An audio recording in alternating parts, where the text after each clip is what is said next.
Universitas Pamulang berdiri sejak tahun 2000 oleh Yayasan Prima Jaya dan akhirnya alih kelola oleh Yayasan Sasmita Jaya pada tahun 2004 yang dipimpin oleh Dr. Honoris Causa Dr. Andes Haji Darsono.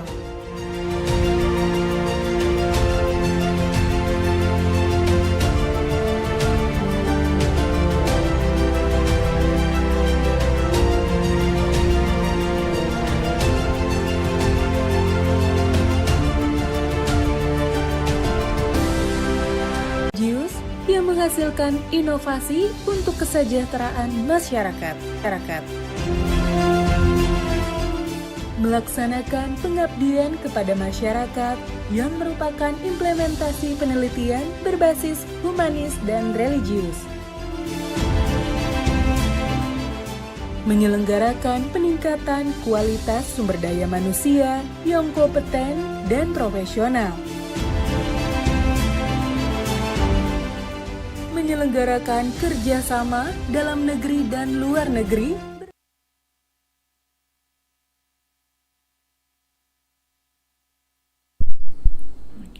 Ladies and gentlemen, please note that this seminar is being conducted in online format and we're simultaneously connecting with speakers and participants online via Zoom and YouTube. We welcome and appreciate the participation of everyone. Before we begin, would like to kindly remind all online participants to follow a few simple rules to ensure a smooth and respectful seminar experience. First, please use the virtual background provided by the committee. Second, we kindly ask you to turn on your camera throughout the session and to keep your microphone muted unless you're invited to speak. And next, please use your full name and institution as your Zoom display name. Additionally, please do not use the screen sharing or drawing tools during the seminar because these features are reserved for the speakers and the moderators. If you have any questions during the session, please raise your hand virtually first and the committee will select participants to speak in turn. Thank you for your attention and cooperation. We're looking forward to a meaningful session. Hadirin sekalian, perlu kami informasikan bahwa seminar ini diselenggarakan secara online. Kita terhubung secara daring dengan para narasumber dan peserta lainnya melalui Zoom dan YouTube. Kami menyambut dan sangat menghargai partisipasi dari semua pihak. Sebelum dimulai, kami menyampaikan beberapa aturan sederhana bagi peserta demi kelancaran dan kenyamanan bersama selama seminar berlangsung. Pertama, mohon gunakan latar belakang virtual yang telah disediakan oleh panitia. Kemudian, kami mohon agar kamera Anda tetap aktif selama sesi berlangsung dan mikrofon dalam keadaan non-aktif kecuali dipersilakan oleh panitia. Kemudian, silakan menggunakan nama lengkap dan nama institusi di Zoom display name. Selain itu, mohon tidak menggunakan fitur share screen drawing karena fitur tersebut hanya diperuntukkan bagi narasumber dan moderator. Jika Anda memiliki pertanyaan selama sesi berlangsung, mohon angkat tangan secara virtual terlebih dahulu dan panitia akan memilih peserta yang akan diberi kesempatan untuk bertanya. Terima kasih atas perhatian dan kerjasamanya. Kami berharap sesi ini dapat berjalan dengan lancar dan bermakna bagi kita semua.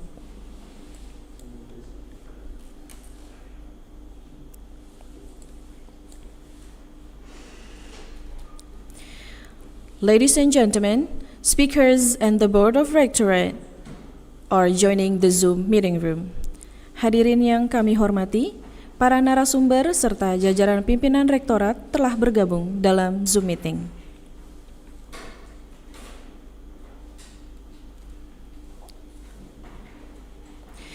Broadcasting live from the Zoom meeting of Universitas Pamulang, the English Literature Department proudly presents 9, 8, 7, 6, 5, 4, 3, 2, 1, go.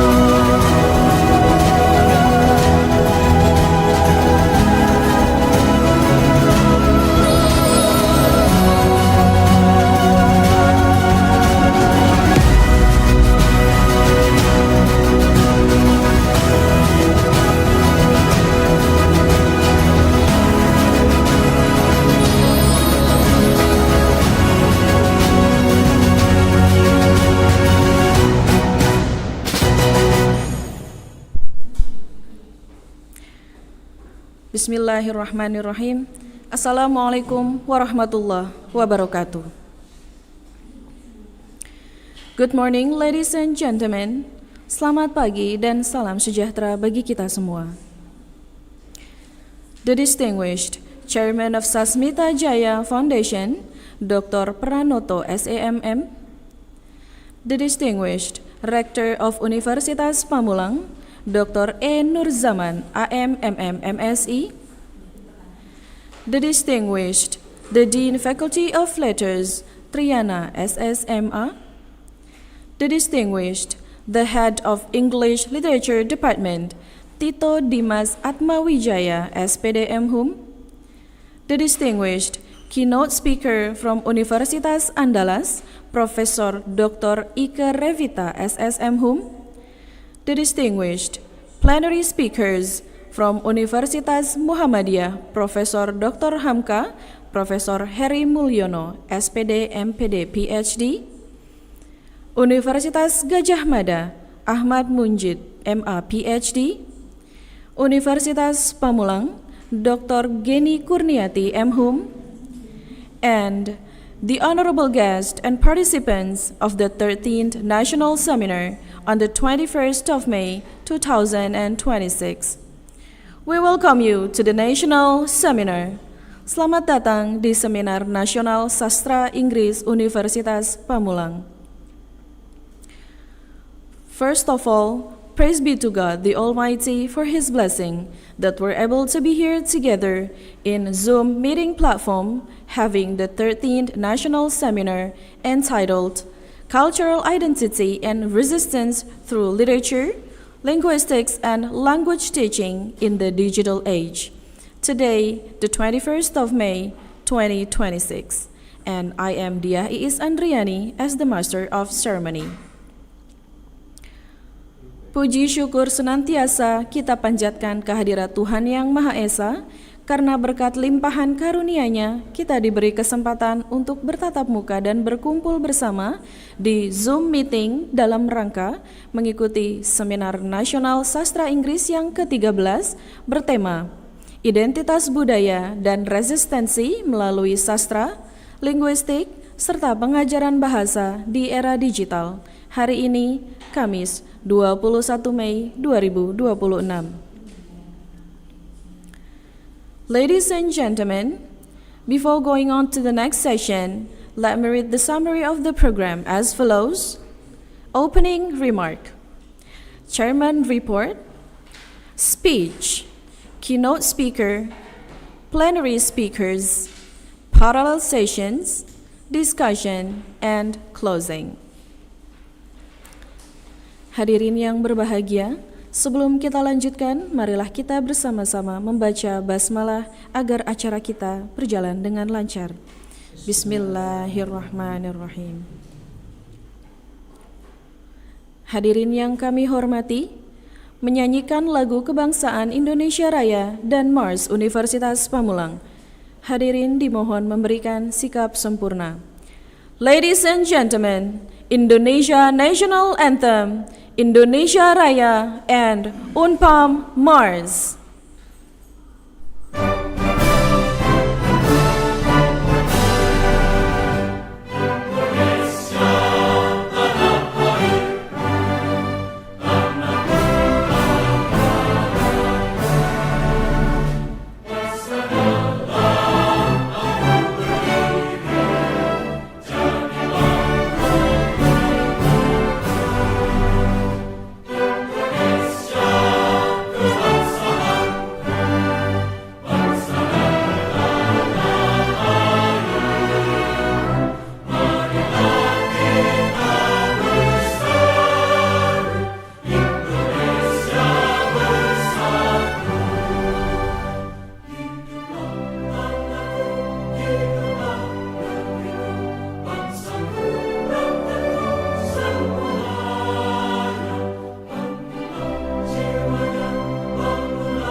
Thank you for wonderful display of national pride. Please feel free to take your seats as we continue with our program.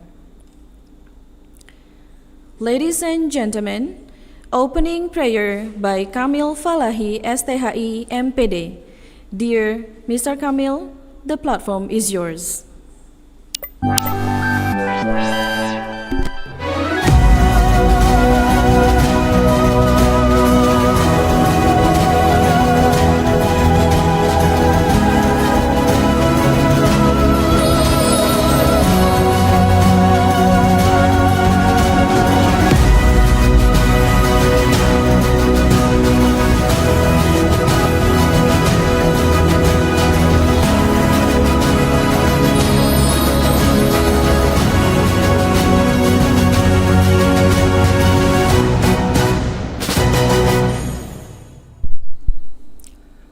Assalamualaikum warahmatullahi wabarakatuh.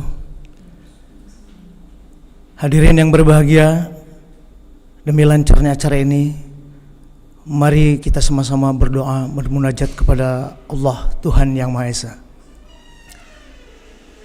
Izinkan saya memimpin doa ini dalam agama Islam.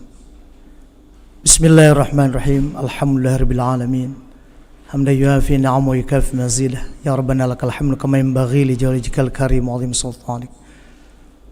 Ya Allah, Zat yang maha lembut dan maha agung, Engkau yang mengajarkan manusia dengan pena, Engkau pula yang menganugerahkan lisan dan bahasa, merajut kata menjadi makna yang menyatukan pemahaman antara sesama manusia.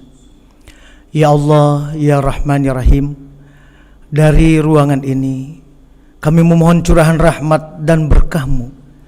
Jadikanlah setiap untaian kata yang terucap, setiap gagasan yang tersampaikan, dan setiap diskusi yang terbangun sebagai ilmu yang bermanfaat, yang mendekatkan kami pada kebenaran dan keridhaan-Mu. Ya Allah, anugerahkan kepada kami kefasihan lisan, seperti Kau mengurai simpul pada lisan Nabi Musa. Berikan kepada kami kejernihan pikiran, kelapangan dada dalam menerima hikmah dan kebijaksanaan dalam bertutur kata. Jauhkanlah lisan kami dari kesia-siaan, perdebatan yang merusak, dan kata-kata yang menyakiti sesama. Ya Allah, Zat yang menyatukan segala perbedaan, jadikanlah bahasa sebagai jembatan persaudaraan dalam merajut harmoni bangsa kami. Satukan visi dan langkah kami dalam memajukan bahasa dan literasi, agar menjadi cahaya yang menerangi peradaban dan memperkokoh persatuan. Ya Allah, Ya Muhaimin, Ya Aziz, berikanlah setiap langkah, keringat dan niat baik dari panitia, pembicara, dan seluruh peserta yang hadir, agar seminar ini membawa dampak yang nyata bagi kemajuan ilmu pengetahuan dan budaya bangsa pada umumnya. Rabbana atina fid dunya hasanah wa fil akhirati hasanah wa qina adzabannar. Walhamdulillahi rabbil alamin. Assalamualaikum warahmatullahi wabarakatuh.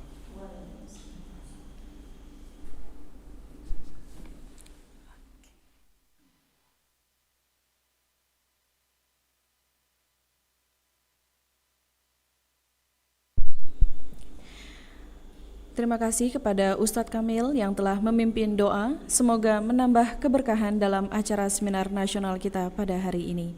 Amin, amin, ya Rabbal Alamin. Ladies and gentlemen, let's proceed to the next agenda of this national seminar. Chairman report by Wiwit Sari Asih, SS, SPD, MPD. Dear Miss Wiwit, the platform is yours.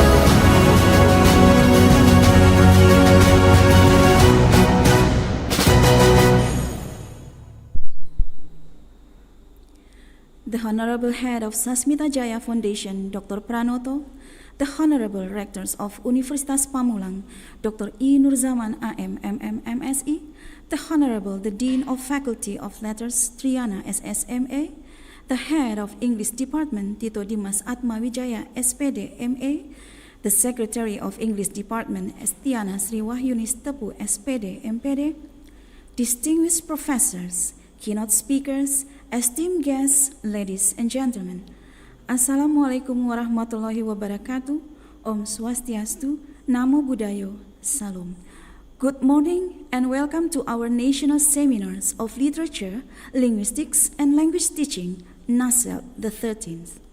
It is with a great honors and immense pleasure that I welcome you all to this prestigious national seminar, Naselldt the 13th.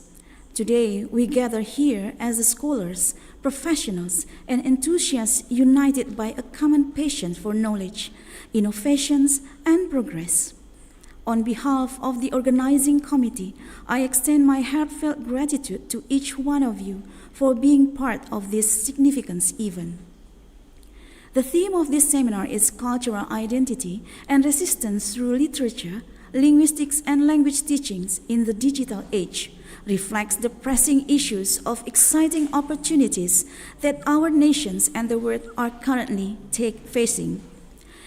Naselldt the 13th is a significant event that successfully brings together participants and distinguished presenters from various reputable institutions. A total of 1,633 individuals registered to attend the seminars, reflecting strong interest and engagement within the academic and professionals community. The seminar featured 37 presenters from several esteemed institutions, including Universitas Pamulang, Universitas Al-Azhar Indonesia, STB Alia Jogja, Amikom Purwokerto, Universitas Andalas, Universitas Sultan Agung Tirtayasa, Universitas Pekalongan, and Universitas Jambi. Their expertise and insight contribute greatly to the depth and quality of the discussion, fostering an environment of the knowledge, sharing, and academic excellence on the fields of literature, linguistics, and language teaching. This event not only provides a platform for exchanging ideas on the design's themes, but also facilitates networking opportunities among participants and presenters. On behalf of the committee, I would like to thank all the speakers, panelists, and moderators for their valuable contributions. Your expertise and insights are the essence of this seminar. To the participants, I wish you a fruitful experience filled with learning, networking, and inspiration. Thank you all once again for your presence and participation. I wish you a successful and inspiring seminar. Wassalamualaikum warahmatullahi wabarakatuh.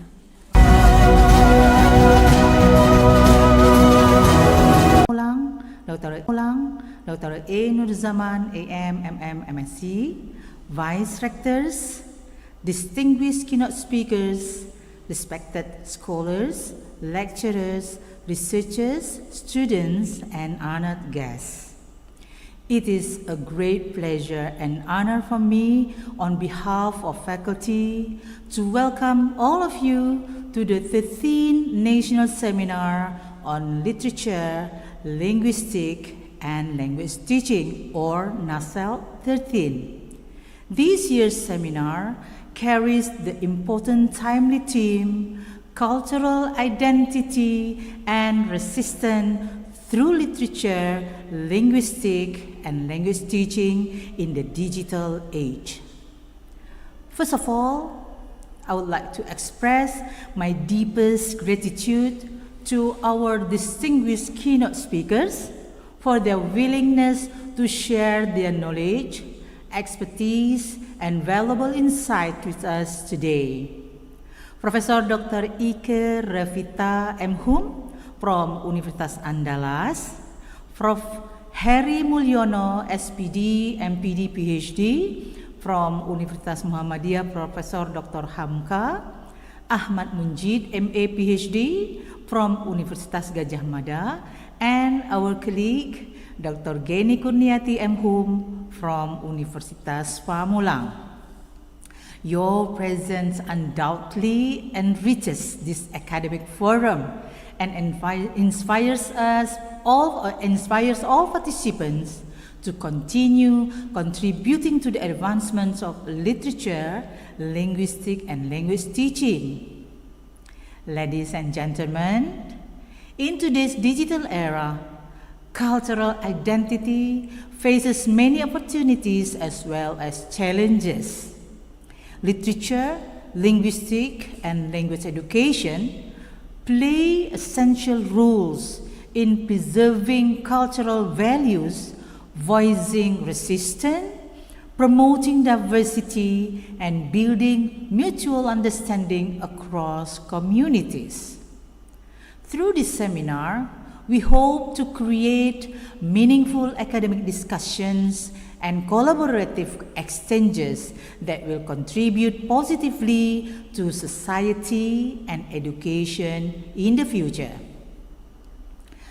I would also like to extend my sincere appreciation to the organizing committee, moderators, presenters, sponsors, and all participants whose dedication and hard work have made this event possible.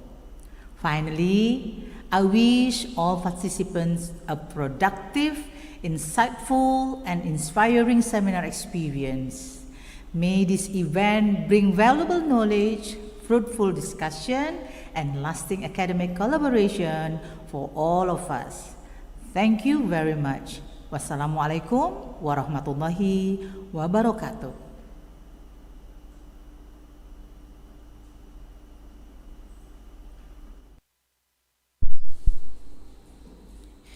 Thank you very much, Ms. Triana, for the warm and inspiring welcoming speech. Valued guests, the next speech is opening and inaugurating speech from the Rector of Universitas Pamulang, Dr. E. Nurzaman, AM, MM, MSc. The distinguished guests, we're now going to watch the recorded opening and inauguration speech delivered by the Rector of Universitas Pamulang. Please direct your attention to the screen.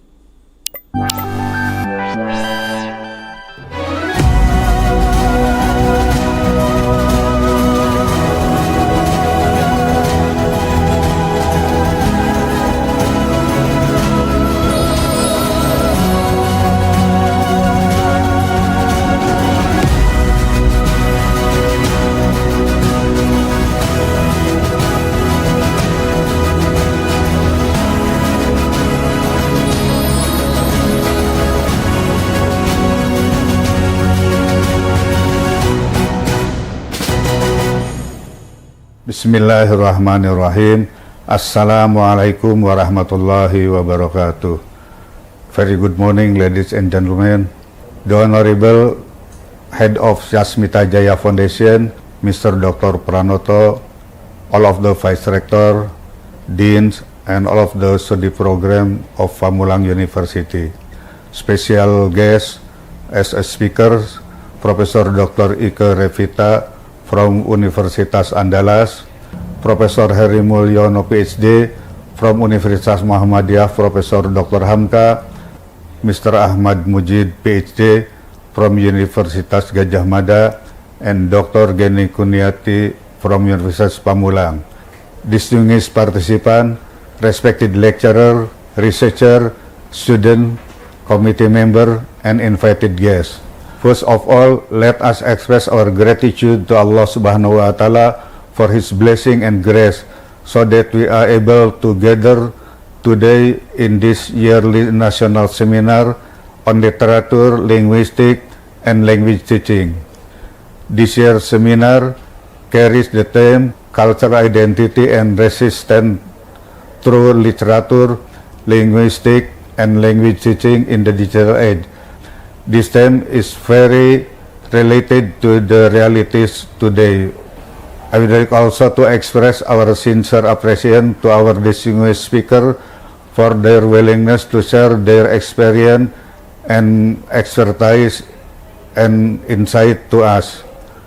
To all the participants, I encourage you to actively engage in discuss, build academic network, and make the most of the opportunity to learn from another one. Finally, I'd like to congratulate the organizing committee for the dedication and hard work preparing this event. May this event run successfully and bring benefit to all of us. Thank you very much. I wish you all very good luck. Hadirin hadirat yang berbahagia, seminar nasional ini adalah merupakan seminar tahunan yang biasa diselenggarakan oleh Fakultas Sastra. Mudah-mudahan memberikan manfaat yang banyak, khususnya merupakan bagian dari pelayanan kepada para mahasiswa supaya terjadi extended resources dan dalam hal ini bisa memperoleh pembelajaran yang lebih baik. Terima kasih kepada penyelenggara, mudah-mudahan bisa berjalan dengan sebaik-baiknya dan diperoleh manfaat yang setinggi-tingginya. Selamat berseminar, semoga Allah yang Maha Kuasa senantiasa memberikan jalan kemudahan dan meridhoi kita bersama. Terima kasih. Wassalamualaikum warahmatullahi wabarakatuh.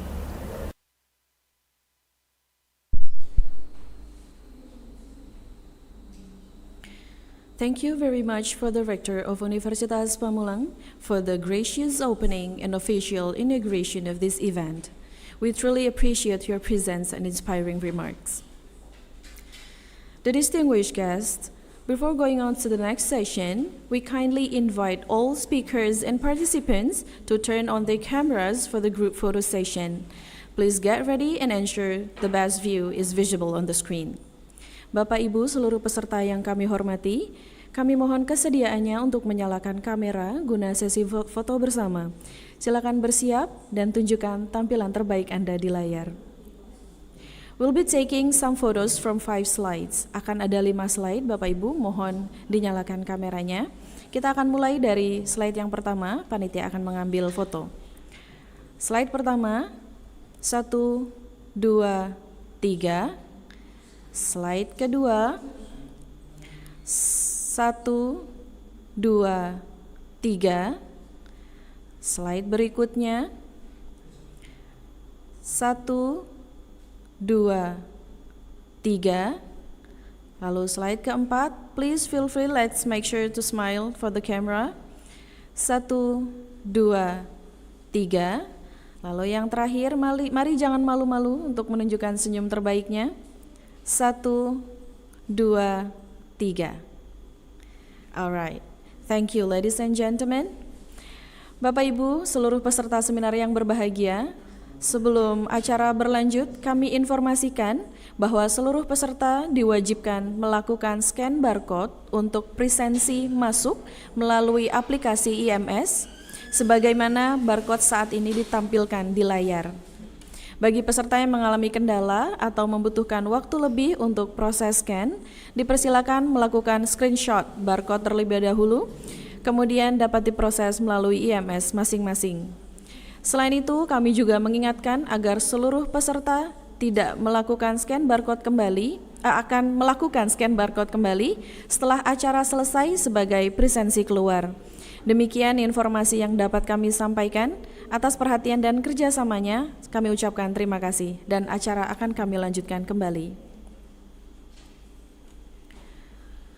Ladies and gentlemen, we come to the keynote speaker of this national seminar, Profesor Dr. Ike Revita, SSM Hum, from Universitas Andalas. Ladies and gentlemen, Prof. Ike won't be alone in this session. She'll be accompanied by our respected moderator, Purwanti Taman, SSMPD. Allow me the honor of introducing our moderator for this session, Ms. Emmy. She is a respected academic in the English Literature Department at Universitas Pamulang, as well as a published author with a strong background in the fields of education and linguistics. She is currently pursuing her doctoral study on linguistics as well. She is also a professional trainer who has delivered English training, including TOEFL preparation at various companies and institutions.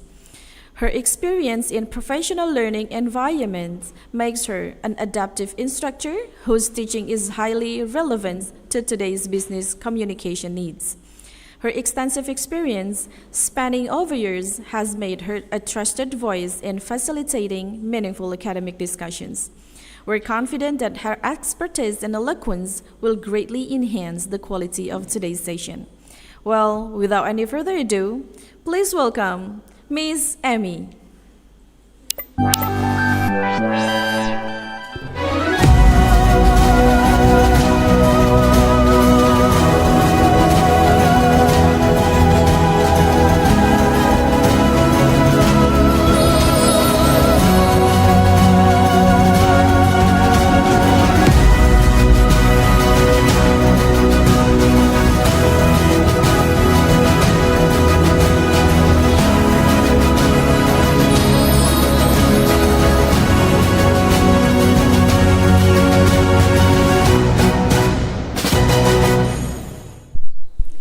Assalamualaikum warahmatullahi wabarakatuh.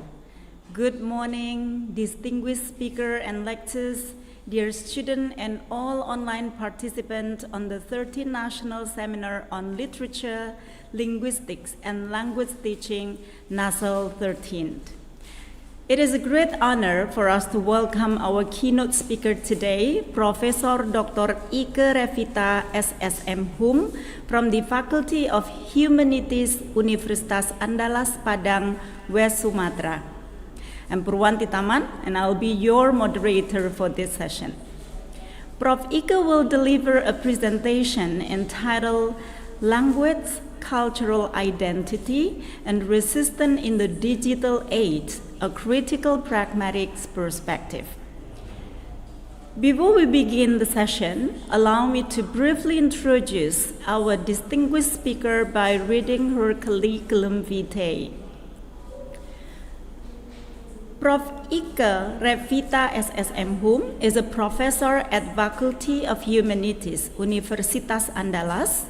Her research interests are pragmatic, sociolinguistic, and discourse analysis. Her office address is Fakultas Ilmu Budaya Universitas Andalas, Kampus Unan Limau Manis Padang, West Sumatra, Indonesia. The courses that she delivers are pragmatic, sociolinguistic, critical discourse analysis, cross-culture understanding, and research method. Prof. Ike graduated her bachelor degree from Universitas Andalas, majoring in linguistics in 1995, master degree from Universitas Gadjah Mada, majoring in pragmatic 2025, PhD from Universitas Gadjah Mada, majoring in socio-pragmatic in 2008. There are thousands of achievements which I couldn't read one by one, and I'll focus on Prof. Ike's latest publication titled Cultural Nuances in Pre-Request Speech Act, a Pragmatic Analysis on the Minangkabau Language, Kogan Art and Humanities Q1 2025, Persuasive Language on Politic Billboard of the 2024 Indonesian General Election in Padang City, West Sumatra, Indonesia, another Kogan Art and Humanities Q1 2024, Sustainable Government in Traditional Village Tourism, a study of post-revitalization project in Huta Sialagan, Indonesia, Journal of Urban and Regional Q2 2024. For your comprehensive references, you may visit Professor Ike Revita's Google Scholar. Ladies and gentlemen, the presentation today will run for about 45 minutes, followed by question and answer session for 30 minutes. You are cordially welcome to post questions for chat box during the presentation, and I'll address them during the discussion session afterward. Without further ado, please join me in warmly welcoming Professor Dr. Ike Revita SSM Hum. Prof. Ike, Assalamualaikum warahmatullahi wabarakatuh. Are you there?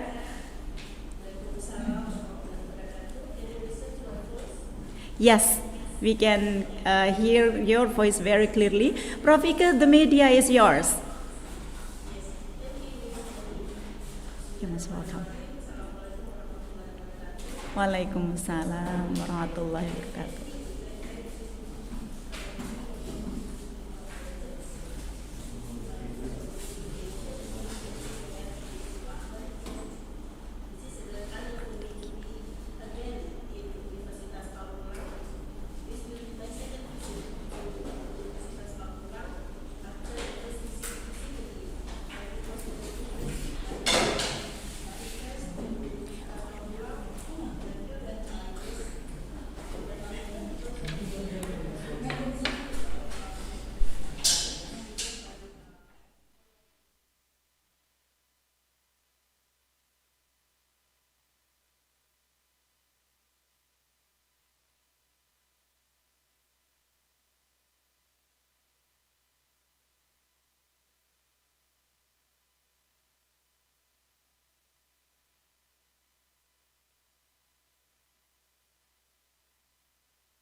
Yes, Prof.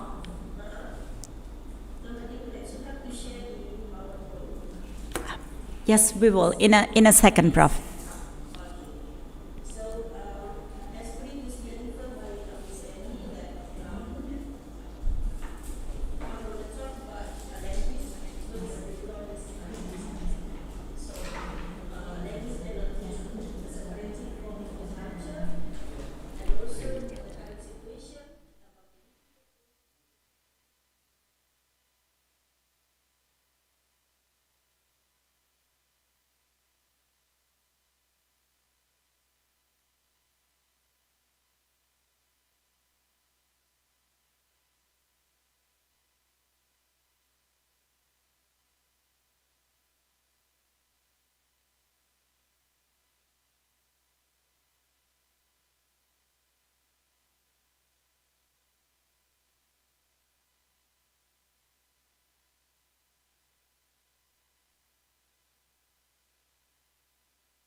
Sorry. Sorry.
and why it happens. Meaning might change because of various contexts. So that's why I said that meaning can be various. It depends on the context. That's the second layer. The third layer is about ideology and power. Now we see that language may carry hidden assumptions or social expectation. For example, when someone say, you should behave properly, it appears simple. However, the sentence may imply authority. It might imply social judgment, and it may also reflect cultural norms about acceptable behavior. In critical pragmatics, this encourages us to look things beneath surface meaning. So, critical pragmatic helps us to understand how language shapes social relationship and also power structure. So that's a little bit difference between pragmatic itself and critical pragmatic. In critical pragmatics, we can see there is an ideology here and also the power. The next slide, please. When the language is used, it can be viewed from the old perspective and the current situation, digital reality. Traditionally, language was studied mainly through grammar. We are learning grammar. That's what we are giving as the lecturers to our former students in English department, in Indonesian department. The students are learning grammar previously. And then they are also taught sentence structure. We are giving them some vocabularies, some new vocabularies. But this is totally different from the modern linguistics, in which, in modern linguistics, it suggests that language is much more than that. It is not only about grammar, sentence structure, and vocabulary. This is related to the concept proposed by Norman Verloh. Verloh stated that language is closely connected to society, ideology, and power. And language is also used to shape relationship, to influence opinions, and to create meaning in social context. related to the current situation in this digital era, language becomes even more complex. Why? Because communication happens publicly and globally. People can be easily viral. Through language, people participate in social change and in cultural conversation. And this is even the core business of pragmatic itself. When someone is saying something, actually they are not only saying something, but actually they are doing something. There is an action via the language. And before to have face-to-face interaction, because no cellular phone yet, no smartphone yet, but not today. Communication comes instantly through platforms like Instagram, TikTok, Facebook, X, and many other social medias. People can interact immediately without with audiences worldwide. So by using this instant communication, by using this platform, the interaction can immediately be done worldwide, globally. And these digital platforms create new communication spaces where you share opinions, ideas, emotion, and cultural expression. For example, viral TikTok video.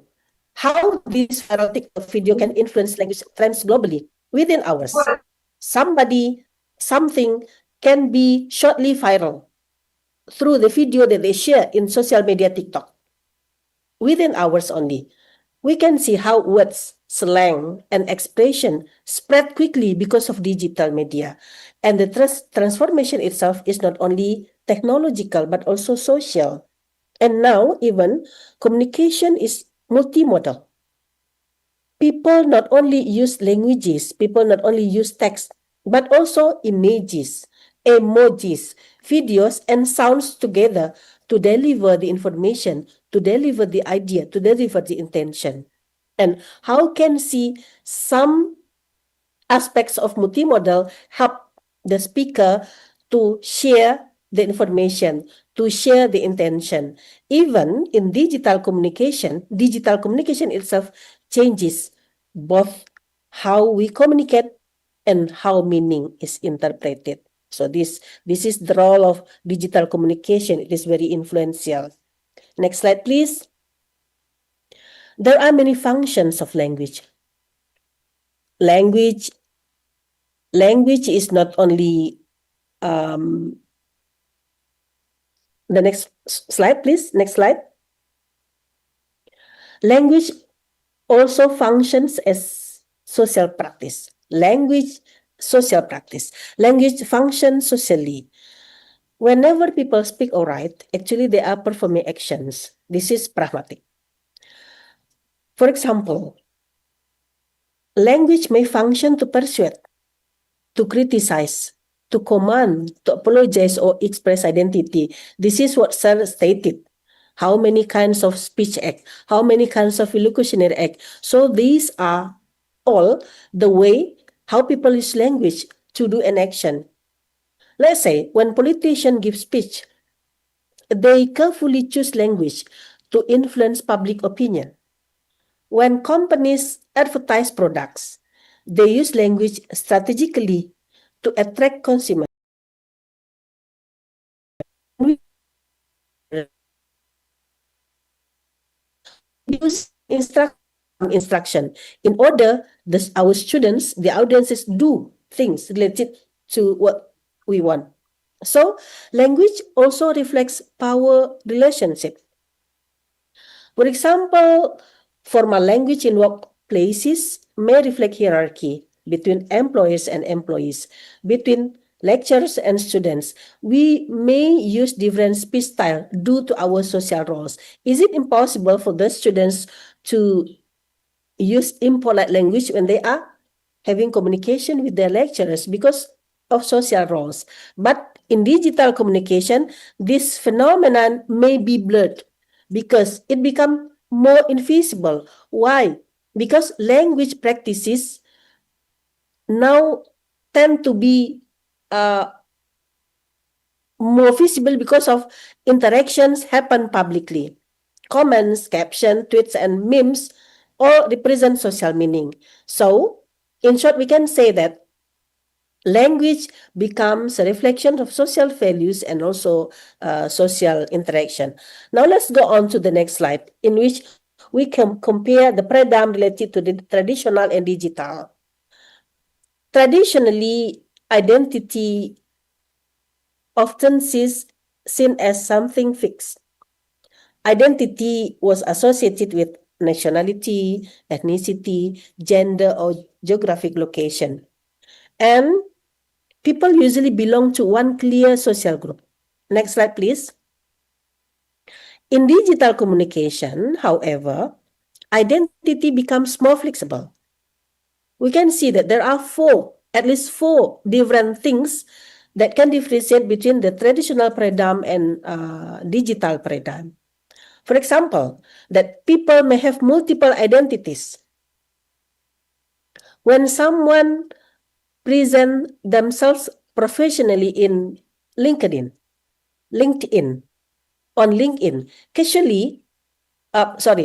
when someone presents themselves professionally on LinkedIn, it will be totally different when they are saying something on Instagram. They won't use similar language.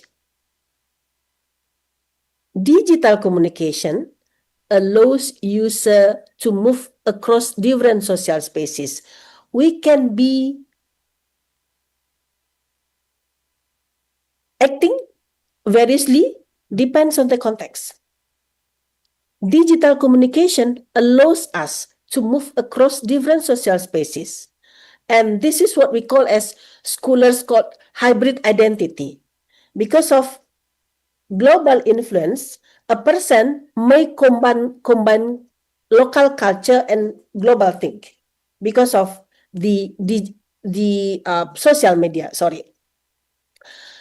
Let's give another example.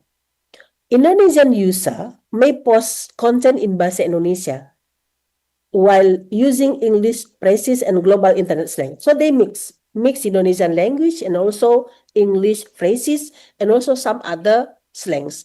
So this mixture reflects how modern identity construction can be continuously negotiated. So actually in the current era, we are very flexible to choose our identity because we can mix all. Okay, now let's move on to the next slide. Language can become one of the strongest markers of belonging. How can I say so? Because through language, people express their beliefs. Through language, people express their tradition, their cultural values. Different cultures use different linguistic expression. For example, in Minangkabau, in my own language, I may say "Ba'a kabar," "Apo kabar," to ask for apa kabar in bahasa Indonesia. In Japanese culture, in Japanese language, people may say "Pripun kabare." We have different language. These choices of languages represent culture uniqueness because no language is more sophisticated, no more traditional than others. All language is unique. This expression represents cultural uniqueness. So language therefore becomes more than communication. It even becomes a symbol of identity. When someone maintains local language use, they might preserve cultural heritage. And in this digital era, cultural identity can spread through online interaction. Social media provides opportunities to promote local language globally. Next slide, please. We can see that identity is described as a dynamic process. This means identity is not fixed or permanent. Instead, identity changes depending on experiences, social interaction, place, and also context. And someone may behave differently depending on where they are and who they interact with. For example, when someone speaks formally in an academic conference, they will speak casually with friends, respectfully with family members, and this each interaction reflects a different social identity. In the digital environment, identity becomes even more flexible. Why? Because of the environment itself, the digital environment itself. For example, as a professional researcher, let's say so, on LinkedIn, they will use professional language. A traveler on Instagram, they will use Instagrammable language. A grammar in online communities, they will use their own style of language. So these identities are not fake. They simply represent different parts of the same individual. A person may represent various identities because of the language, through the language. So language plays a major role in this process because the way people speak, the way people write or communicate shapes how others perceive them. Now, let's go on to the next slide. We can see in Indonesia itself. Indonesia is a multilingual society. 1,000 local languages, 7,000 local languages spread across 1,000 of islands. 700, sorry. And this makes Indonesia becomes one of the most linguistically rich countries in the world. At the same time, our language Bahasa Indonesia serves as the national lingua franca. It becomes the shared language connecting people from different regions, from different ethnics. Someone from Aceh, Papua, West Sumatra, they may have different native languages, but they can communicate through Bahasa Indonesia. But today, what happens? Indonesians, Bahasa Indonesia, is often mixed with local languages, with foreign languages such as English, Arabic, or Chinese. Commonly, and quite often I listen to the young say, aku lagi meeting nanti sore. Even they also mix their local language and Indonesian language. So the sentence aku lagi meeting nanti sore combines Indonesian grammar with English word. And digital spaces strengthen linguistic diversity. Platforms such as TikTok, Instagram, YouTube give space more for local languages to be shared publicly. And even it becomes viral when there is a mixture between local language, Bahasa Indonesia, and foreign language. And now let's move on to the next slide. If we relate to the concept proposed by Blumert and Rampton, in which they talk about digital multilingualism, and super diversity. According to them, super diversity refers to highly complex social and linguistic mixing. In digital communication, people rarely use only one language, especially for those who are bilingual or multilingual. Instead, they combine linguistic resources from different cultures. For example, Indonesian young Indonesian current Gen Z, they often mix Indonesian and English. For example, the utterance like this, aku lagi healing because life has been stressful lately. Aku lagi healing because life has been stressful lately. This utterance shows language hybridity. And grammatically, this is considered incorrect. However, this reflects identity, and this is regarded as modern communication practice, the combination between Indonesian and English.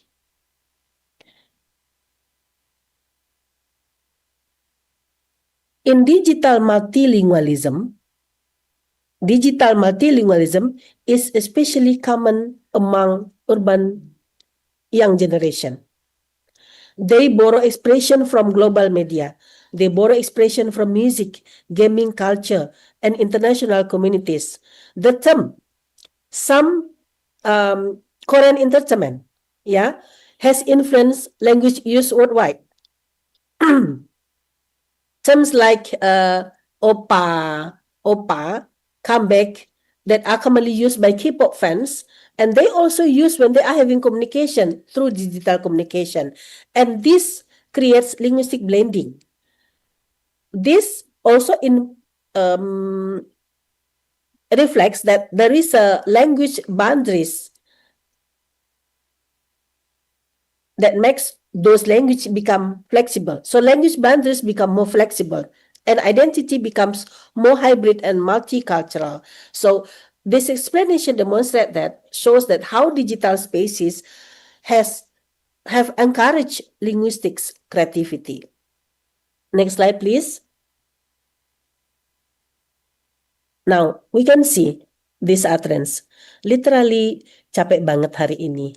Again, language hybridity. Besti, kita healing dulu deh. These two sentences combine English and Indonesian sentence structure. There is a mixing of language and in which this reflects digital multilingualism. The word besti and healing, these two words are borrowed from global culture. However, the sentences structure remains Indonesian. So they use Indonesian structure, but the elements filling those structures derive from not only Indonesian but also English. And this mixture reflects modern urban communication. And young people often do this. They combine languages because they feel that this is the way how to express themselves. This is trend. And also there is a social meaning here. And also the use of mixed forms often show familiarity with online culture. So in bahasa Indonesia we call it gaya. Itu gaya when we use such kind of hybridity language. Next slide, please. Now let's see how the landscape of digital linguistics. In platforms such as Instagram, TikTok, X, and Facebook, in which they function as a space where language and culture are displayed, and the social media becomes a stage for cultural expression. People share stories, humor, traditions, and identity through language. We can see the user of these social media, they may write captions in their regional dialects to emphasize their belonging. Minangkabau people, for example, they may write, Urang awak tetap solid dimanapun berada. Urang awak refers to Minangkabau people. And this utterance immediately communicates cultural identity. It is impossible for those who are not Minangkabauanis use such kind of utterance, Urang awak. The use of Minangkabau language Urang awak reflects cultural identity. There is a cultural identity communicated here. The way people write, the way people give comment and interact online reveals who they are. And even in online communities, these often develop shared vocabularies. Gaming communities, fun communication, regional communities, they all create linguistic patterns. And we can see that how digital linguistic landscape show that language creates social connection. So language is not only communication, even it becomes a way to express identity, culture, and also community in digital spaces. Next slide, please. We see some example of how the language is used online. You can see here, Urang Awa, Wong Jowo, Arek Surabaya, those are local languages in which reflect their cultural identity. And these examples prove that how local language index cultural identity. Language points toward who we are and where we come from. In digital spaces, language becomes a marker of belonging.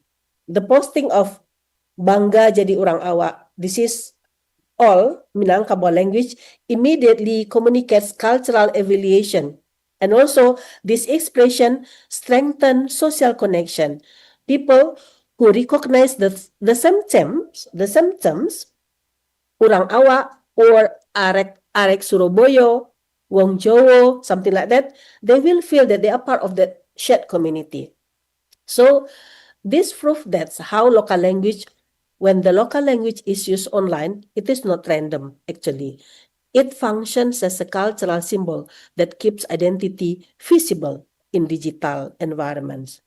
Let's move on to the next slide about language and power. How the words people use influence how society understand issues. We can quite often find in the media headline in which the headline in the media can shape public opinion. So many people sometimes use the media to build the opinion of the public. And related to the language use, there is kind of protest called as a violent unrest. There is a protest as violent unrest. This protest creates a different interpretation compared to public demonstration. So let me give the another example. Now, the word like freedom, security, or economic stability, these carry persuasive meaning. When this word is used in the media, this might comprise the persuasive meaning here. We know that algorithm, digital platforms, and online communities determine which voices receive visibility. For example, we see viral content in which that viral content is often promoted by social media algorithm. At the same time, some perspective may receive less attention, and this creates unequal visibility. There is a phrase stated that power is not only about what it is said, but it also about who gets to be heard. What does it mean? This means influence depends not only on the speech, but also on access to platforms and audiences. We can see from the next slide how language is functions as a cultural resistance. Language allows individuals and communities to challenge dominant narrative. People use language to express alternative perspective.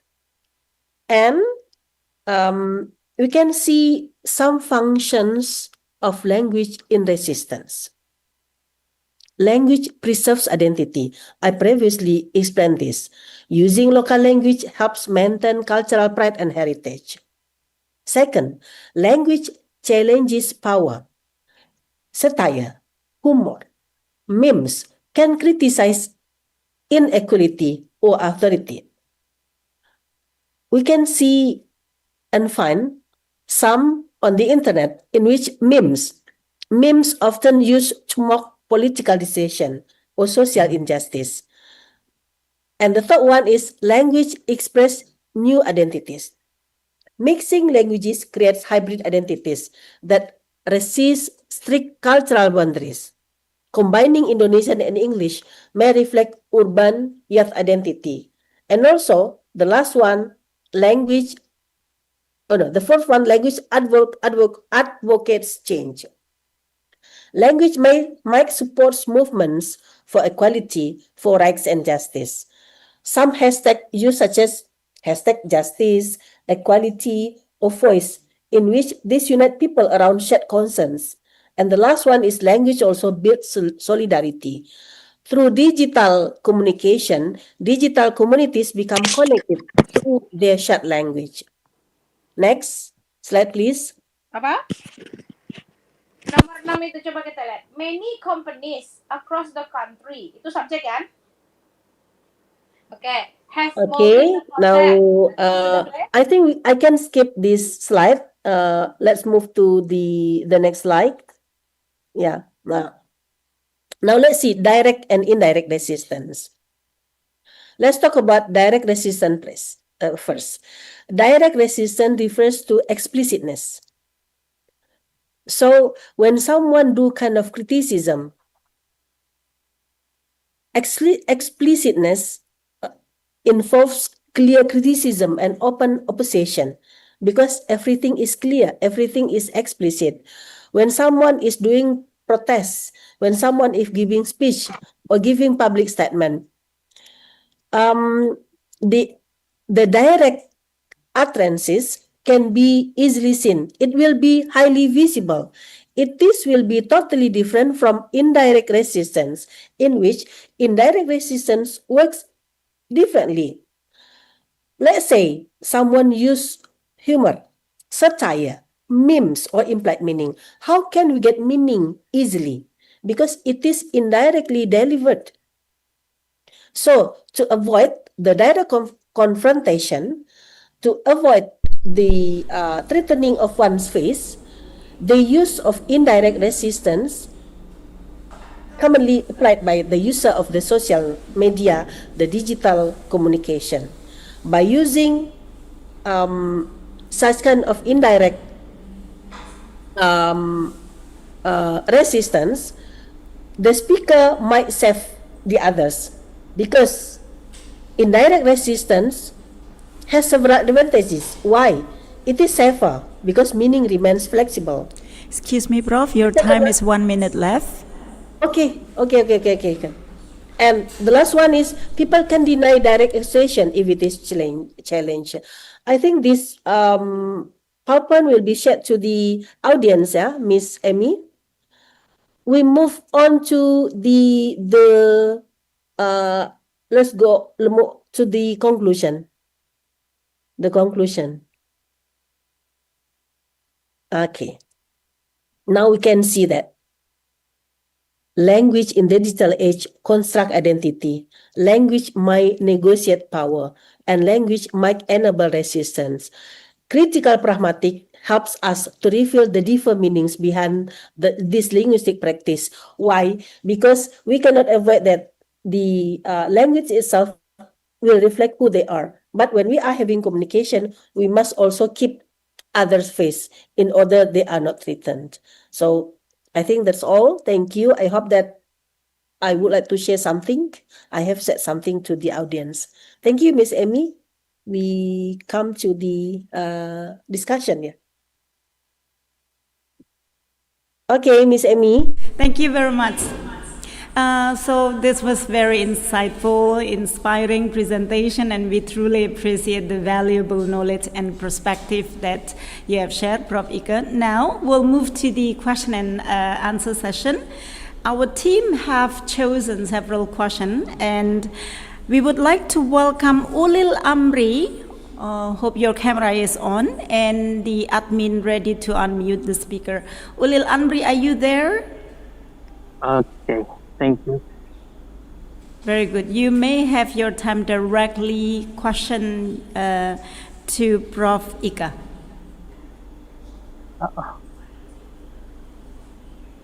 Okay, Assalamualaikum warahmatullahi wabarakatuh. Can you hear me, Miss? Yeah, it is clear, Pak Ulil. Okay. Ulil Amri, may you could you introduce yourself? What semester are you? Assalamualaikum warahmatullahi wabarakatuh. My name is Ulil Amri. I'm from Universitas Jambi.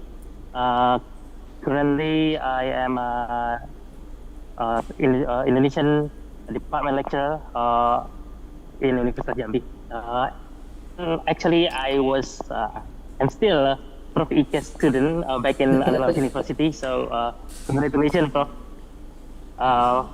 Thank you for being here with me again. Yeah. I have one question that I really wanted to ask you. As we can see from the previous presentation, the newer generation Gen Z, they used to new language, what they call it Skena language, which is I barely understand what are these languages are, but most students, most people in the younger generation, they use that such a language not only in digital platform, but also in in direct communication where they speak with each other using the Skena language that dynamically changes every day, because back in our days, in high school and in the university days, we have a bahasa gaul, what we call it, but that language is not that dynamic. So the changing is a bit static. But this day, the kids this day, they use the language that it's getting expired in maybe 3 weeks or maybe 1 month. The languages is expired and nobody use it anymore. So I would like to hear your insight about those languages and in related to what do you call it? That's it. Thank you, Miss Prof. Yeah. Miss Amy, do I have Yes. to directly answer the question? Yes, please, Prof. Okay, thank you, Pak Ulil. So, he formerly my students at undergraduate and also postgraduate. Yeah, Ulil, happy to see you here, and thank you. Yeah, happy to see you, Miss. Universitas Pamulang, you facilitate me seeing my previous students. The successful lecturers is when the students is more successful than her. So I'm happy because Ulil now is one of the lecturers from Universitas Jambi, Ulil. So related to the question, thank you, Ulil. Related to the question, the fact that we cannot deny that language changes. Why language changes? Because of the users of the language itself changes. Human is the user of the language. One of the feature of the language is human. So that's the main characteristic of language itself. Language is human. The language only the belongers of the language is human.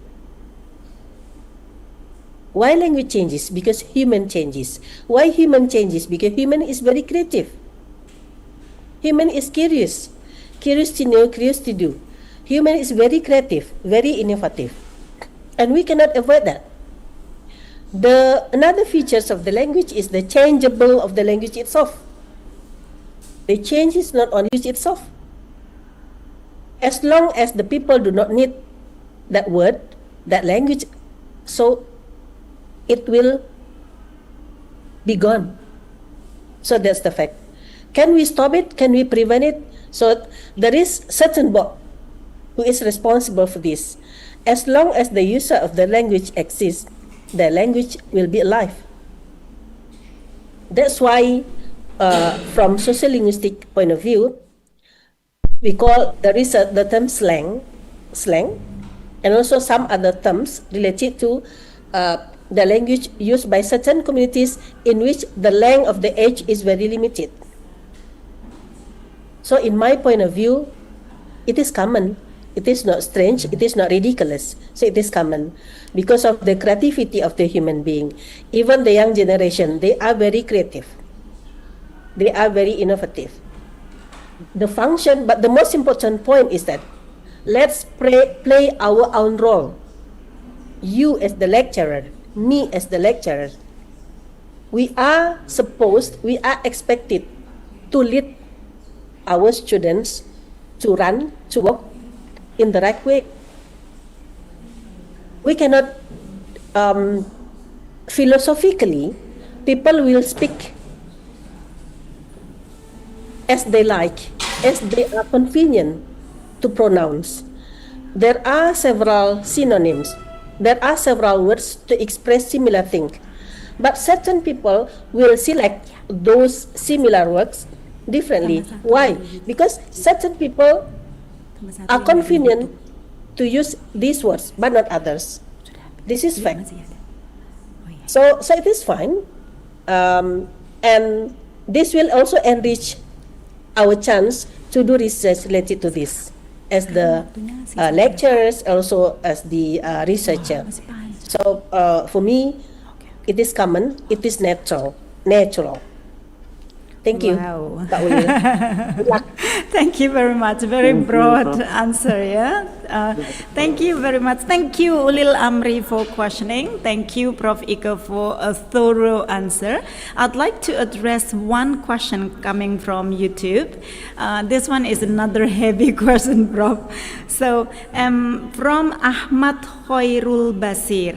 The question is, pragmatics emerged from philosophy of language and speech act theory. Does critical pragmatic possess its own fundamental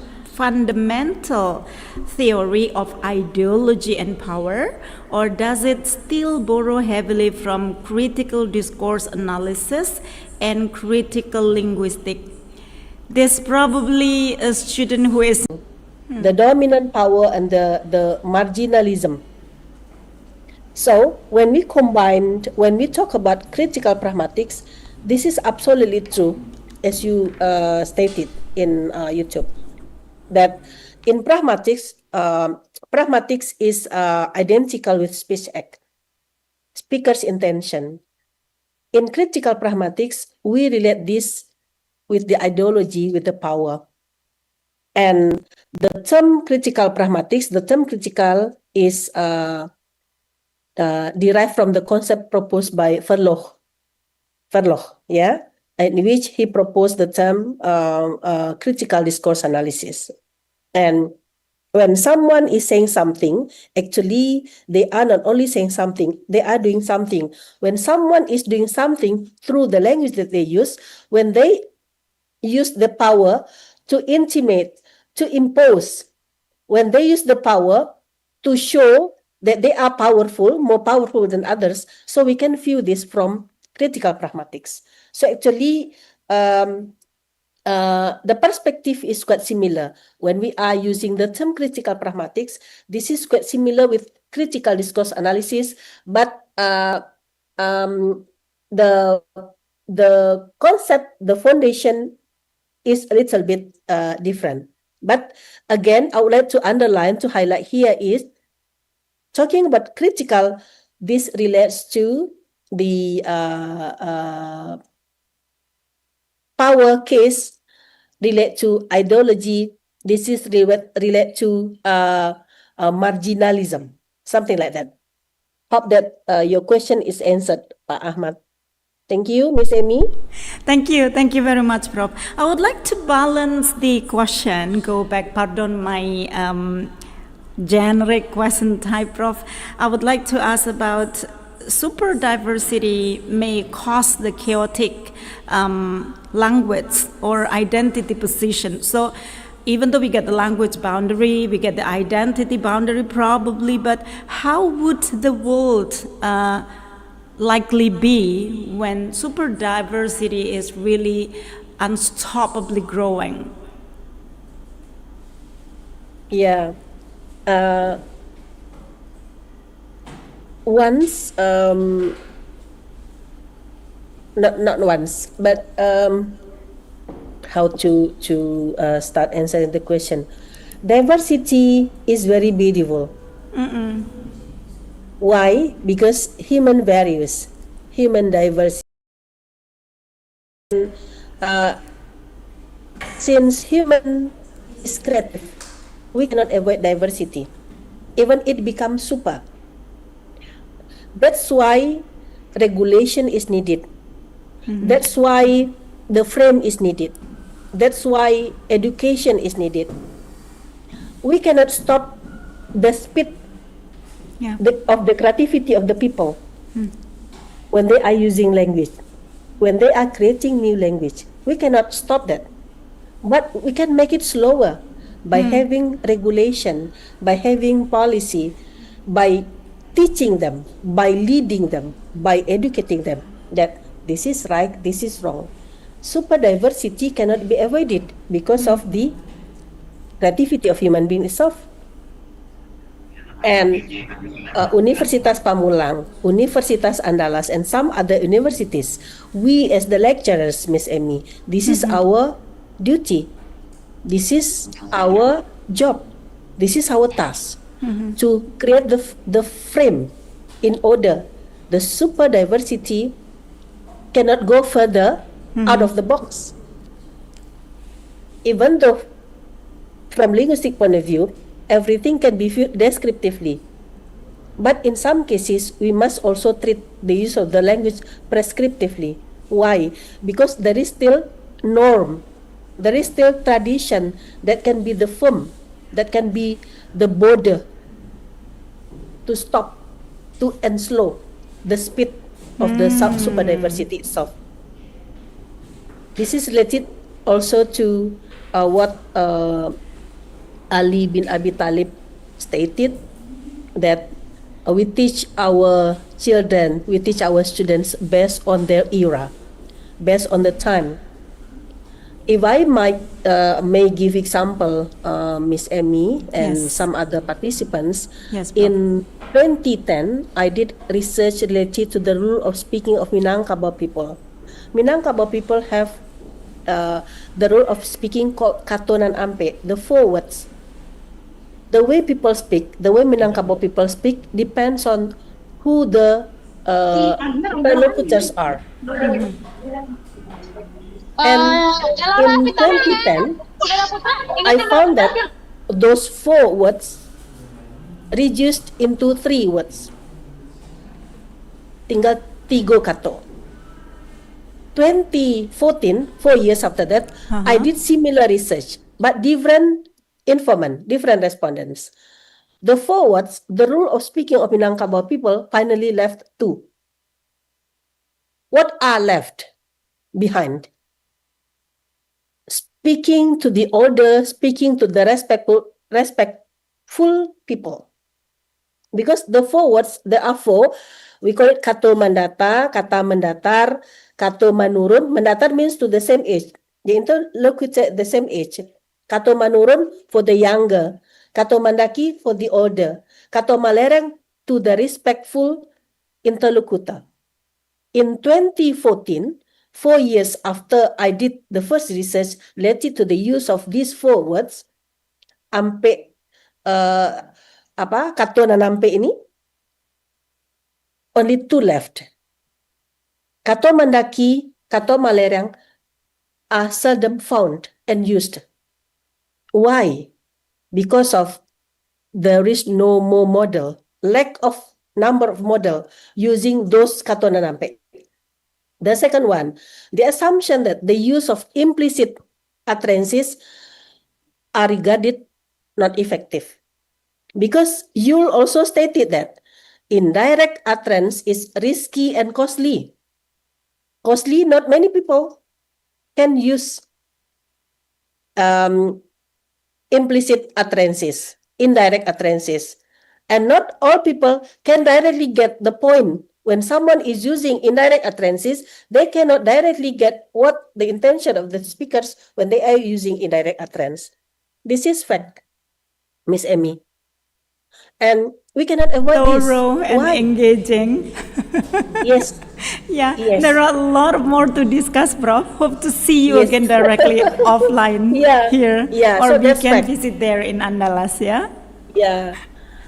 Thank Okay, you. Thank Miss you Amy. very much. It was really thoughtful.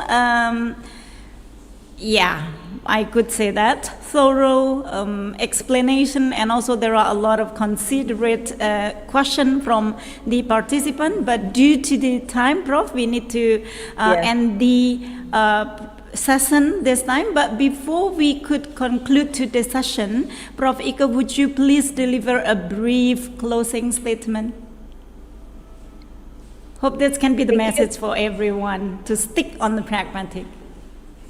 Thank you, Miss Amy. And my dear participants, first I would like to say thank you again for your patience, staying here listening to my talk. Talking about pragmatics, this is very interesting from my perspective. Why? Because we can know how to behave communicatively, and also when we are having communication, we must stand in the position of our interlocutors. Do not use our own glasses but other glasses in order communication runs smoothly. But this does not mean that you are not supposed to be creative. Keep being creative, keep being innovative. Do not forget, do not leave your tradition, the norms, the aspect of politeness behind. That's very important. Thank you, Miss Amy. you. On behalf of the English Department of Universitas Pamulang, we would like to express our deepest appreciation to Professor Dr. Ike Revita SSM Hum for the valuable knowledge, insight, and inspiring presentation Prof. Ike shared with us today. As a token of gratitude, Prof. Ike, we would like to present the Certificate of Appreciation. Thank you, Miss Amy.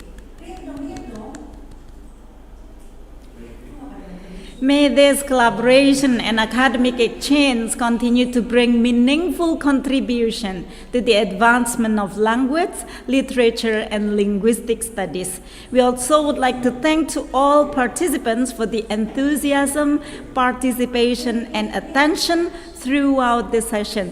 Thank you very much one more time, Prof. Ike. Hope to meet you online again. I'm Purwanti Yeah, Taman it was signing off. pleasure. Wassalamualaikum warahmatullahi wabarakatuh. Waalaikumsalam warahmatullahi wabarakatuh. Thank you, Miss Amy.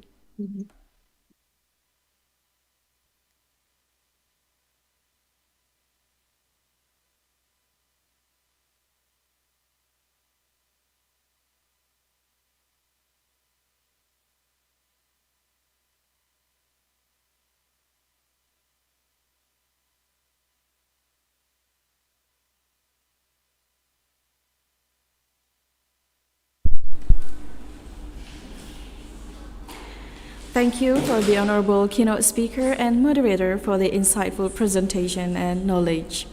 Terima kasih kepada keynote speaker dan moderator yang terhormat atas paparan yang penuh wawasan serta ilmu yang sangat bermanfaat. Participants boleh memberikan apresiasi dengan memilih icon tepuk tangan di menu reaction di toolbar saat ini.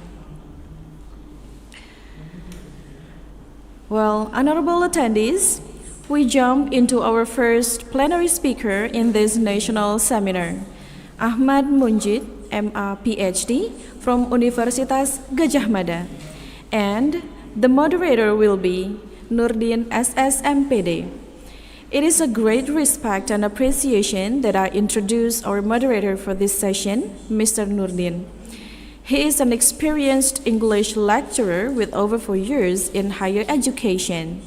Known for his strong leadership, organization, and problem-solving skills, he has actively contributed to various university programs and community service activities.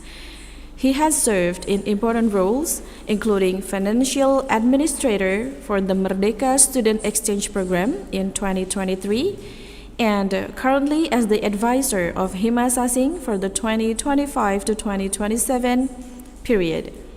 He earned his bachelor's degree in English Literature, Universitas Pamulang, and his master's degree in English Education from Universitas Indraprasta PGRI. Well, ladies and gentlemen, please give a warm welcome to Mr. Nurdin.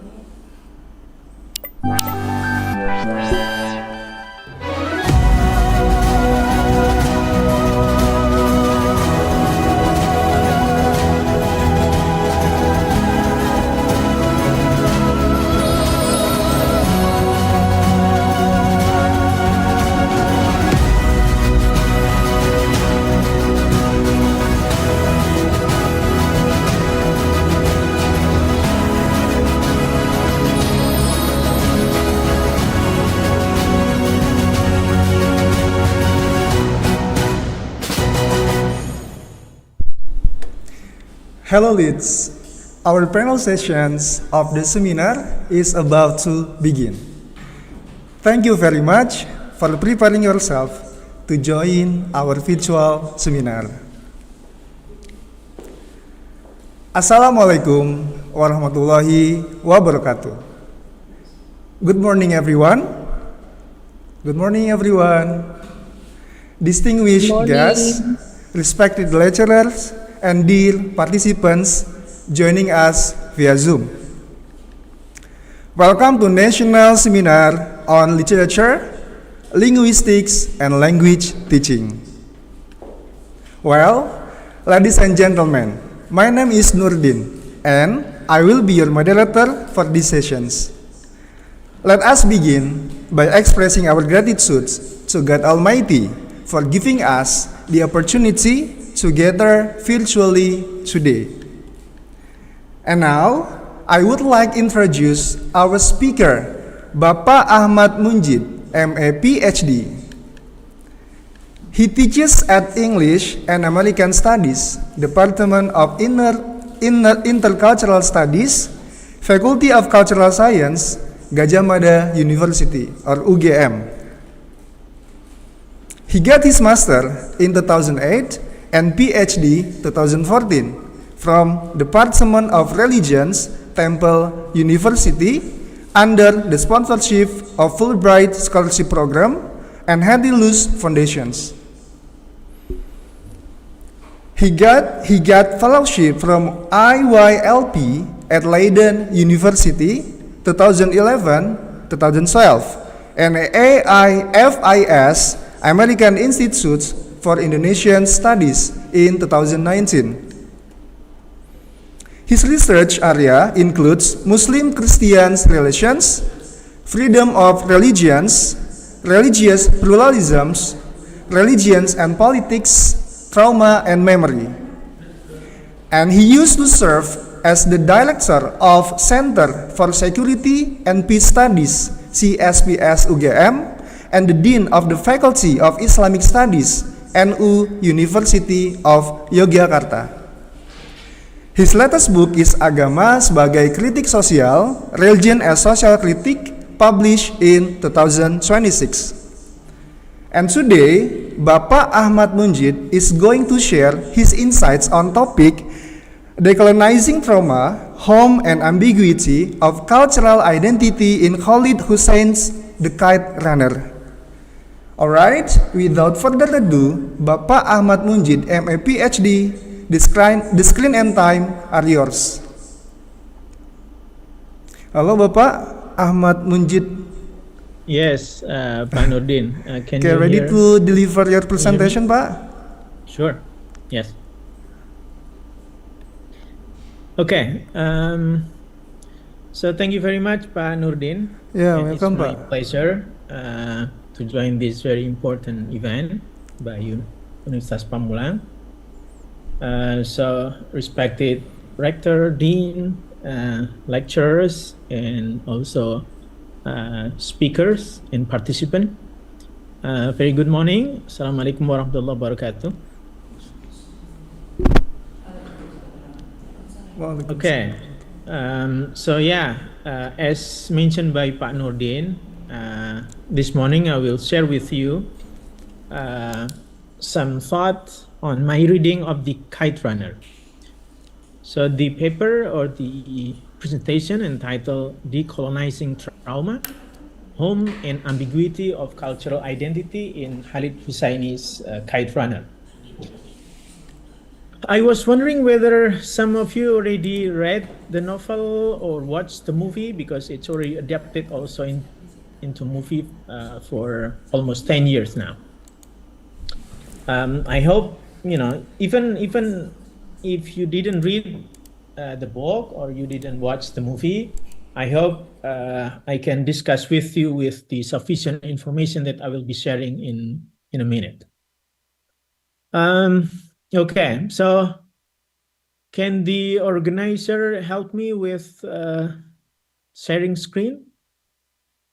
Okay, all right, thank you very much. First of all, a little note on the title. I think many of you are now familiar with this term decolonizing or decoloniality. This has been very interesting, exciting, and popular perspective and theory being used across the globe. We know, are familiar with decolonizing social science, decolonizing humanities, decolonizing Asia, decolonizing technology, etc., and so on. So I will use that frame in this presentation. But to be clear, what I mean by decoloniality or its practice, decolonizing, basically is deconstruction destructuring or dismantling of anything colonial. It includes paradigm, epistemology, worldview, system, mindset, perspective, model, structure, tradition, culture, values, etc., and so on. Believing that a certain people is superior, so certain people or certain system is superior, and therefore has exclusive right and power to control the others. Colonialism is practice of that colonial perspective. So by decolonizing and by doing decolonizing, we are doing the practice of deconstructing, dismantling, destructuring colonial, anything colonial, to carry it out and to unmask the ideological, political, economic, and other interests that is being normalized by the colonizing power, and to make it natural, even necessary for others. So I hope I make myself clear about this rather big term of decoloniality or decolonizing, as you can see on the title, right? So let's move on to identity. For me, identity is social marker. The previous speaker, Prof. Ika, already mentioned about this. And I think my topic is also related to what Professor Ika already presented earlier. Identity is social marker that helps to navigate the webs of positions, relations, and their significance. But it's not just social marker. It sometimes also creates some unresolved dilemma. Now I'm talking about specific group, because the novel that I will be discussing is written by Afghani Muslim living in the US. So the background of this discussion is the Muslim diaspora in the West. So especially among the Muslim diaspora communities living in the polarized Western countries, and they're constantly haunted by all forms of intersectional violence, easy target. So you see the easy target. So you see the ambiguity. Cultural identity, being Muslim, in the Western countries, sometimes it becomes a protecting cell for the Muslim there, but sometimes it makes them into inevitable easy target. That's what I mean by cultural identity as ambiguous. And when we add trauma into that, when we intertwine with trauma, both individually and collectively, cultural identity often complicates the way Muslim diaspora perceive and being perceived by the Western dominant culture where they live in, right? Okay. Next to the next slide. All right. I mentioned earlier about being Muslim, and especially in the West, being Muslim after 9/11. There is a very good book, as I put up there, entitled Good Muslim, Bad Muslim. This book was written by Mahmud Mamdani, and Mahmud Mamdani is the father of Zohran Mamdani, the current Muslim mayor in New York City, if you're following the news in the US. So Mahmud Mamdani is a professor in colonial studies, post-colonial studies at the Columbia University. And he published his book in 2004. This is relevant to Kite Runner because Kite Runner was published 1 year earlier, 2003. This book is very important and has become, controversial because of its argument. Basically, the argument is like this. And the book is also a response to the ongoing debate, in the U.S., especially among the American academia after 9/11. In the US, there are two groups of intellectuals. One is conservative, the other the progressive liberal thinker or intellectual. Soon after 9/11, among the conservative intellectuals, that includes Samuel Huntington at Harvard and also Bernard Lewis at Princeton, they had very hot debate about Muslim after 9/11. For Samuel Huntington, and I believe you know his book, The Clash of Civilization. Samuel Huntington is a scholar, an intellectual, who believed that basically Muslim, Islam are not compatible with modern world. Islam, Muslim are not compatible with democracy. And therefore, no matter what, no matter how, Islam and Muslim will or is a problem for the modern Western civilization. That's the reason why the book is called Clash of Civilization. And basically for him, all Muslims are bad, right? And some other scholars disagree with him. Among those who disagree with Samuel Huntington is Bernard Lewis. Himself is also another conservative intellectual at Princeton.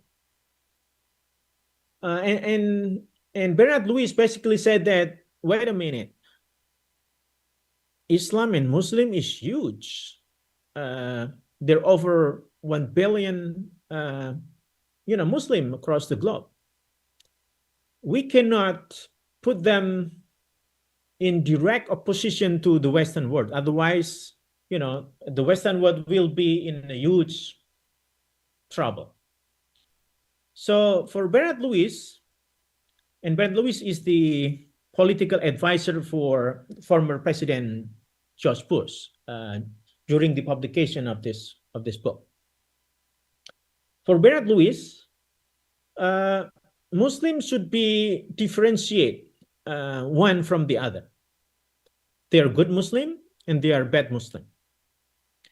Muslim who basically can accept the modern perspective, the modern values, they can live in the modern world without problem, and they're good Muslim.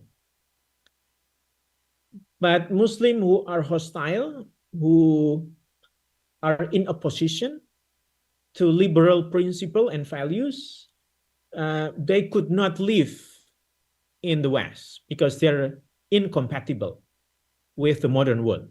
They will become problem. And here, the book by Mahmud Mamdani, is contextualized.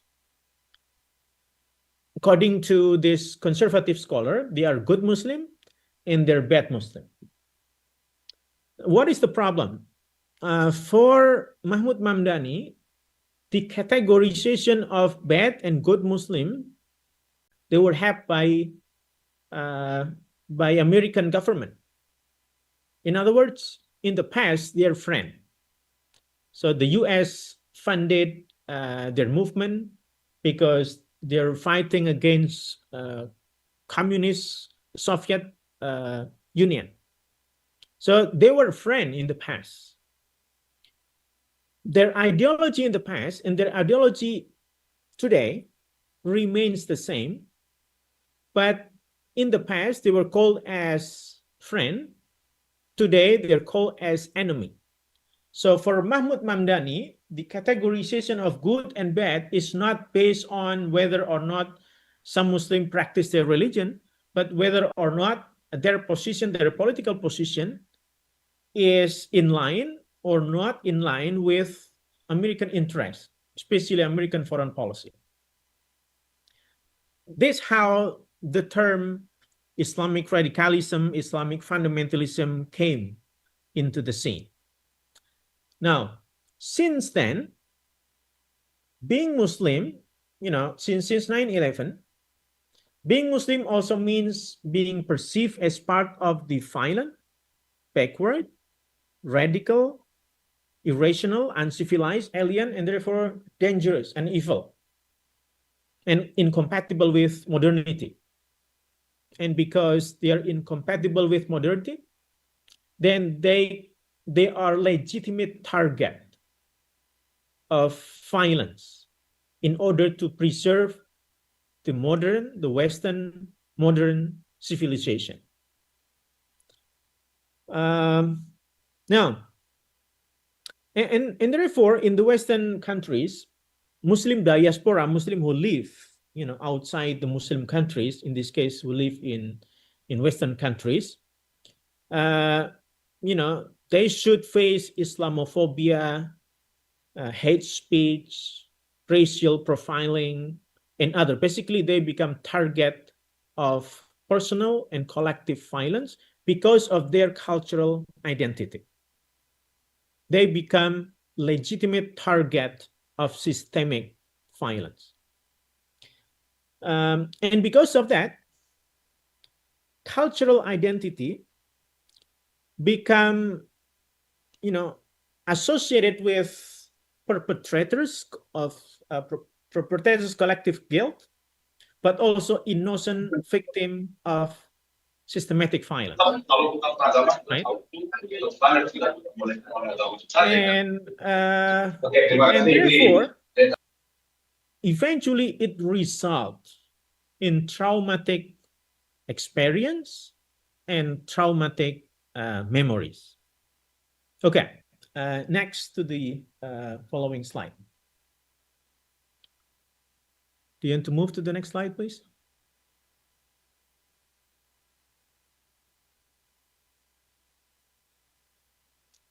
Okay. Right. So because of their cultural identity, Muslim diaspora that become the target of systemic violence, many of them experience trauma. Before we go further, let me define this term trauma. Trauma basically is a mental wound, a wound that is not physical, but it happens in our mind. Trauma is a mental wound. Gen Z generation today, allegedly experience many trauma, and mental health become a very serious problem for many of you. So trauma is a mental wound. A wound that happens in our mind. It's a psychic injury, especially one caused by emotional shock, the memory of which is repressed and remain unhealed. And in trauma studies at UGM, I teach a master degree, a course called Literature, Trauma and Memory. So trauma seems to be much more than just a pathology. According to Kathy Carruth, trauma is always a wound, mental wound that cries out, that addresses us in the attempt to tell us the reality of truth that is not otherwise available. If without trauma that is expressed, we don't know whether something really happened. So the expression of trauma is the attempt to tell us the reality that is available but not identified. And according to Kathy Carruth, this truth cannot be linked only to what is known. When somebody suffers from trauma, you cannot just identify that trauma from the way she or he speak, from his or her admission. Many times, in fact, people who suffer from trauma say the opposite, the exactly opposite condition of what he or she feels. So trauma cannot be identified from what is said, but also what remains unknown. And this unknown sometimes appear in our action, and sometimes it appear also in our, the way that you keep saying that, it means that what you feel is exactly the opposite of what you said. You said, I'm fine, but in reality, you're not fine. You said you're okay, but what you feel is exactly the opposite. You say you forget him or her. The reality is that your memory keeps stuck with him or her, right? Okay. And trauma is not just part of the past. Trauma is relived endlessly in the present through repeated painful reenactment. Sometimes it appears in nightmare. Sometimes it appears in hallucination. Sometimes it appears in flashback, related to cultural identity. So being Muslim in the West, as cultural identity, and then they become, a target of violence, systemic violence after 9/11. That will result in trauma, collective trauma, personal trauma, that will define who they are as a group, as a person. Okay, let's move on to the next line.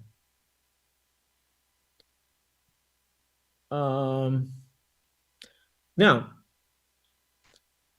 for survivor of trauma, for people who suffer from trauma, the world is not the same after traumatic experience. That is the argument of Christian Muller. If you already suffer from trauma, the world around you, the reality around you, is never the same again. It's changed and fundamentally changed. Well, the world is changing every day. That's true. But what we mean by the world change after trauma is not just the world is changing every day, just like what happened around us. But basically, what really is the change about?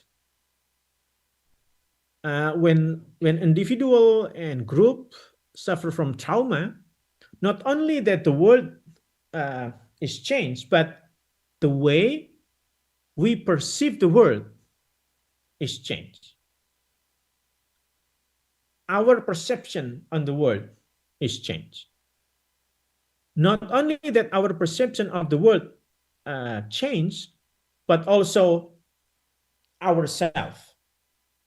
We see the reality change, our perception change, the other that we perceive is also changed, and even ourselves has changed. And therefore, when we change, the way we narrate, the way we tell our story is also changed. It is interesting to know that the way we tell story very much tells who you are as a person. So we are studying literature. We are studying about stories, about narrative. So narrative, the way we tell story, tells us more about what we are telling. What of the story in literature is not as important as the way the story is being told. So people who suffer from trauma has a very distinct way of telling the story. And that narrative is very much shaped by the traumatic experience. Now, there are several questions. We already positioned the decoloniality, the trauma, cultural identity, and the ambiguity of cultural identity. How do we want to apply that into the reading of Kite Runner? There are several questions. How should we understand cultural alienation and traumatic memory presented in the Kite Runner? That's one question. But we can also ask, what does the struggle of finding home say about Muslim diaspora's experience in the West? That's another question. Another question is, how does the said and the unsaid of trauma, the said of the story, the unsaid of the story, shape the narrative?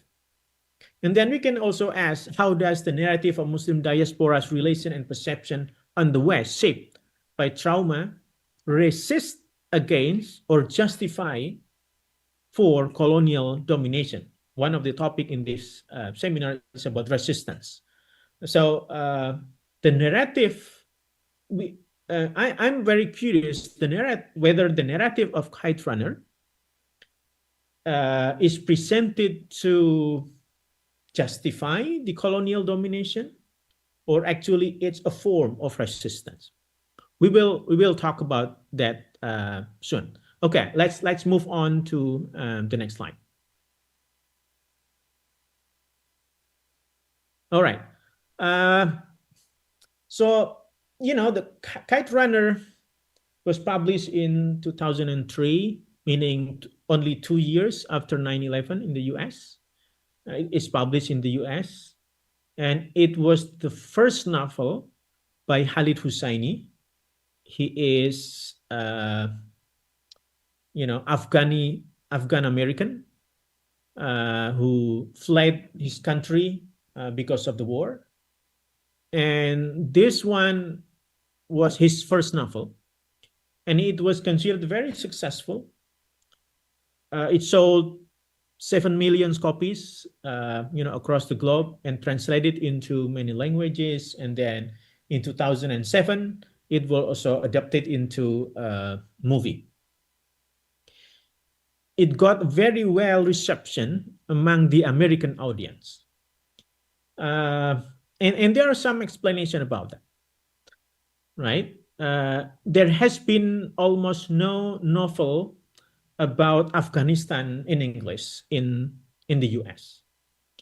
And when 9/11 happened, in fact, many people among the American, audience, book reader, they're curious about Afghanistan, but there has been, no reliable resources to read.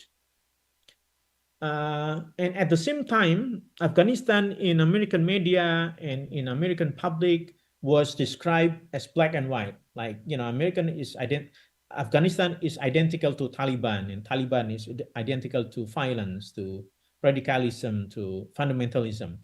So the picture of Afghanistan is so black and white. And Khalid Hosseini wrote this novel as a way to give different perspective, that Afghanistan is not black and white. The people in Afghanistan are real people with emotion, with hope, with anxiety, with dream, with history, with culture. They're not black and white. So this novel was written to give, a colorful description about Afghanistan and how and why Afghanistan came to be like what we are witnessing today. So when it got published, the reception was very positive. It became bestseller book of New York Times for 2 years in a row. So it's a sign of the success of the book, right? So the story, for those who already read the book, this is just a short reminder. The story is about childhood friendship, betrayal, and redemption between Amir. His age is 12 years. He is a Pushtun, meaning the majority ethnic group in Afghanistan, but also the one who own all the privilege. Probably in our case, like the Javanese in Indonesia. We're majority, and we have all kind of privileges that is not enjoyed by minority group. And Hassan, he's 1 year younger. He's of the Hazara background. This is the minority ethnic group in Afghanistan, and he therefore is part of the marginalized people. The background of the story was Kabul in 1970s, troubled by war, in Russian invasion, and political upheaval that happens afterward with the ascension of the Taliban regime. So Amir grew up as a soft boy who doesn't know how to stand up for himself. That's the phrase of his father. So for Baba, the father, he is disappointing because he doesn't know how to stand up for himself. And Hassan, a son of his family servant from the Hazara ethnic group, meet Baba's expectation more than Amir, and that's closer to Baba sometimes. And kite fighting was a favorite game among the teenagers in Afghanistan, and eventually Amir fought that kite fighting because of Hassan. So out of jealousy, Amir made Hassan eventually to be kicked out from his house together with Ali, Hassan's father. And when the war broke in the 70s, in the mid 70s, Amir and Baba fled to the U.S. as refugee because they are elite of the Afghanistan and they have connection and they know where to go when war happened. But most of the people, especially Hazara people, they're stuck in Afghanistan. They don't know how to escape from the war. So in 2001, after Baba died in the US, Amir, now already married and live a happy life in the US, he has a beautiful wife, he has a beautiful house, a beautiful home, and also a very promising career as an author, as a novelist. But in 2001, he decided to visit Afghanistan again to save Sohrab. Sohrab is Hassan's son, from the political turmoil in the country and bring him to California. Because Hassan, the childhood friend of Amir, already died. He and his wife were killed by the Taliban for defending Amir's family's house in Kabul. So when Amir and his father fled to the US, their big house was left behind, and it was eventually Hassan who took care of that house. But Hassan was eventually murdered by the Taliban because Hassan was a Hazara. It is impossible for Hazara to have very big, luxurious house, and he was suspected and eventually killed on the street. All right, next to the following slide. Okay. Now, what bring Amir back to Afghanistan? As I mentioned earlier, that in the US in 2001, he already called San Francisco home. San Francisco, the city I now call home. That's what Amir said. Amir living a good life, but eventually, after receiving a phone call from Amir, from Rahim Khan. Rahim Khan is the friend of his father, and he was very sick in Pakistan, and he called Amir to come.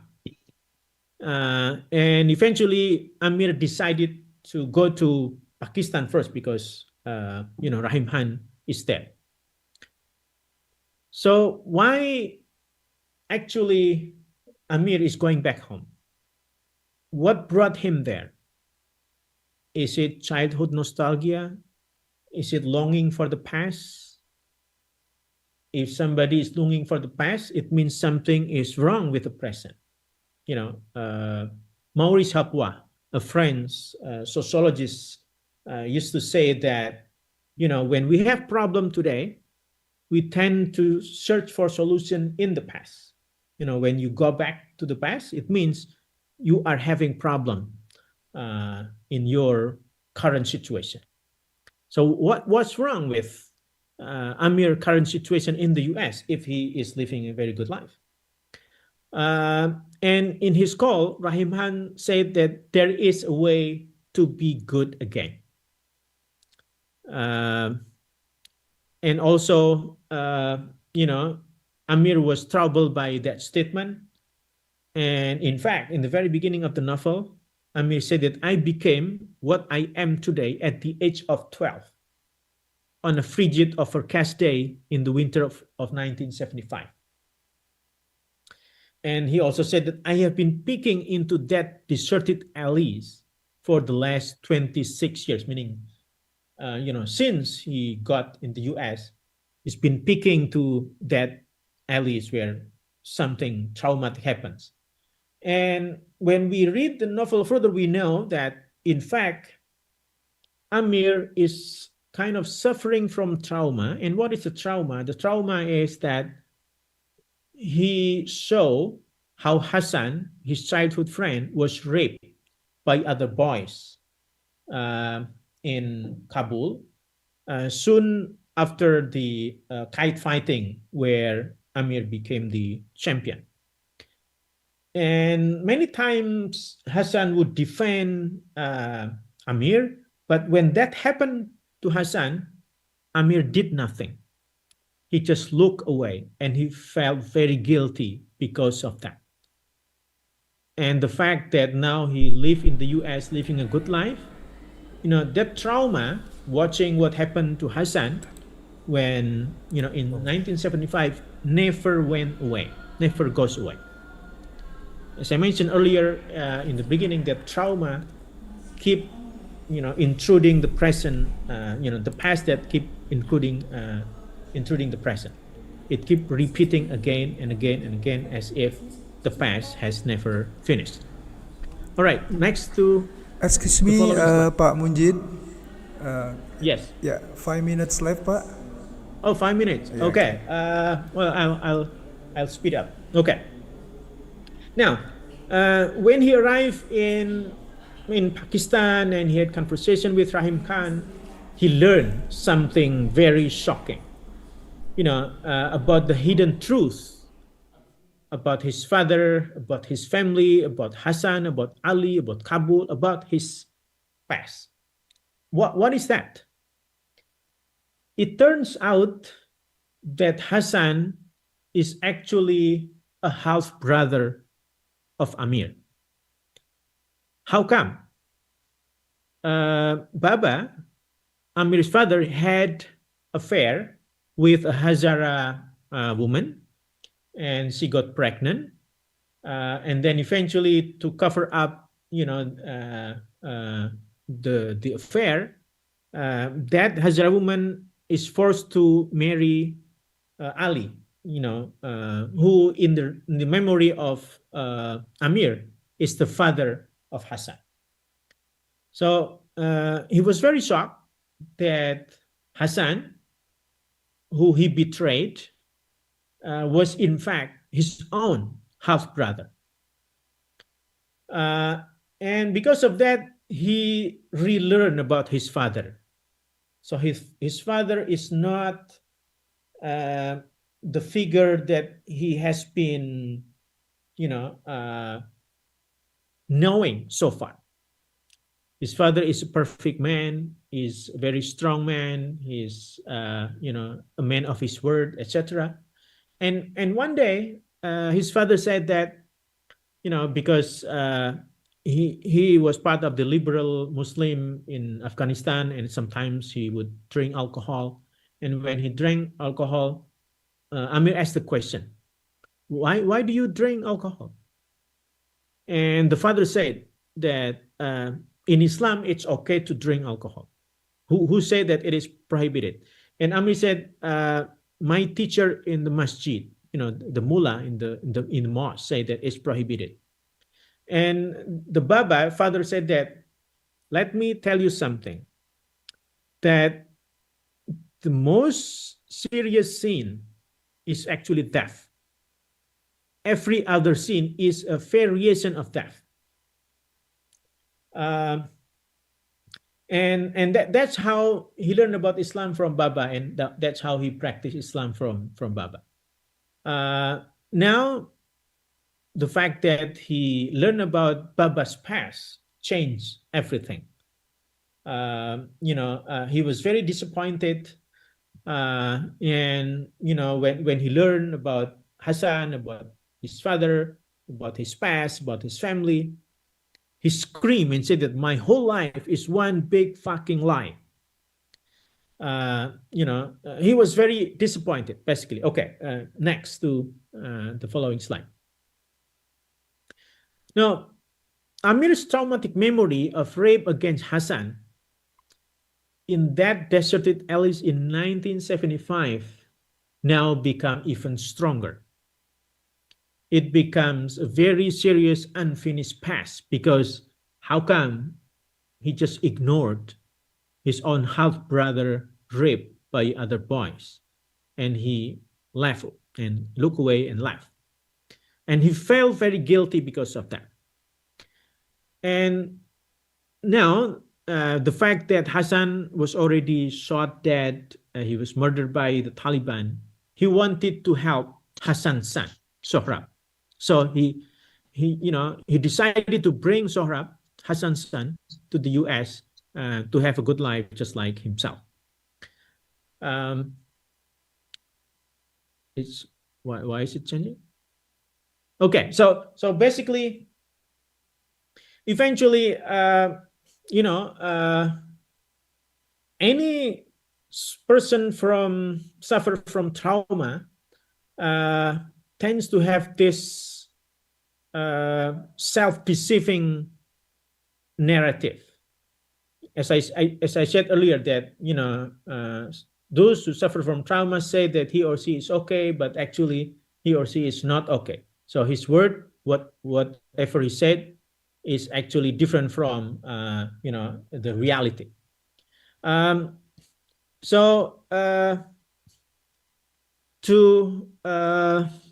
Because time is up, so I guess I can let's go to the conclusion part.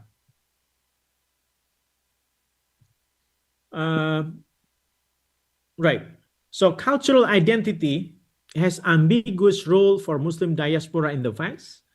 It's an anchor of meaning for collective self-reference in navigating the world among the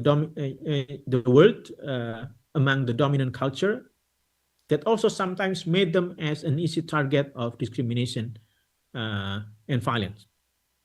So 9/11 became the elephant in the room in The Kite Runner.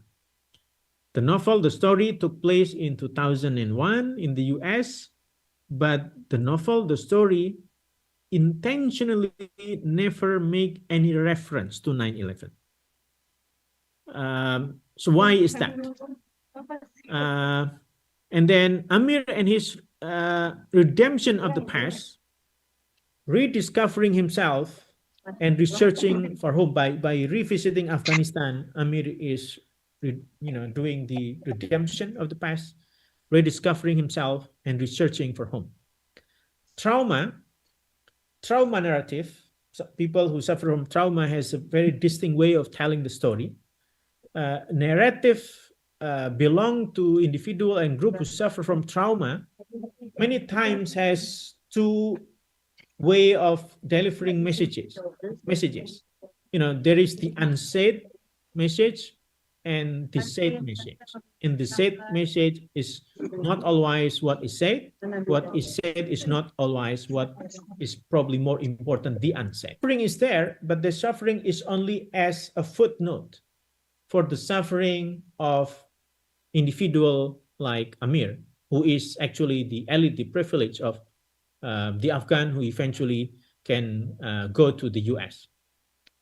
And because the novel never make any reference to 9/11, the turmoil, the collapse of Afghan society and country that actually is a result of American colonialism is not addressed in the book, as if the U.S.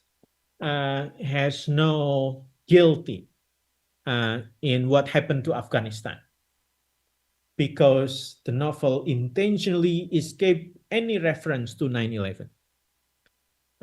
So again, in this case, the narrative offered by Khalid Hosseini in Kite Runner, while it is very fascinating and therefore it got very well reception in American audience, in reality, instead of resisting the colonial domination, instead of resisting the colonial superiority that dominate the globe, it gives justification for it.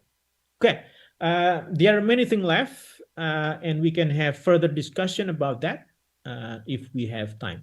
So thank you very much. Assalamualaikum warahmatullahi wabarakatuh. Thank you very much, Bapak Ahmad Munjid, MM PhD, for the insightful and engaging presentations. And now we are in Q&A sessions. We have several questions, Pak. And one question is from our students from 6th semester, namely Andreka Saptiawan. Hello, Andreka Saptiawan. Would you like to open your camera and unmute your microphone, please?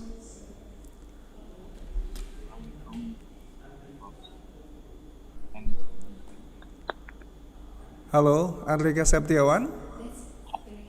Okay. It's my question here, Mr. Okay. Please. Hello, Assalamualaikum, Prof. Ahmad Munjid. Yeah, please go ahead.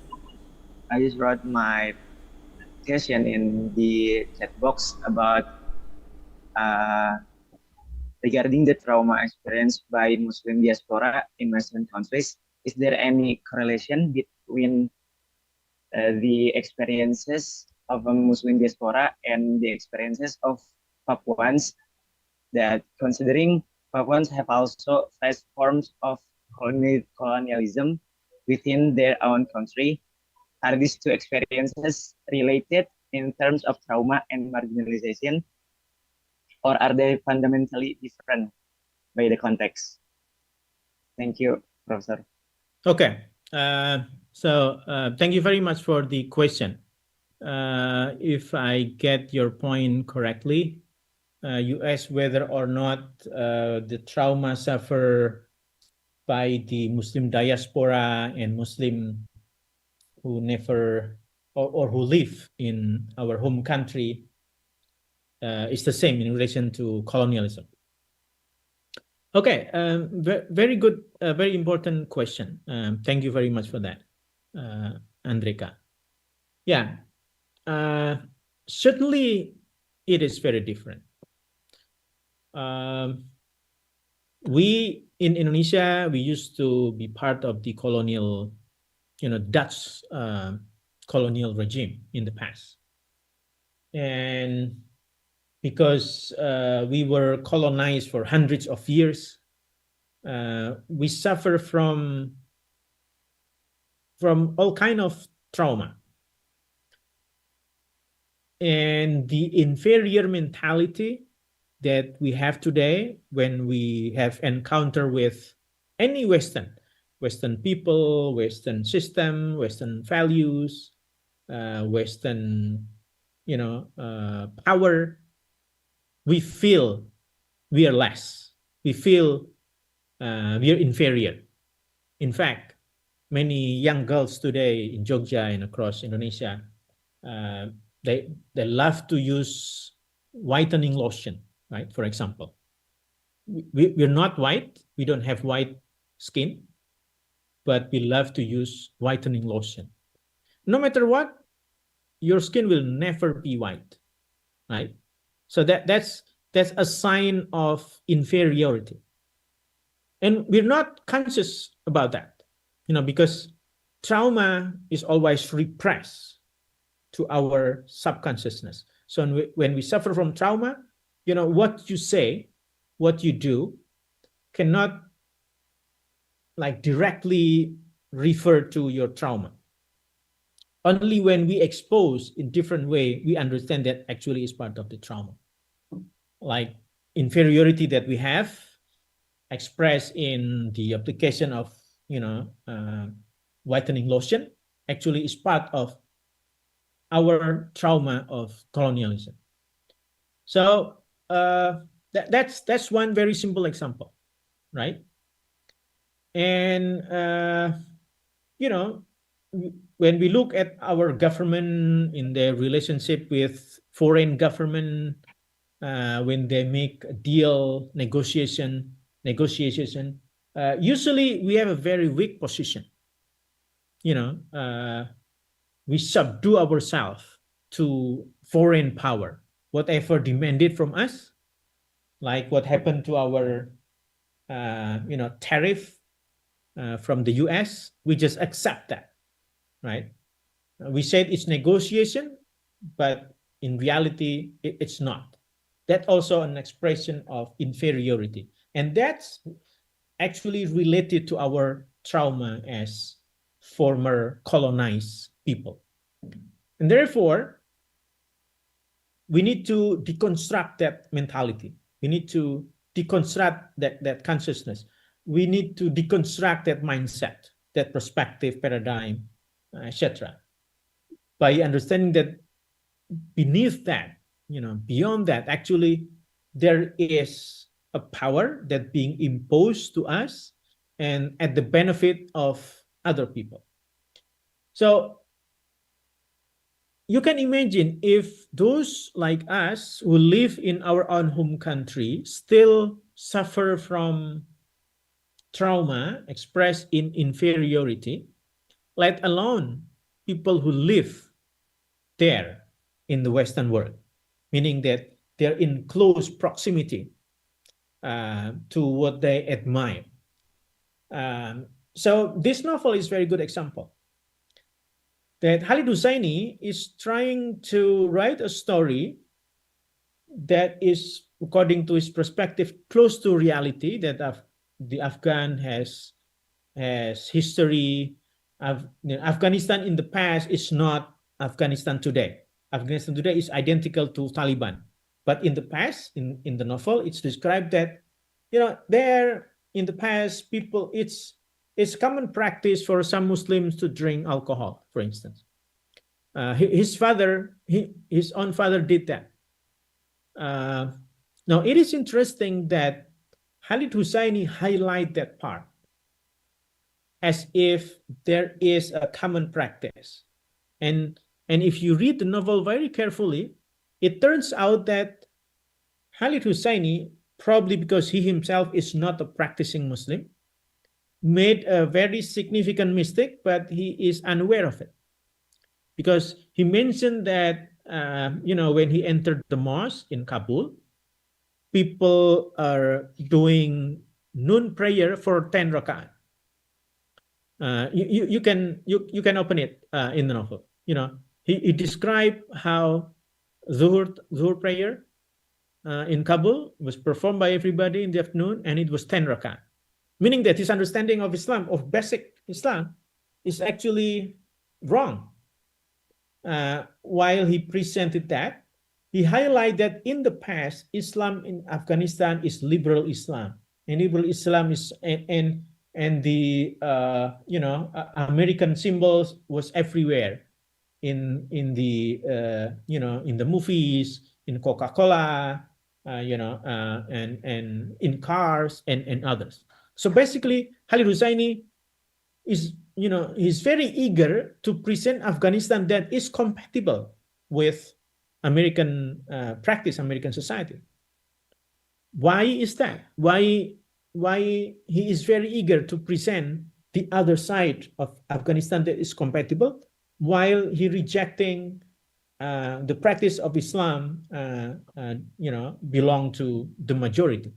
So I think that also refer to, his unconsciousness. And why he did that? Because of 9/11.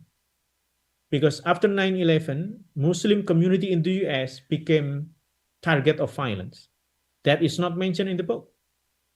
A story about Muslim community in the US in 2001 and never referred anything about 9/11 is strange, because the narrative, the reality in the US is shaped fundamentally by that. Khalid Husseini, because of his trauma, he intentionally stay away from that. And just to make sure that his story will be well received by American audience, just to make sure that he make his reader in the US happy, and therefore he now as Afghan American will be accepted as part of that. I think that's one way to and Zoom, and some students raise their hands for asking some questions, but because the time, we are very thanks for your participation and presentations. For ending the session, would you like to give a closing statement, Pak Munjid? Okay, so again, thank you very much for including me in this conference. It's my pleasure.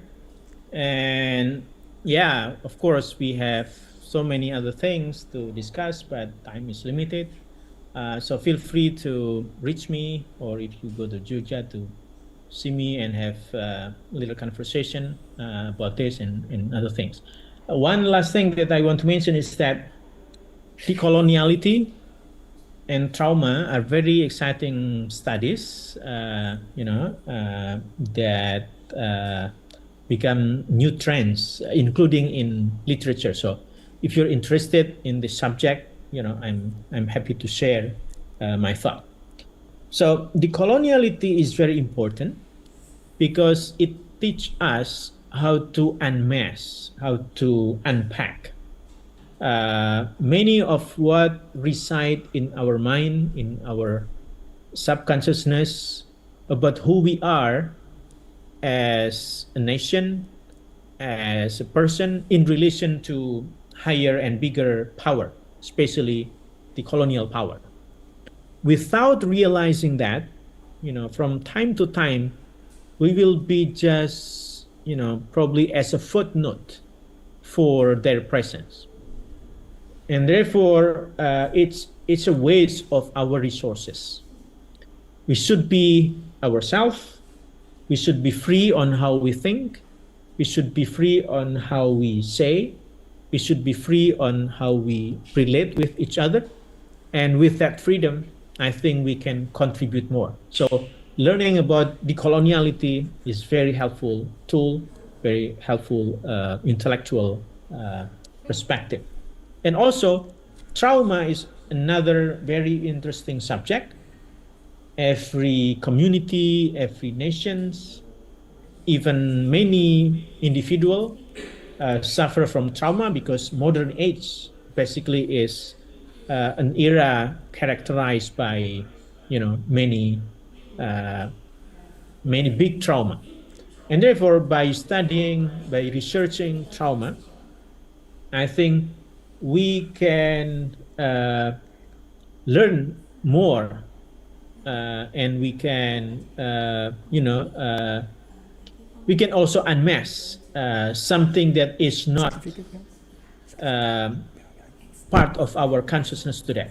So we, either you are from linguistic, from literature, you can also use trauma as paradigm and as a perspective. So by sharing my reading on Kite Runner this morning, I hope I give you a little, let's say, trailer on the excitement of studying decoloniality and also trauma. And I hope, especially for those who are probably writing, undergraduate thesis or master thesis, you might want to think about that. So again, thank you very much and have a productive following meeting after this. Pak Nurdin, thank you very much. Assalamualaikum warahmatullahi wabarakatuh. Yeah. Well, thank you again for the active participation and thoughtful questions, for the audiences. And a gesture of our gratitude, the committee would like to present a certificate of appreciation to our speaker. Please direct your attention to the screen.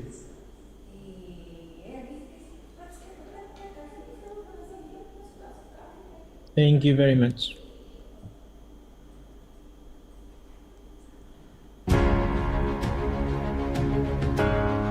We have now come to the end of today's sessions. On behalf of the committee, I would like to thank our speaker for the sharing and all participants for joining us today. Thank you and see you in the future events. Wassalamualaikum warahmatullahi wabarakatuh. Alhamdulillah.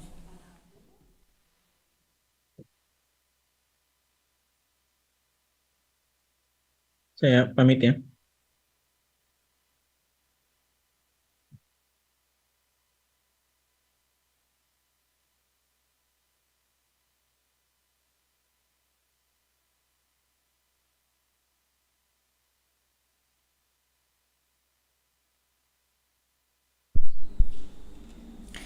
All right, we extend our sincere gratitude to the honorable speaker and our moderator for the insightful presentation and valuable knowledge shared.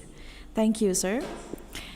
Participants boleh memberikan apresiasi sekali lagi dengan mengklik icon tepuk tangan di menu reaction di toolbar saat ini. All right, honorable attendees, the next plenary speaker in this national seminar is Dr. Geni Kurniati M.Hum from Universitas Pamulang. And the moderator will be Ms. Latifah SSMPD.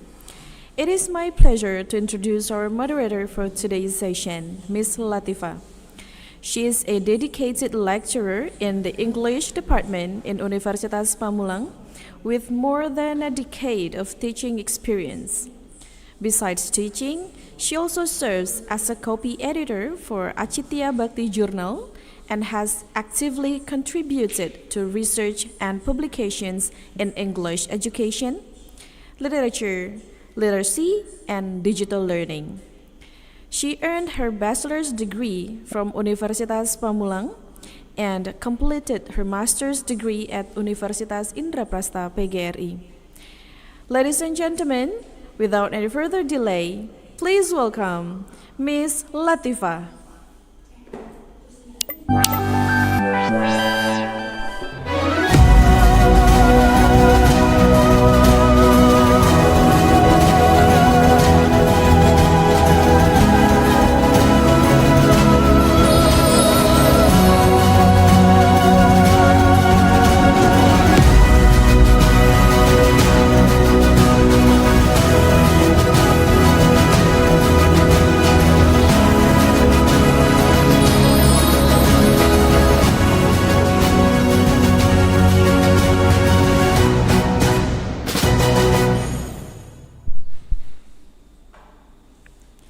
Assalamualaikum warahmatullahi wabarakatuh. Good morning, the distinguished guests, the respected lecturers, and all the participants. My name is Latifah, and it is my absolute honor to be your moderator for this session. Without further ado, let me introduce our distinguished speaker, Dr. Geni Kurniati SSM.Hum. To give you a better understanding of her expertise, allow me to highlight a few key points from the curriculum vitae. Dr. Geni has completed her bachelor degree in English Language and Literature from Universitas Pajajaran, master degree in English Language and Literature from Universitas Indonesia, and doctoral degree in Women's and Gender Studies from Universitas Indonesia. Some of her work experiences are lecturer of English Language and Literature Department, Universitas Pamulang, for literary criticism, literary appreciation, and children's literature since 2016 to present. Article reviewer for Achitya Bhakti, Universitas Pamulang. Journal focuses on various issues. Article reviewer for Lingua, Cultura, and Humaniora, Universitas Bina Nusantara, since 2017 to present. And then English tutor International Language Institution for Universitas Indonesia. For the past few years, she has actively conducted some research and that has been published. Some of them are Reading Picture Books as a Pathway to Critical Thinking and Resilience in 2025, Women's Empowerment, Staging Power Resistance in Ocean 2013, Litera Article Journal Publication in 2024, Female Characters, Fluid and Fluctuated Gender in Lab Girl by Hope Jahran, published in Atlantis Press, was indexed in 2020, Female Authors' Roles in Building Gender Equality Awareness, International Seminar of Universitas Indonesia in 2017. She also has joined some workshops and trainings. The workshop on Academic Writing Tutor, Universitas Indonesia, workshop on English for Academic Research by University Technology of Sydney in Research, Universitas Indonesia, workshop on Research and Academic Writing Colloquium, Universitas Indonesia. The internship, community services, and event organizer that she has involved with are intern, book reviewer, and English editor, Committee Future Green Thumb Leader Program, and Young Southeast Asia Leaders Initiative. In this session, we will discuss feminisme digital, membangun dan menegosiasi identitas gender. We will hold the Q&A session after the speaker finish her presentation. Please join me in giving a warm welcome to Dr. Geni.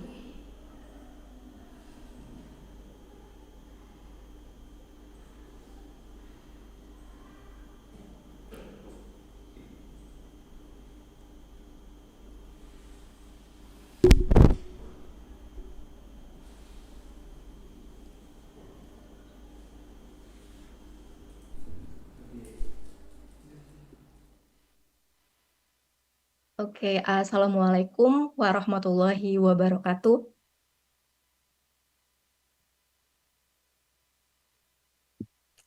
Can you hear me? Okay, I've got a response in the chat box, so I believe the audiences can hear me. Good morning. I would like to greet first Bapak Dr. Pranoto, SSMM, the Rector, Dr. Nurzaman, AM, MM, MSI, the Dean, Ibu Triana, SSMA, and the head of our English department, Bapak Tito Dimas, SPD MHUM, Professor Dr. Ike Rivita, and Bapak Ahmad Munjid, MA, PhD, and Professor Heri Mulyono, SPD, MPD, PhD. Dear ladies and gentlemen, and my fellow seminar participants, in this session, I would like to discuss the topic as you can see on the screen. It's entitled Digital Feminism, Constructing and Negotiating Gender Identity.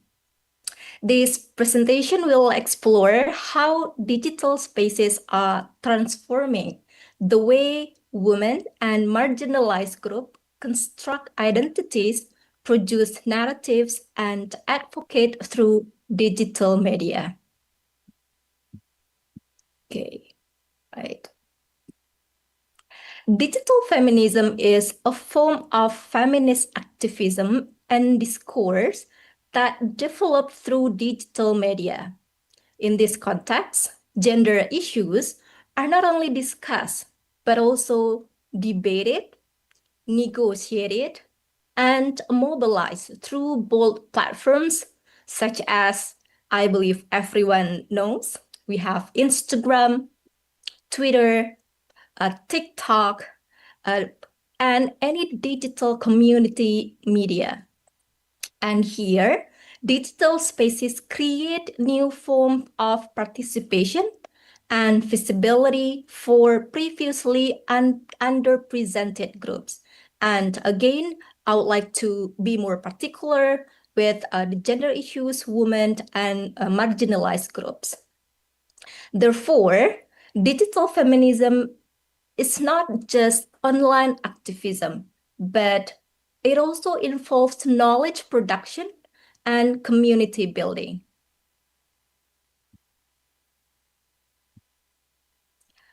In the digital age, literary texts are no longer static. They become interactive, multimodal, and shaped by communities. Therefore, gender identities are not only represented, but also negotiated and reshaped through digital interactions.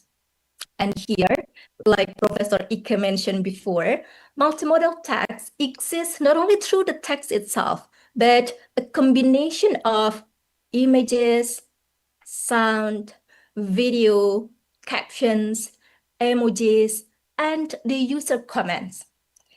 From my own experience, I would like to read the comments as well. Because usually the debate that will be like, hot debate in the comment section. Right. Baladi explains that digital narratives for sure differ from the traditional media because of the dynamic and the participatory nature. In this case, digital literary forms emerge through the integration of various semiotic sources and often develop through the interconnected and collaborative communities.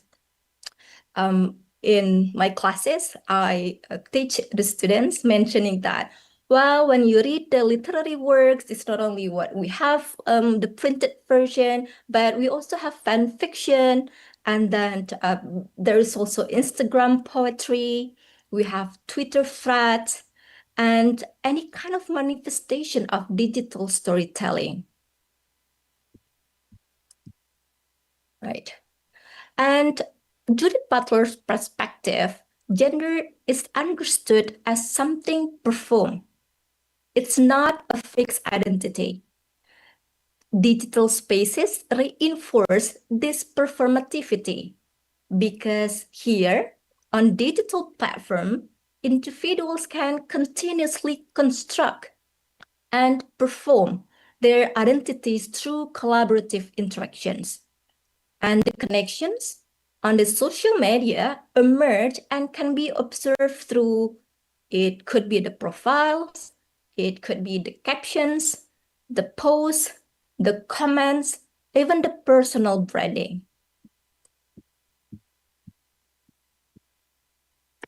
Digital feminism is visible in various forms, such as feminist accounts on social media, their literature, and discussion on body politics, understanding, and gender issues, including. This means that social media becomes both a space for discourse production and a space for resistance. Let's take a look at some examples we have here. In these sections, I'm presenting several examples of digital platforms that represent the practice of digital feminism in Indonesia. Here, I'm sharing with you only 6 accounts, but for sure there are abundance of accounts that we can, follow and read through. Here, let's take a look at one by one at a glance. We have the first one here, it's Magdalene. In the first table here, the column, you can see that is the motto. So even this account, they have motto, to support diversity, empowering minds, you matter.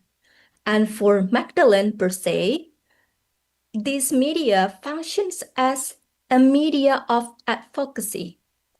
And not only advocacy, but also public literacy platform that will enable the users to discuss issues of gender, sexuality, power relations, mental health, and social injustice.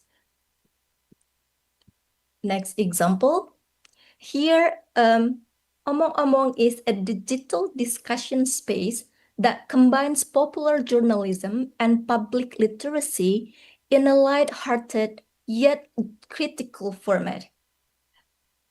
Omong-omong media, semua berawal dari omong-omong. Like, can you imagine how welcome the motto is?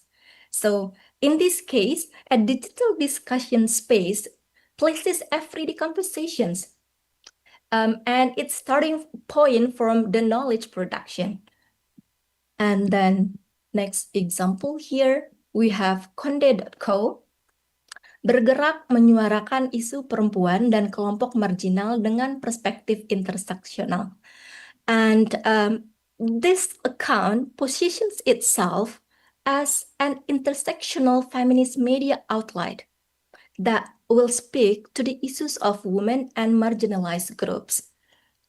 And next, here we have this women's literacy community. This women's literacy community creates a space for empowerment based on reading experiences. So they will invite the users, anyone is welcome to have the reading experience and then personal reflection and knowledge sharing practice. And then writers community. This community builds women solidarity through writing practices. So before it's more into discussion, debate, still in the form of writing, like comment section, opinion. But for this community, they also produce digital creative expressions and even publishing books. And here, the last example I have, this penerbit naskah sendiri. You know, like, can you imagine that they give you a platform where you can publish your own work, where you can voice your own experience. And here, this independent publishing is the practice of independent publishing as a form of resistance to mainstream publishing structures while simultaneously opening up a space for more personal and experimental literary expression. A friend of mine, she used to be this buruh, you know, like at this factory, and she said that she was the one and only female buruh there. So can you imagine how her experience? And she got a chance to write her story and publish it. And then next here, digital culture enables women to be more active in literary production and participatory identity formation. Like I told you previously, this friend of mine can create her own book, can publish and share her story for sure. So in that case, it's not only the literary production, but she participates in her own identity formation. And therefore, digital platforms create social and cultural spaces that allow identities to continue to be structured through communication practices. In this regard, several concepts are crucial. It will be the participation and the visibility, collaborative meaning making, and that will continuously constructed.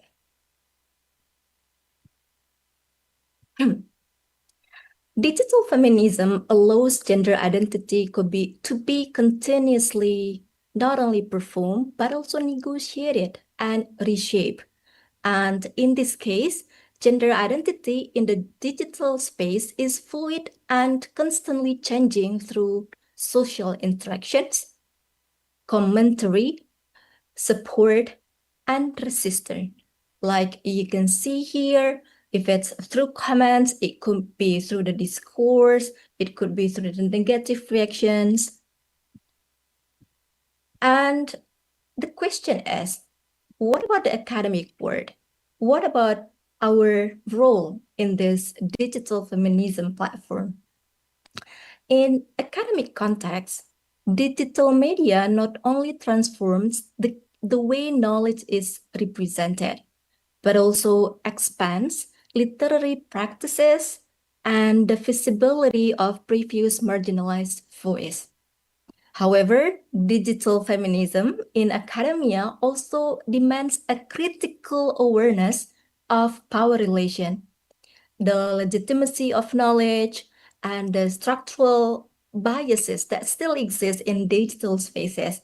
Well, not only digital spaces, including in our daily life and on our campus.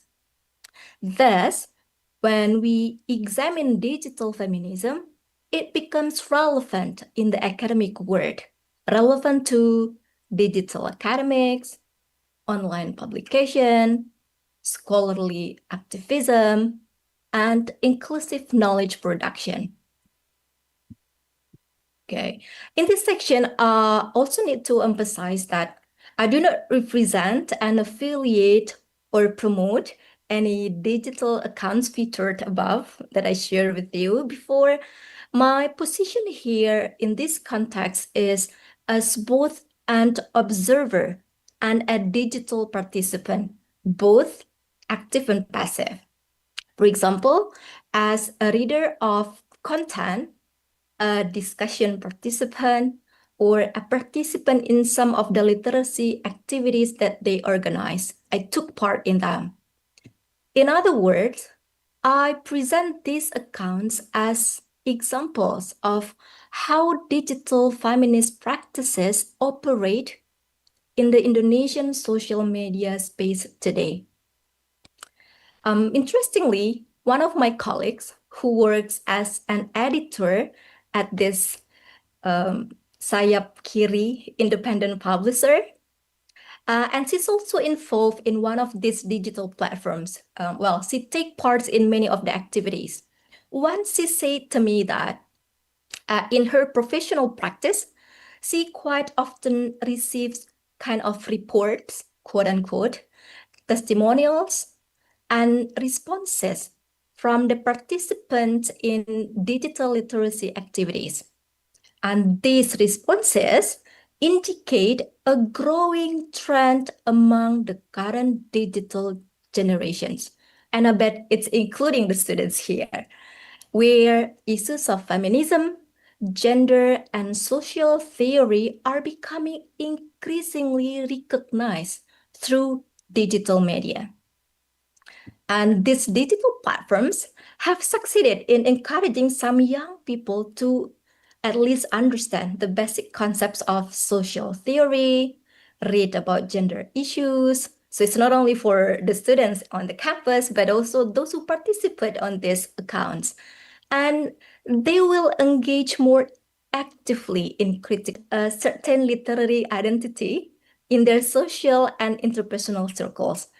Jadi zaman sekarang yang keren itu adalah yang mengikuti isu sosial gitu ya. And the most accessible way to do that, one of the ways is through the social media. And looking back, this phenomenon demonstrates that feminist and gender literacy are actively, massively, and quite effectively moving through digital media. The digital space is no longer just as a place for entertainment consumption. Orang udah nggak mau lagi cuma scroll-scroll aja gitu ya. But we need to earn something. We need to know something. And even further, we need to participate in the discussion. Therefore, it becomes an arena of knowledge production. So if you, the students, and us, the lecturers, participate in that discussion, it means we contribute in the knowledge production. And therefore, the identity formation and the rapid and participatory dissemination of social awareness. And this next important question is, what about us in the academia world? What about us on campus? Are me, us, the lecturers, and you as the students sufficiently aware, responsive, and understanding of the gender and feminist issues currently being hotly discussed and championed on digital platforms? Or the question could be, is digital space moving faster than the academic space in constructing contemporary social discourse? Then we know the answer, right? In conclusion, that's quite short presentation. The digital space has transformed the way knowledge is produced, disseminated, and negotiated. And here, digital feminism is not only a representation of gender on social media, but also a critical academic practice that will transform discourse, that will expand access to knowledge, and encourage the creation of more inclusive and equitable academic ecosystem. Okay, ladies and gentlemen, I think that's all from my presentation, and I am very open to discussion and questions. Back at you, Ibu Latifah.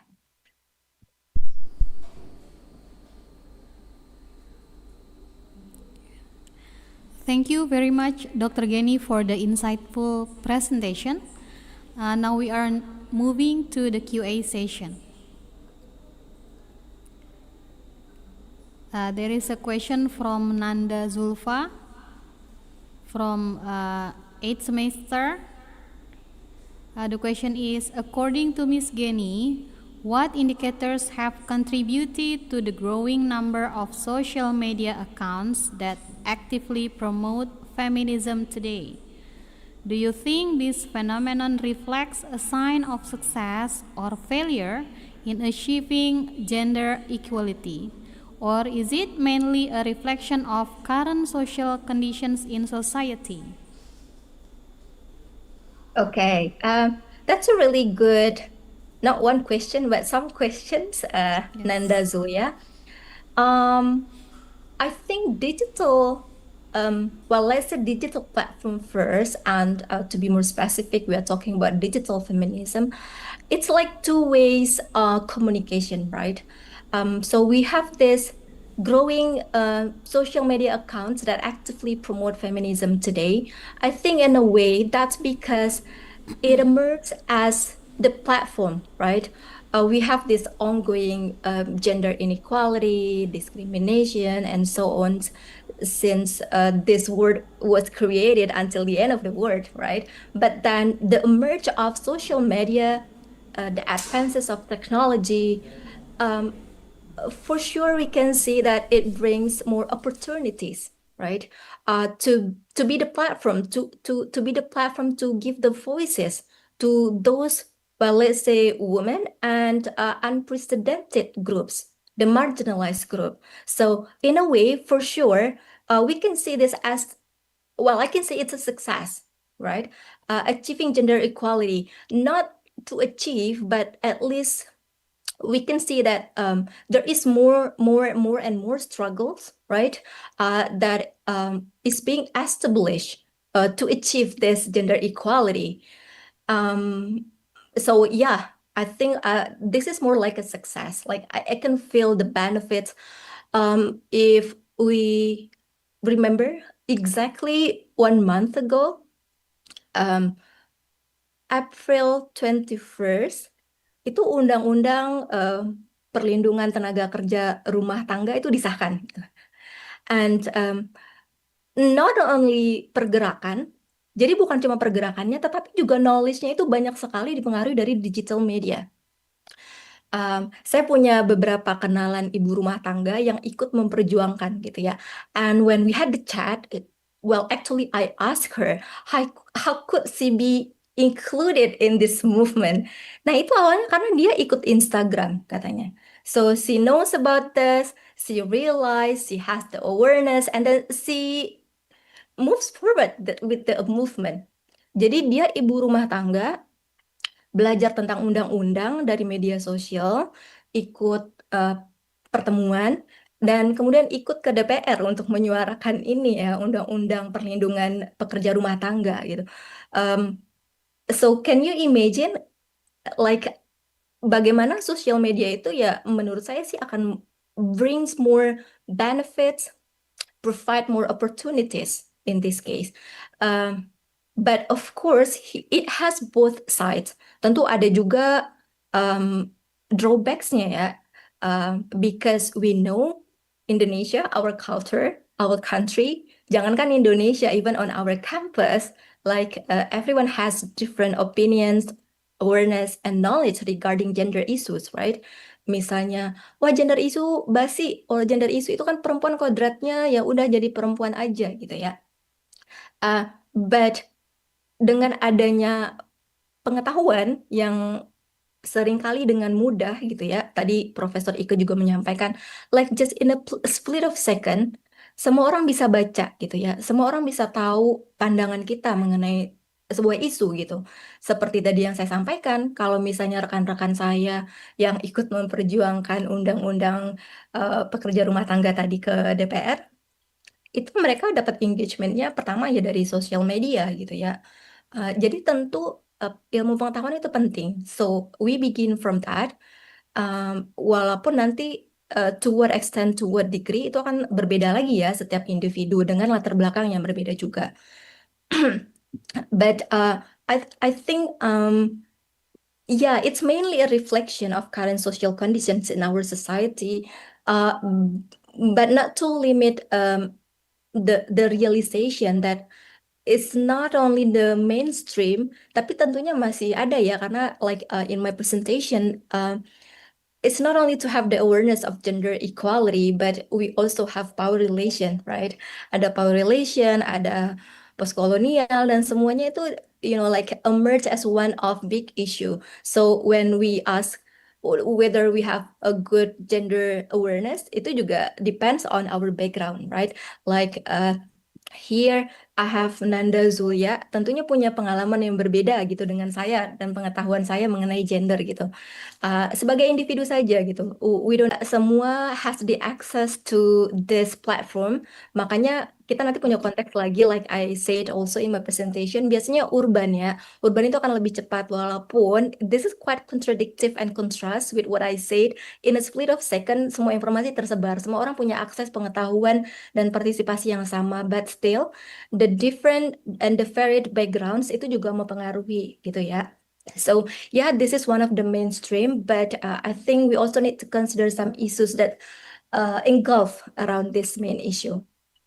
I hope you are satisfied with the answers, Nanda Zulia. Do we have more questions, Bu Latifah? We don't have other question. Yeah. Is there any question? Wait, Miss Geni. Sorry. Yeah, Bu Latifah. Yeah. It's still from Nanda Zulia, but I think this time she kind of agrees with me. Yeah. She posted her opinion here, which I think that's really interesting and encouraging as well. Yeah.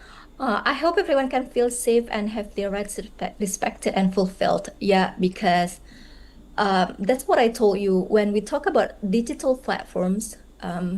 It's not only that everyone can participate, but also you need to know your rights, right? Ada undang-undang komunikasi gitu ya. Jadi bukan cuma kita bisa beropini, tapi tetap ada kunci-kunci atau indikator-indikator yang harus kita perhatikan gitu ya. Platform apa yang sedang kita gunakan, tujuannya apa, posisi kita seperti apa, itu tetap perlu ada gitu ya. Ya itu tadi. So your rights will be respected and fulfilled safely. Back to you, Bu Latifah. Yeah, thank you, Dr. Geni. In conclusion, the key takeaway from Dr. Geni's presentation is how digital feminism has contributed to academic practices and to the worldwide science development. As the closing, we'd like to give certificate of appreciation to Dr. Geni.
Dr. Geni, we present the certificate of appreciation.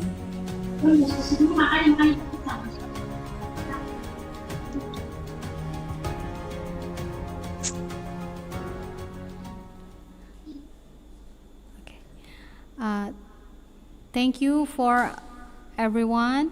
Thank you to our speaker, Dr. Geni Kurniati, for sharing the expertise, and to the audience for your active participation. My name is Latifa as the moderator. Wassalamualaikum warahmatullahi wabarakatuh. Thank you, Bu Latifa. Thank you, everyone.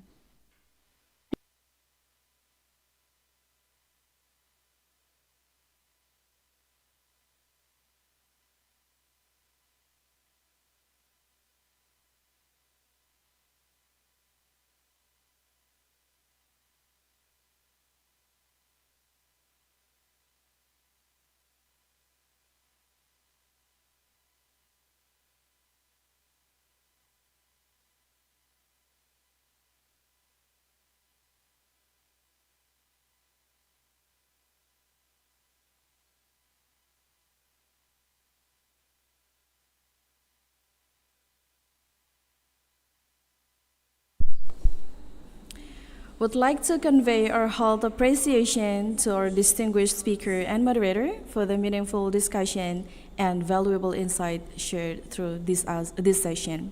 Thank you very much. Sekali lagi, kami ucapkan terima kasih atas kontribusi yang luar biasa pada sesi ini. Boleh sekali lagi diberi tepuk tangan yang meriah dengan menekan tombol tepuk tangan di toolbar. Baiklah, hadirin peserta seminar yang berbahagia, acara akan kami break selama 1 jam dan akan dimulai kembali pukul 13.15 di sini di main room yang sama, karena kita masih ada 1 plenary speaker lagi dan juga ada sesi paralel yang sayang jika dilewatkan. Dan kami persilakan kepada Bapak Ibu untuk beristirahat sejenak dan menikmati makan siang di lokasi masing-masing. Terima kasih dan selamat bersantap siang.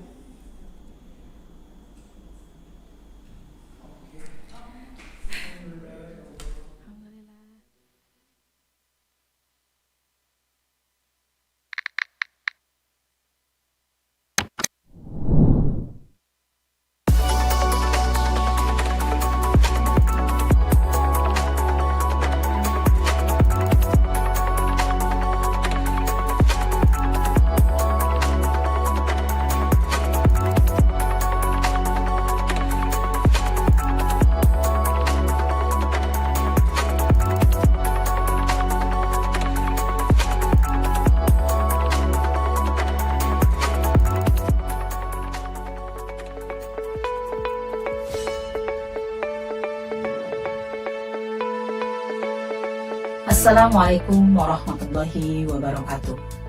Saya Triana, Dekan Fakultas Sastra Universitas Pamlut. Maka Fakultas Sastra menjalankan berbagai misi. Pertama adalah menyelenggarakan pendidikan dan pembelajaran yang terjangkau bagi semua kalangan masyarakat berdasarkan pada prinsip-prinsip Tridharma perguruan tinggi. Kedua, menyelenggarakan penelitian dan dengan ciri khas pengembangan ilmu, khususnya sastra Inggris dan sastra Indonesia bagi semua lapisan masyarakat. Ketiga, menyelenggarakan pengabdian kepada masyarakat untuk mengembangkan ilmu bahasa khususnya sastra Inggris dan sastra Indonesia. Keempat, menyelenggarakan pengelolaan Fakultas Sastra sebagai pendukung bagi pencapaian visi universitas tahun 2025. Dan yang terakhir adalah menyelenggarakan kerjasama dalam bidang bahasa dan dengan berbagai institusi, baik dalam maupun luar negeri, yang berbasis saling menguntungkan. Struktur organisasi Fakultas Sastra terdiri dari dekan, wakil dekan, serta koordinator masing-masing bidang, yaitu bidang tata kelola, bidang visi dan misi, bidang pendidikan dan pengajaran, bidang penjaminan mutu, bidang kemahasiswaan, bidang penelitian dan PKM, bidang sumber daya manusia, bidang keuangan dan sarana dan prasarana, serta bidang kerjasama. Fasilitas yang Article 31, Paragraph 1 of the 1945 Constitution states that every citizen has the right to obtain education. Pamulang University is here to answer the mandate of the law through decent and qualified education that is affordable to all levels of society. Located in the westernmost province of Java Island, Pamulang University, more specifically in South Tangerang, becomes the largest private university in Banten province. Pamulang University was established in 2004 by Sasmita Jaya Foundation, led by Dr. Honoris Causa Dr. Andes Haji Darsono.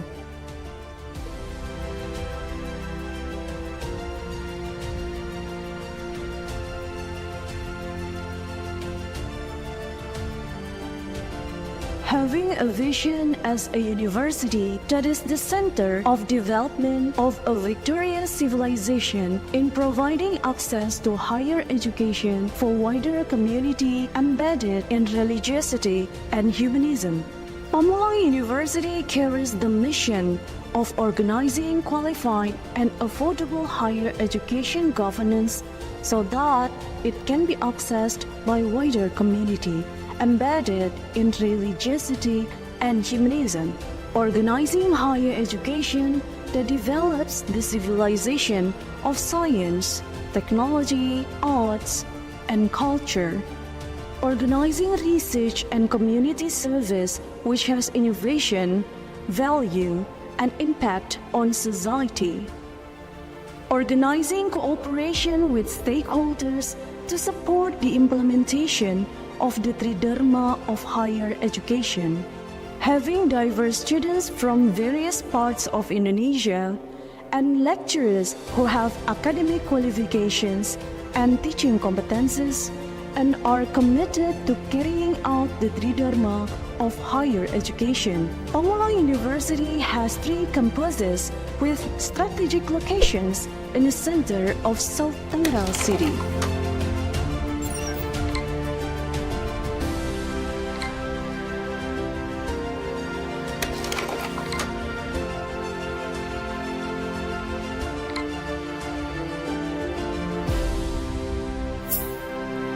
Pamulang University currently has 10 faculties and 1 postgraduate program with a total of 39 study programs. Faculty of Economics and Business, Faculty of Law,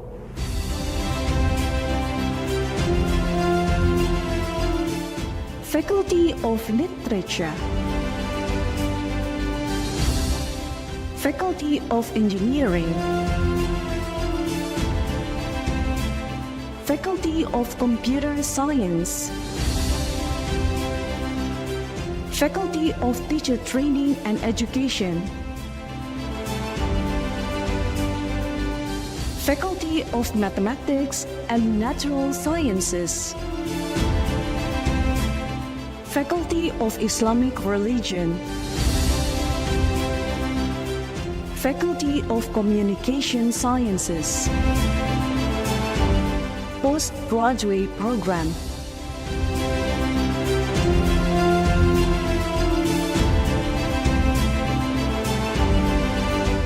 Besides, Pamulang University also has supporting institutions in providing services and implementing the Tridharma of higher education. Pamulang University implements a curriculum based on the Indonesian National Qualifications Framework oriented into Merdeka Belajar Kampus Merdeka, with blended learning techniques using various models in accordance with learning outcomes. To optimize the learning process, Pamulang University is supported by representative facilities such as classrooms,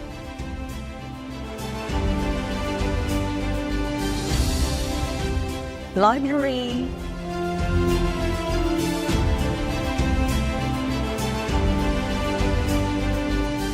laboratory,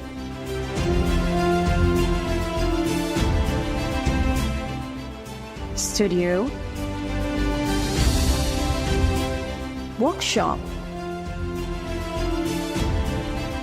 production unit, art space,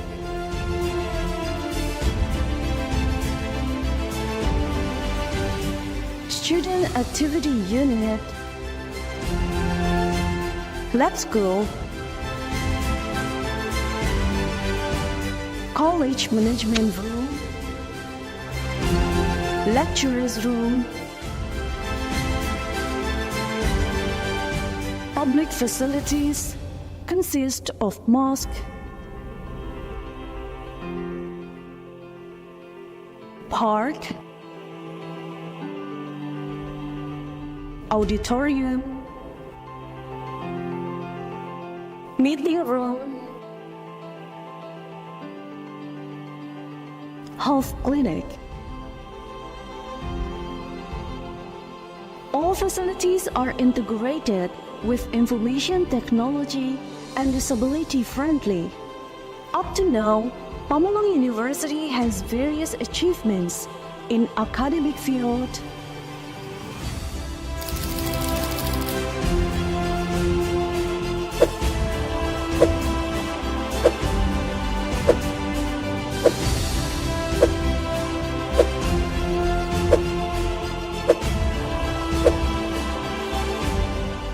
and non-academic fields.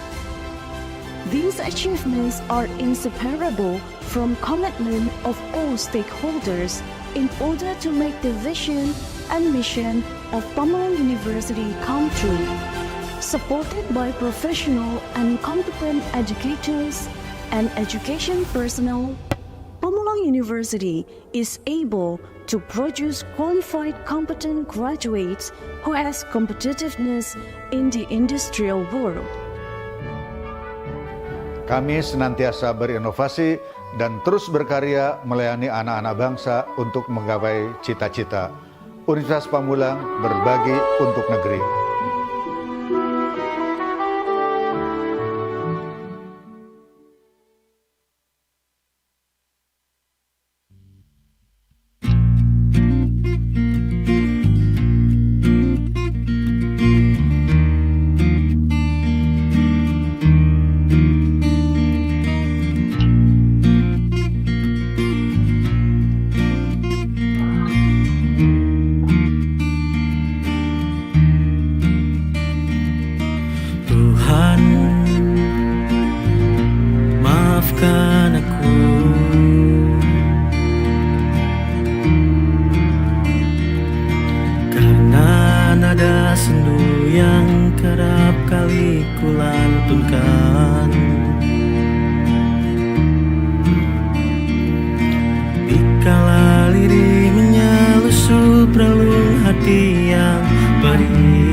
Menyesal karena itu.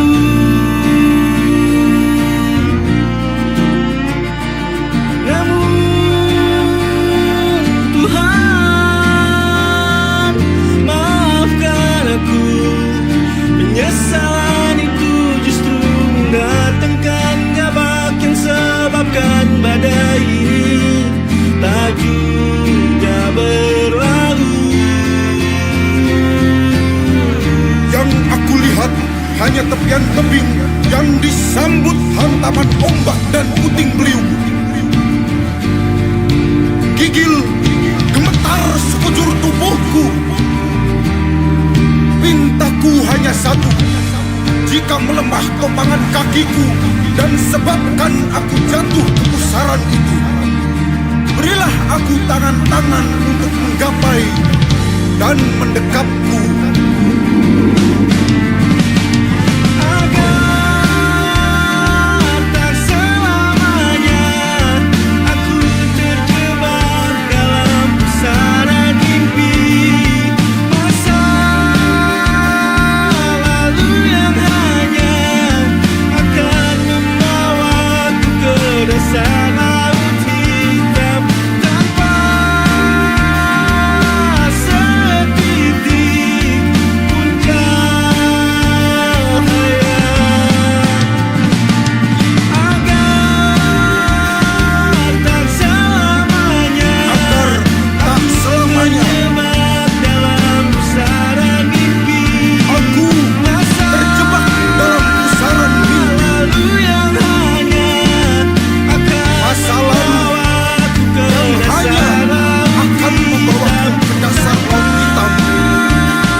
Fakultas Sastra adalah menjadi fakultas sastra yang unggul dan memiliki daya saing tinggi pada tahun 2025 dan dalam mengembangkan pendidikan dan penelitian yang berdasarkan pada nilai-nilai humanis dan religius. Usaha untuk mencapai visi tersebut, maka Fakultas Sastra menjalankan berbagai misi. Pertama adalah menyelenggarakan pendidikan dan pembelajaran yang terjangkau bagi semua kalangan masyarakat berdasarkan pada prinsip-prinsip Tridharma perguruan tinggi. Kedua, menyelenggarakan penelitian dan dengan ciri khas pengembangan ilmu, khususnya sastra Inggris dan sastra Indonesia bagi semua lapisan masyarakat. Ketiga, menyelenggarakan pengabdian kepada masyarakat untuk mengembangkan ilmu bahasa khususnya sastra Inggris dan sastra Indonesia. Keempat, menyelenggarakan pengelolaan Fakultas Sastra sebagai pendukung bagi pencapaian visi universitas tahun 2025. Dan yang terakhir adalah menyelenggarakan kerjasama dalam bidang bahasa dan dengan berbagai institusi, baik dalam maupun luar negeri, yang berbasis saling menguntungkan. Struktur organisasi Fakultas Sastra terdiri dari dekan, wakil dekan, serta koordinator masing-masing bidang, yaitu bidang tata kelola, bidang visi dan misi, bidang pendidikan dan pengajaran, bidang penjaminan mutu, bidang kemahasiswaan, bidang penelitian dan PKM, bidang sumber daya manusia, bidang keuangan dan sarana dan prasarana, serta bidang kerjasama. Fasilitas yang ada di Fakultas Sastra sudah sangat memadai, yaitu dengan tersedianya ruangan kelas yang nyaman, laboratorium bahasa, auditorium yang luas, perpustakaan yang nyaman tentunya, masjid, dan juga tersedianya tempat parkir yang luas untuk menampung kendaraan para mahasiswa dan juga terdapat Taman Mario Kocco yang sangat nyaman. Dan mahasiswa di Fakultas Sastra telah banyak memperoleh berbagai prestasi, baik di bidang akademik maupun non-akademik. Di bidang akademik contohnya, mahasiswa sastra sudah menjadi Duta Bahasa Banten pada tahun 2021, 2022, 2023, dan yang terakhir 2024. Dan di bidang non-akademik, mahasiswa Fakultas Sastra sudah menjuarai kejuaraan paduan suara internasional di tahun 2024. Selamat datang di Fakultas Sastra, selamat bergabung bersama kita bangun bangsa. Terima kasih. Assalamualaikum warahmatullahi wabarakatuh.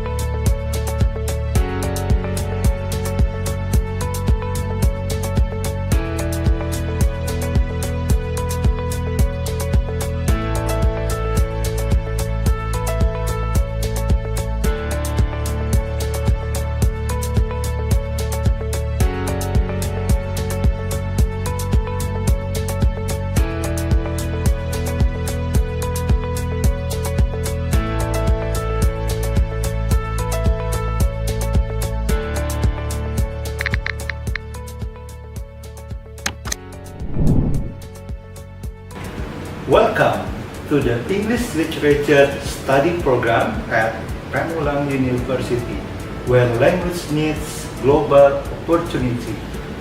We prepare global competitive graduates in literature and linguistics, grounded in humanistic, entrepreneur, and religious values. Supported by internationally faculty members, MBKM curriculum, and modern technopark facilities. This opportunity extends beyond those in specific circumstances, such as our brothers and sisters with disabilities. Pamulang universities, including those with visual impairments, hearing impairments, and physical disabilities. Moreover, Pamulang University offers various facilities to support the learning process, such as laptops, and ensures that qualified lecturers provide guidance in classes that include students with disabilities.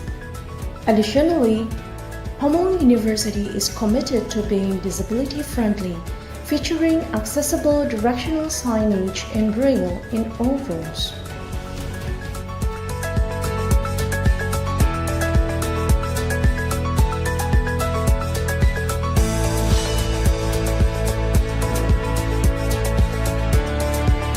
In English Literature Department, we have 60 subjects where the students are taught to improve their English.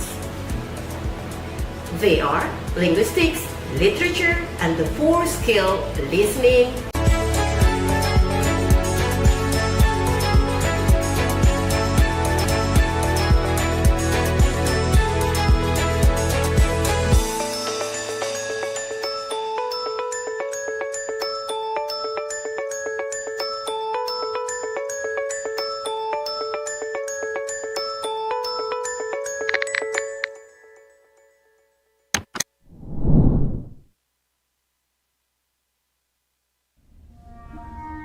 Article 31, Paragraph 1 of the 1945 Constitution states that every citizen has the right to obtain education.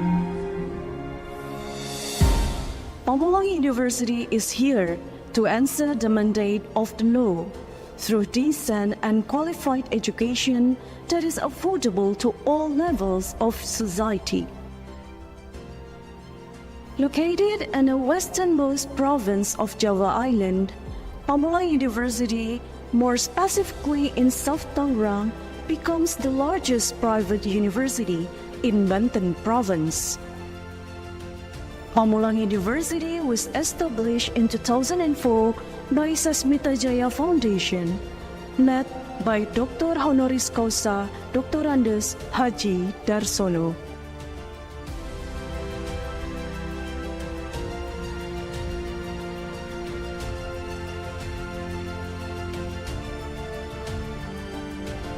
Having a vision as a university that is the center of development of a victorious civilization in providing access to higher education for wider community embedded in religiosity and humanism.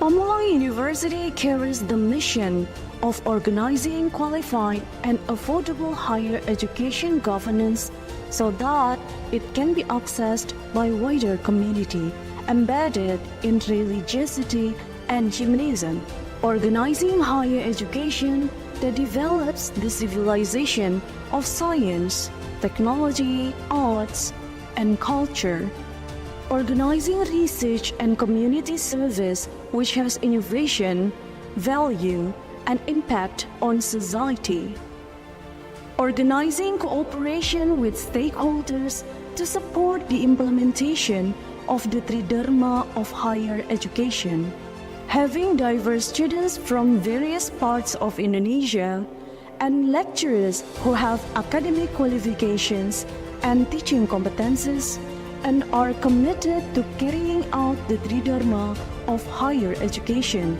Pamulang University has 3 campuses with strategic locations in the center of South Tangerang City.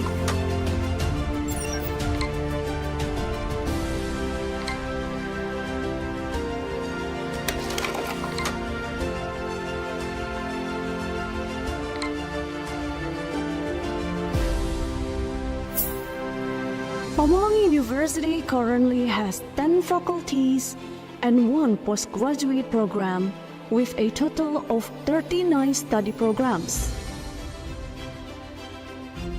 Faculty of Economics and Business, Faculty of Law,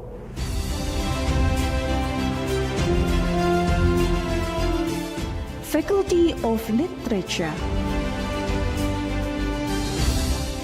Faculty of Engineering,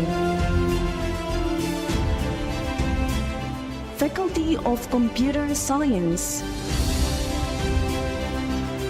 Faculty of Teacher Training and Education, Faculty of Mathematics and Natural Sciences, Faculty of Islamic Religion, Faculty of Communication Sciences, Postgraduate Program,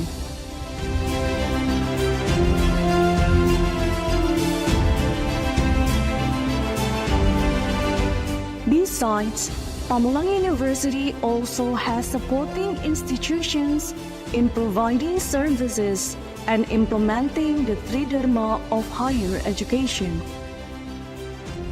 Pamulang University implements a curriculum based on the Indonesian National Qualifications Framework oriented into Merdeka Belajar Kampus Merdeka, with blended learning techniques using various models in accordance with learning outcomes. To optimize the learning process, Pamulang University is supported by representative facilities such as classrooms,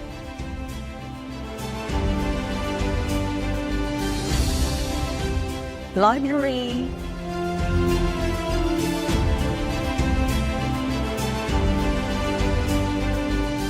laboratory,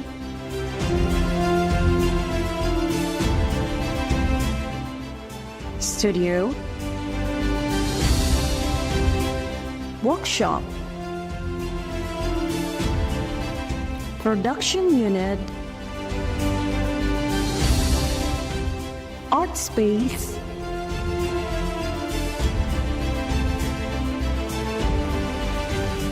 student activity unit, lab school, college management room, lecturers room, public facilities consist of mosque,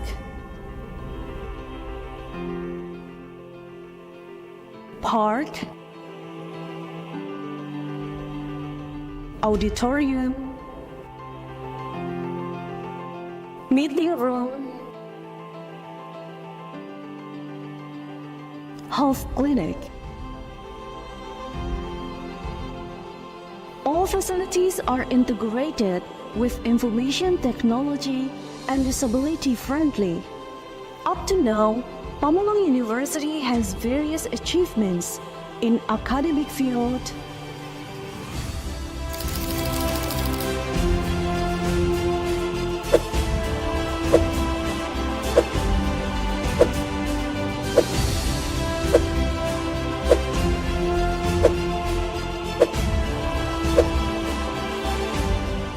and non-academic fields. These achievements are inseparable from commitment of all stakeholders in order to make the vision and mission of Pamulang University come true.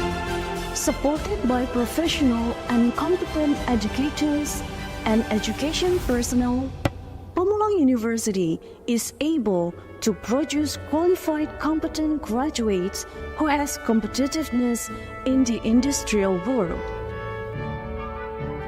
Kami senantiasa berinovasi dan terus berkarya melayani anak-anak bangsa untuk menggapai cita-cita. Universitas Pamulang berbagi untuk negeri.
Hanya tepian tebing yang disambut hantaman ombak dan puting beliung. Gigil gemetar sekujur tubuhku. Pintaku hanya satu, jika melemah topangan kakiku dan sebabkan aku jatuh ke pusaran itu, berilah aku tangan-tangan untuk menggapai dan mendekapku.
Assalamualaikum warahmatullahi wabarakatuh.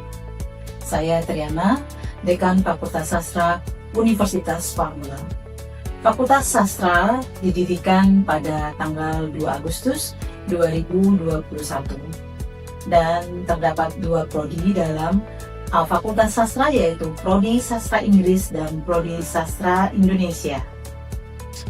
Visi Fakultas Sastra adalah menjadi Fakultas Sastra yang unggul dan memiliki daya saing tinggi pada tahun 2025 dan dalam mengembangkan pendidikan dan penelitian yang berdasarkan pada nilai-nilai humanis dan religius.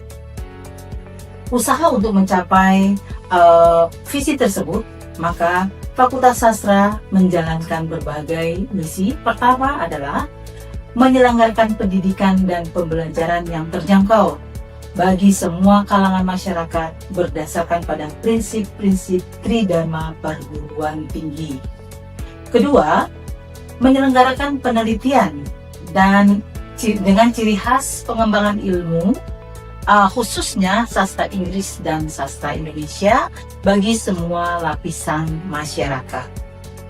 Ketiga, menyelenggarakan pengabdian kepada masyarakat untuk mengembangkan ilmu bahasa khususnya sastra Inggris dan sastra Indonesia. Keempat, menyelenggarakan pengelolaan Fakultas Sastra sebagai pendukung bagi pencapaian visi universitas tahun 2025. Dan yang terakhir adalah menyelenggarakan kerjasama dalam bidang bahasa dan dengan berbagai institusi, baik dalam maupun luar negeri, yang berbasis saling menguntungkan. Struktur organisasi Fakultas Sastra terdiri dari dekan, wakil dekan, serta koordinator masing-masing bidang, yaitu bidang tata kelola, bidang visi dan misi, bidang pendidikan dan pengajaran, bidang penjaminan mutu, bidang kemahasiswaan, bidang penelitian dan PKM, bidang sumber daya manusia, bidang keuangan dan sarana dan prasarana, serta bidang kerjasama. Fasilitas yang ada di Fakultas Sastra sudah sangat memadai, yaitu dengan tersedianya ruangan kelas yang nyaman, laboratorium bahasa, auditorium yang luas, perpustakaan yang nyaman tentunya, masjid, dan juga tersedianya tempat parkir yang luas untuk menampung kendaraan para mahasiswa, dan juga terdapat Taman Mario Koco yang sangat nyaman. Dan mahasiswa di Fakultas Sastra telah banyak memperoleh berbagai prestasi, baik di bidang akademik maupun non-akademik. Di bidang akademik, contohnya, mahasiswa sastra sudah menjadi Duta Bahasa Banten pada tahun 2021, 2022, 2023, dan yang terakhir 2024. Dan di bidang non-akademik, mahasiswa Fakultas Sastra sudah menjuarai kejuaraan paduan suara internasional di tahun 2024.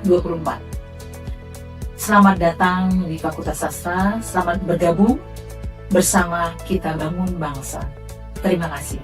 Assalamualaikum warahmatullahi wabarakatuh.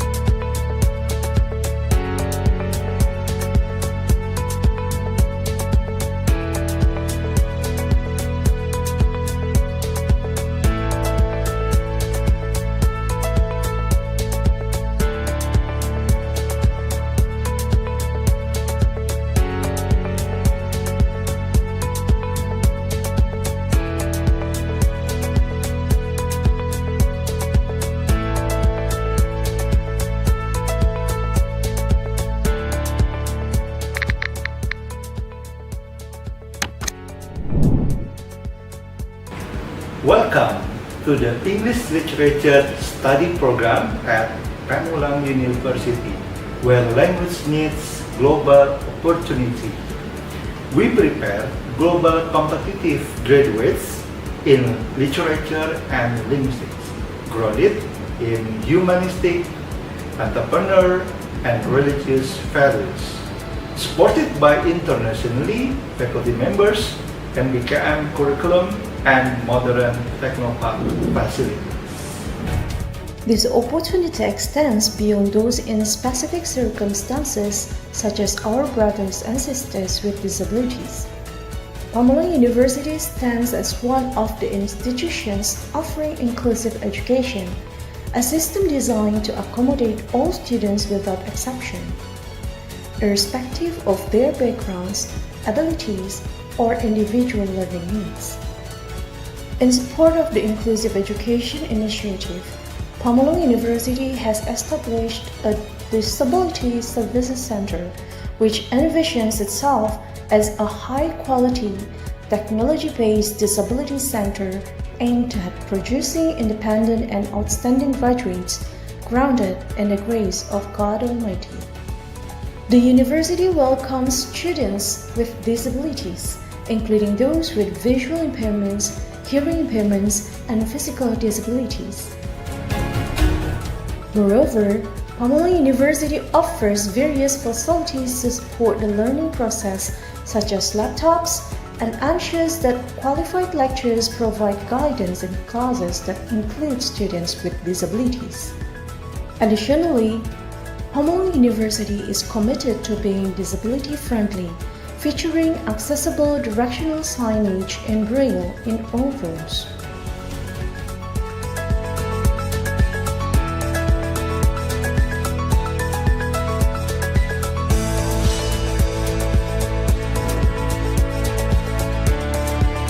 In English Literature Department, we have 60 subjects where the students are taught to improve their English.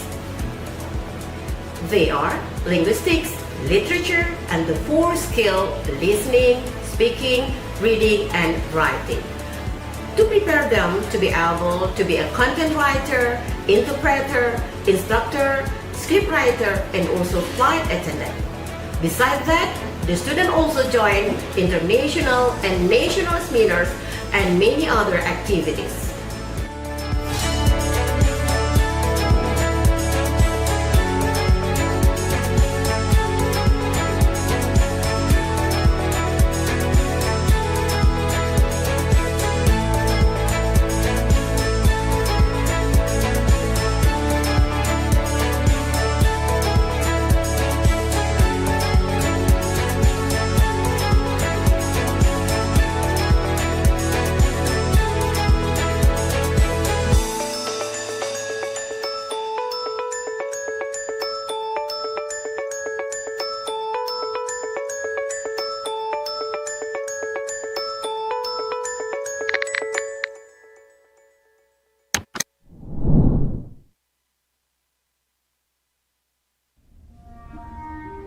Article 31, Paragraph 1 of the 1945 Constitution states that every citizen has the right to obtain education.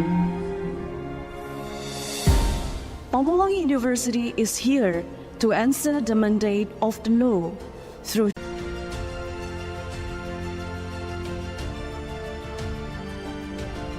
having a vision as a university that is the center of development of a victorious civilization in providing access to higher education for wider community embedded in religiosity and humanism.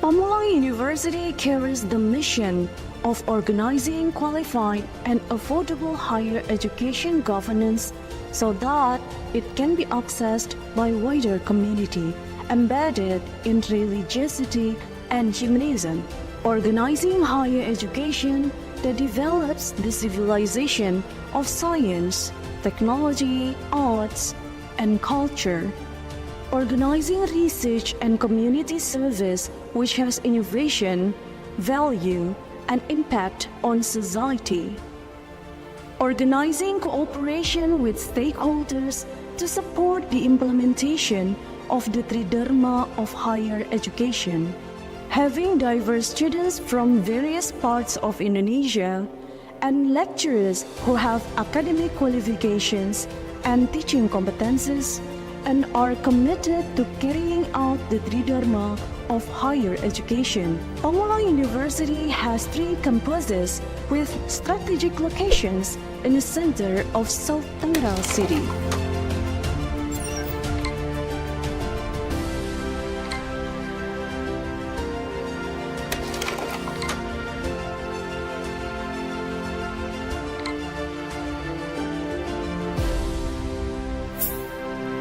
Pamulang University currently has 10 faculties and 1 postgraduate program with a total of 39 study programs.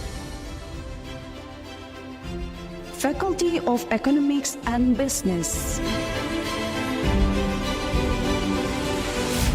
Faculty of Law,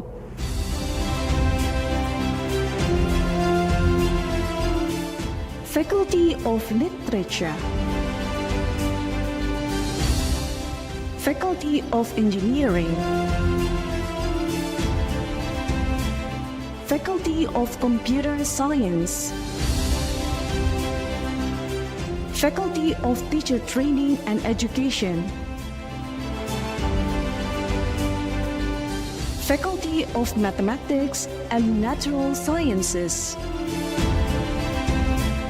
Faculty of Islamic Religion, Faculty of Communication Sciences, Postgraduate Program.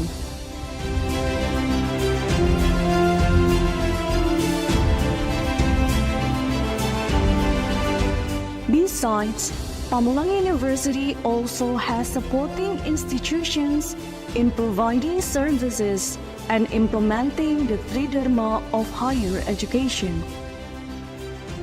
Pamulang University implements a curriculum based on the Indonesian National Qualifications Framework oriented into Merdeka Belajar Kampus Merdeka,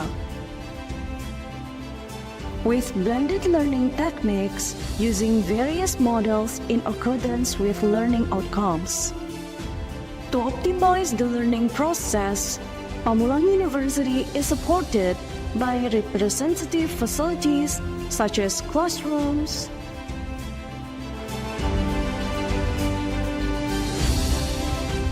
library,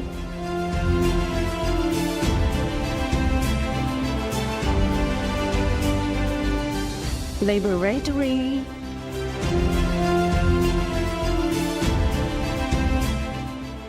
studio, workshop, production unit, art space,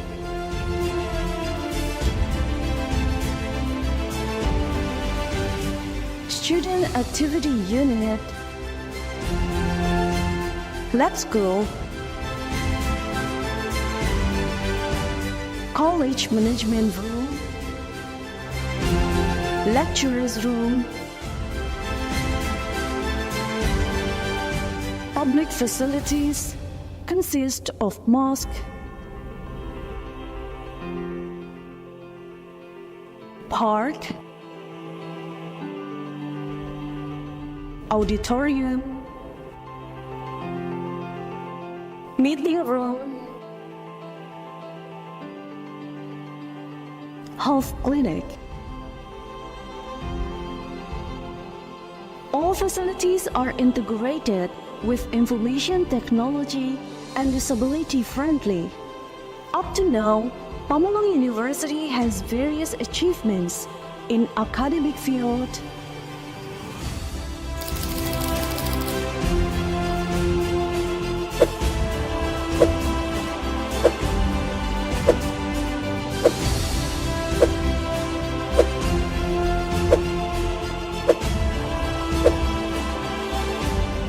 and non-academic fields. These achievements are inseparable from commitment of all stakeholders in order to make the vision and mission of Pamulang University come true. supported by professional and competent educators and education personnel, Pamulang University is able to produce qualified, competent graduates who has competitiveness in the industrial world.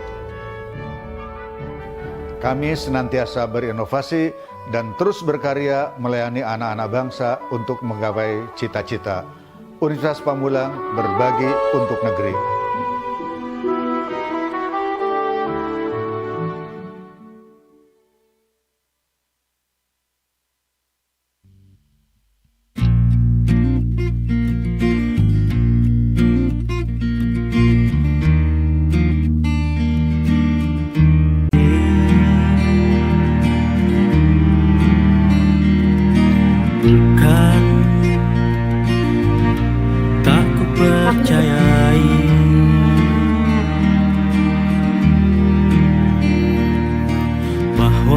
Jalan terbaiklah yang telah engkau gariskan.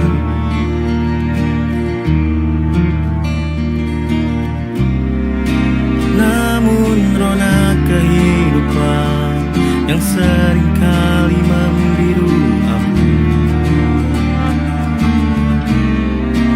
acap kali datangkan pilu.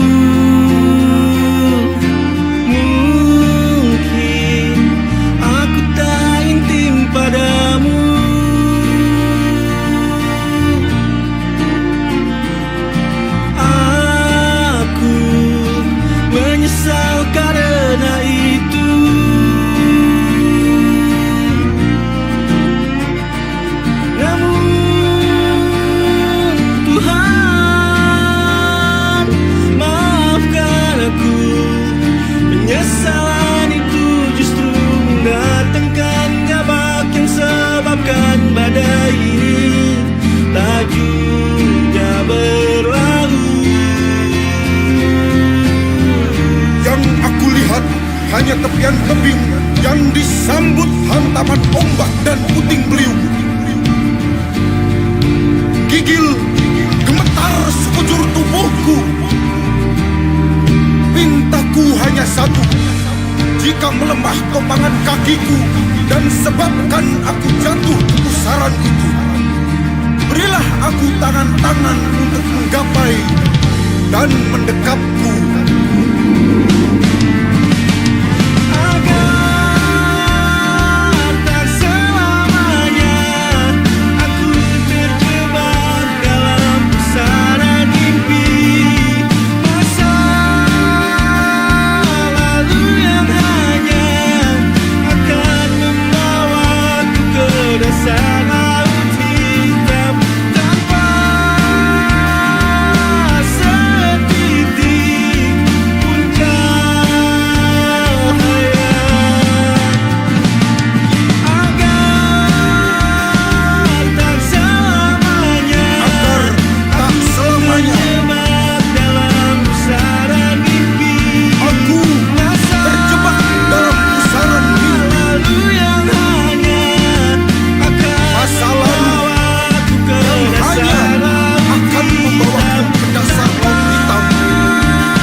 Assalamualaikum warahmatullahi wabarakatuh.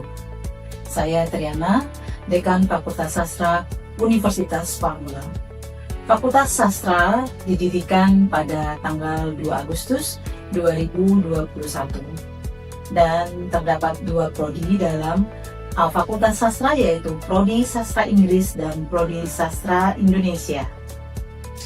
Visi Fakultas Sastra adalah menjadi fakultas sastra yang unggul dan memiliki daya saing tinggi pada tahun 2025, dan dalam mengembangkan pendidikan dan penelitian yang berdasarkan pada nilai-nilai humanis dan religius. Usaha untuk mencapai visi tersebut, maka Fakultas Sastra menjalankan berbagai misi. Pertama adalah menyelenggarakan pendidikan dan pembelajaran yang terjangkau bagi semua kalangan masyarakat berdasarkan pada prinsip-prinsip Tridharma perguruan tinggi.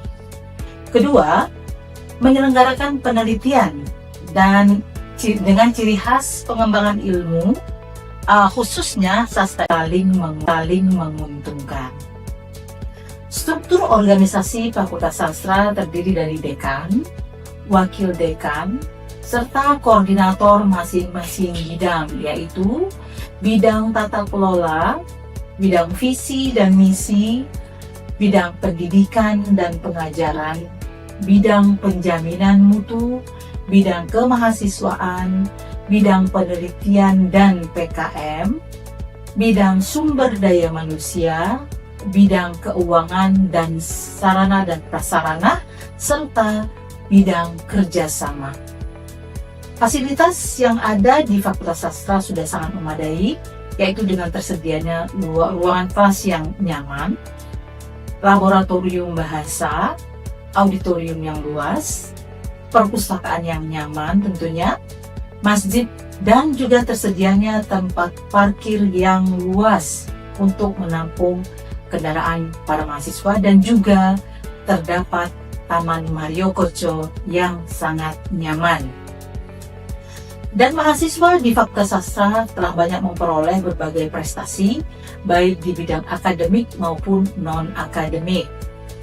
Di bidang akademik, contohnya, mahasiswa sastra sudah menjadi Duta Bahasa Banten pada tahun 2021, 2022, 2023, dan yang terakhir 2024. Dan di bidang non-akademik, mahasiswa Fakultas Sastra sudah menjuarai kejuaraan paduan suara internasional di tahun 2024. Selamat datang di Fakultas Sastra, selamat bergabung bersama kita bangun bangsa. Terima kasih. Assalamualaikum warahmatullahi wabarakatuh.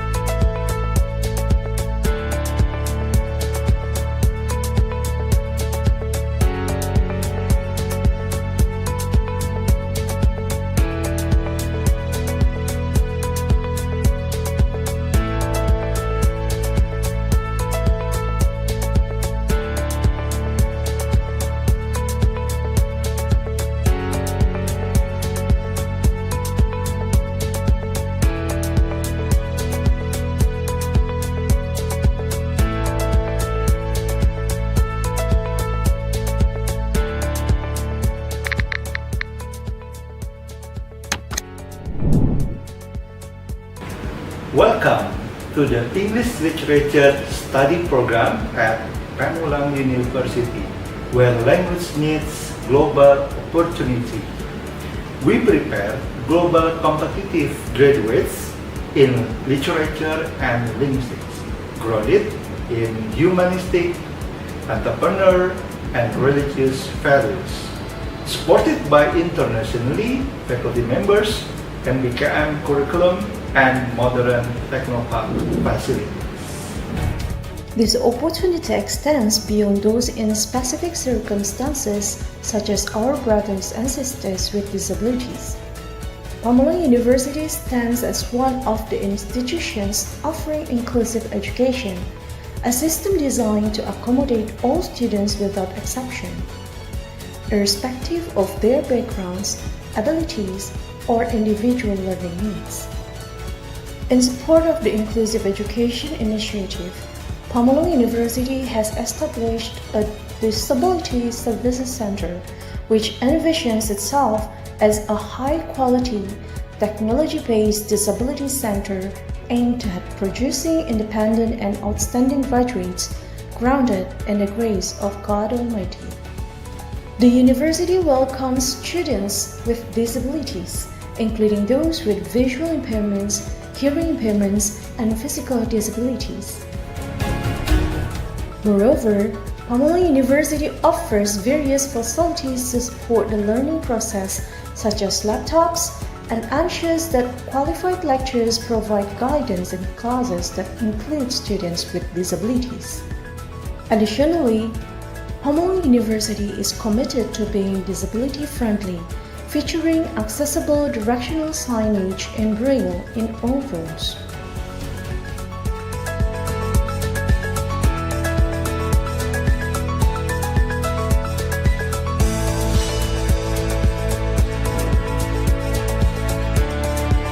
In English Literature Department, we have 60 subjects where the students are taught to improve their English. They are linguistics, literature, and the 4 skills: listening, speaking, reading, and writing. To prepare them to be able to be a content writer, interpreter, instructor, scriptwriter, and also flight attendant. Besides that, the student also join international and national seminars and many other activities.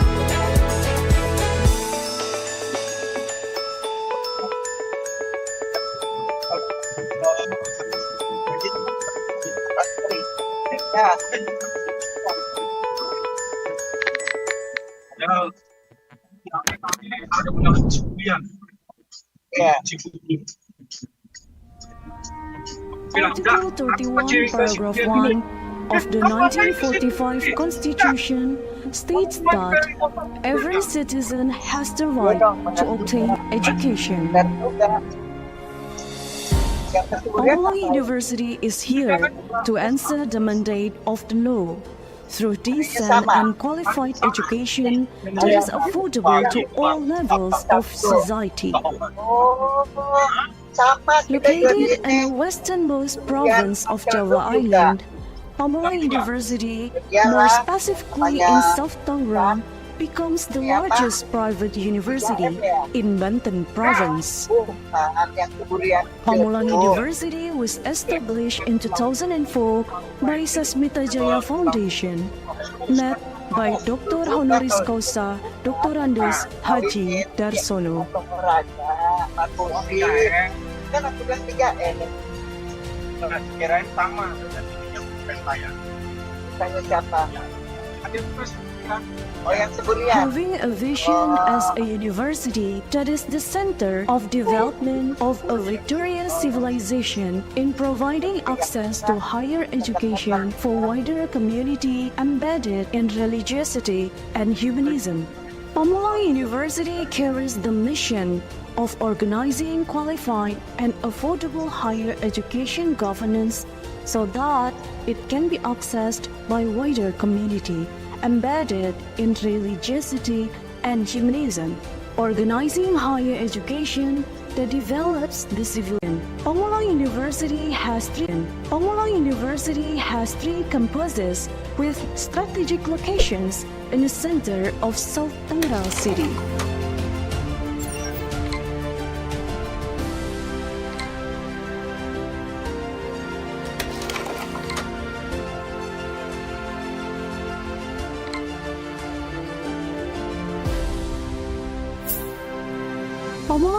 University currently has 10 faculties and 1 postgraduate program with a total of 39 study programs. Faculty of Economics and Business, Faculty of Law,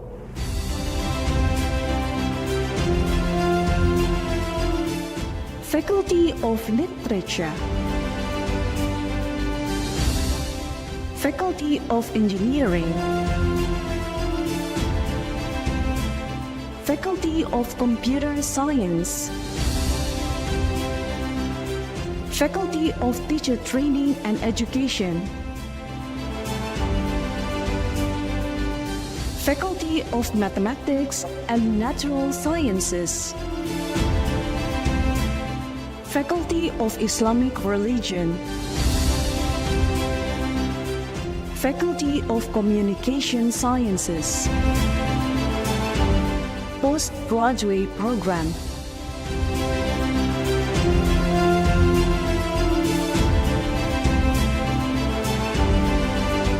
Besides, Pamulang University also has supporting institutions in providing services and implementing the Tridharma of higher education. Pamulang University implements a curriculum based on the Indonesian National Qualifications Framework oriented into Merdeka Belajar Kampus Merdeka, with blended learning techniques using various models in accordance with learning outcomes. To optimize the learning process, Pamulang University is supported by representative facilities such as classrooms,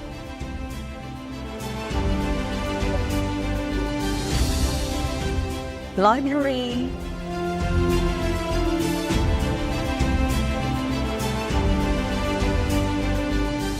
laboratory,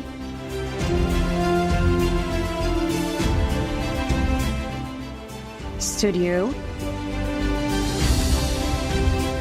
workshop, production unit, art space,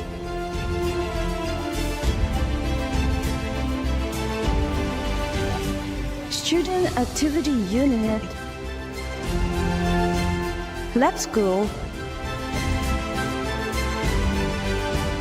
college management room, lecturers room, public facilities consist of mosque, park,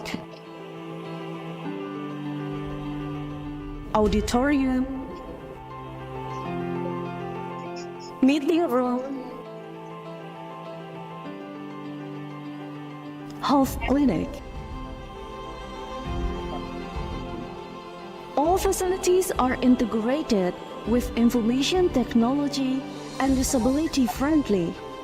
Up to now, Pamulang University has various achievements in academic field,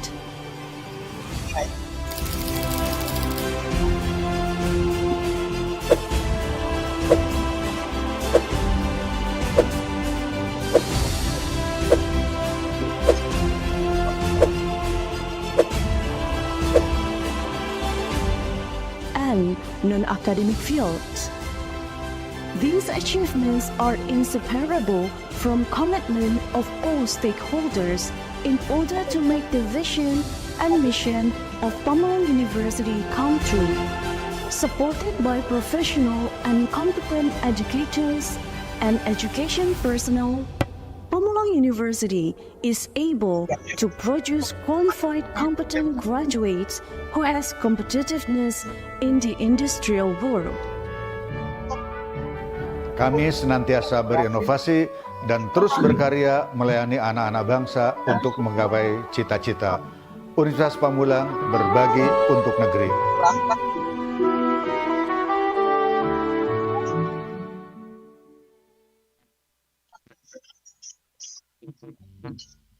Berapa? Tuhan,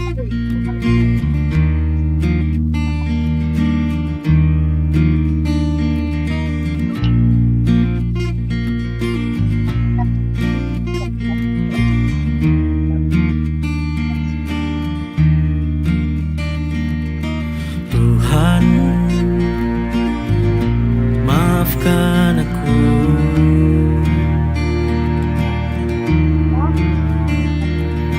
karena nada sendu yang kerap kali kulantunkan dikala lirih menyelusup relung hati yang perih.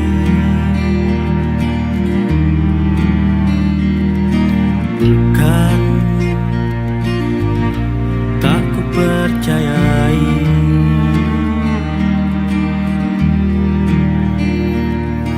bahwa jalan terbaiklah yang telah engkau gariskan.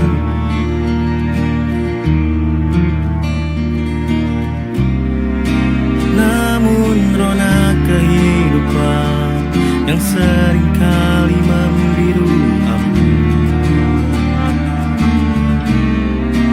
acap kali datangkan pilu. Mungkin aku tak intim padamu,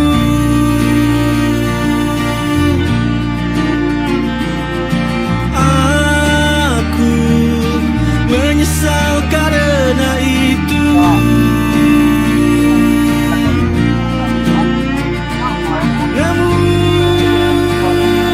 Tuhan, maafkan aku.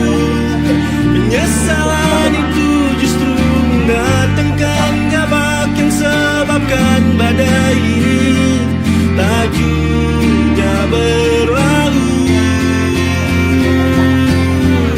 Yang aku lihat hanya tepian tebing yang disambut hantaman ombak dan puting beliung. Gigil gemetar sekujur tubuhku. Pintaku hanya satu, jika melemah topangan kakiku dan sebabkan aku jatuh ke pusaran itu, berilah aku tangan-tangan untuk menggapai dan mendekapku.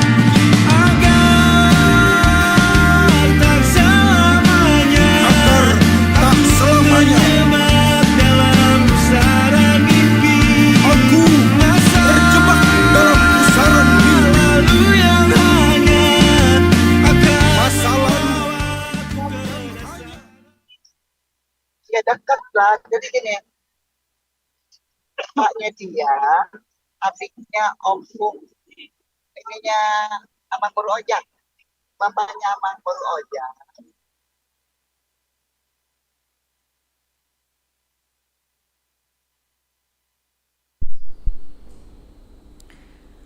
Selamat datang kembali kami ucapkan kepada seluruh peserta seminar nasional pada hari ini, dan acara akan kami lanjutkan kembali. Valued guests, the next plenary speaker is Professor Heri Mulyono, SPD, MPD, PhD, from Universitas Muhammadiyah, Professor Dr. Hamka. And this program will be moderated by M. Akbar Kurtubi Amraj, SPDI, MPD. We're honored to have our moderator for today's session, Mr. Akbar. He is an Indonesian academic and lecturer at Universitas Pamulang. He specializes in English language education and has a strong academic background in the field. He pursued his postgraduate studies at Universitas Muhammadiyah, Professor Dr. Hamka or UHAMKA, where he earned a master's degree in English education in 2015. His academic journey reflects a deep commitment to the development of language teaching and learning. As a lecturer, he is dedicated to enduring and inspiring students, particularly in the area of English language studies. He has a strong interest in linguistics, which influences both his teaching approach and academic pursuits. In addition to his teaching responsibilities, he has contributed to academia by writing several scientific papers. His works focus on language, education, and linguistic studies, demonstrating his engagement in scholarly research and intellectual development. Currently, he continues to serve as a lecturer while actively exploring and contributing to the field of linguistics and English education. Well, ladies and gentlemen, without any further delay, please welcome Mr. Akbar.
Ladies and gentlemen, may I have your attention, please?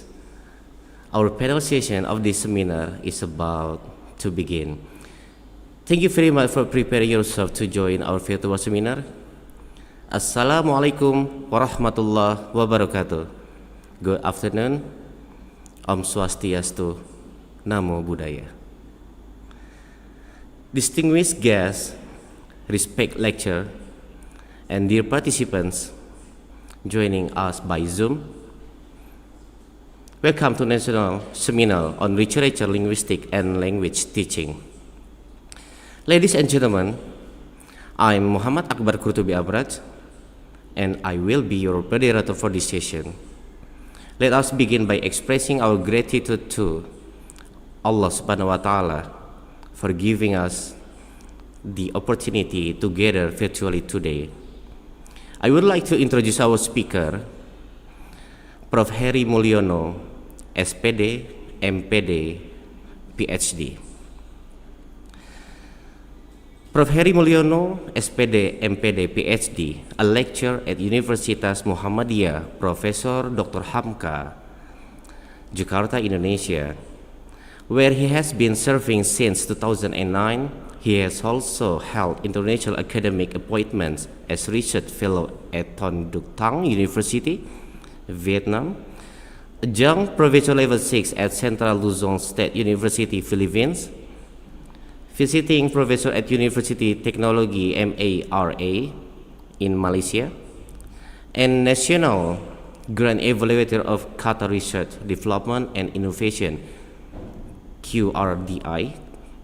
In addition, he has contributed as a consultant to the English Teacher Competency Development Program under Indonesia's Ministry of Education, Culture, Research, and Technology. As an educator, he contributed to a wide range of academic programs by teaching key courses at the bachelor's, master's, and doctoral levels, including critical reading, scientific writing, ICT and English language teaching and learning, and research methods. His research interests focus on the integration of technology in language education across first and foreign language.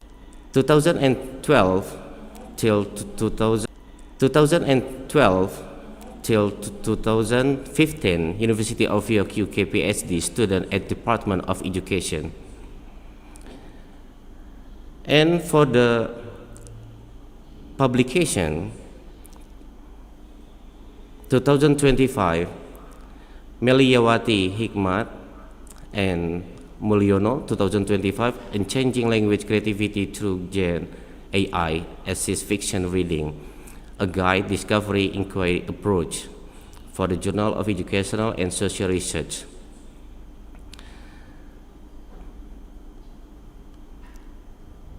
Without further ado, for this session, the title is Cultural Identity and Resistance Through Literature, Linguistics, and Language Teaching in the Digital Age. And welcome Professor Heri Mulyono, SPD, MPD, PhD. The screen and time are yours.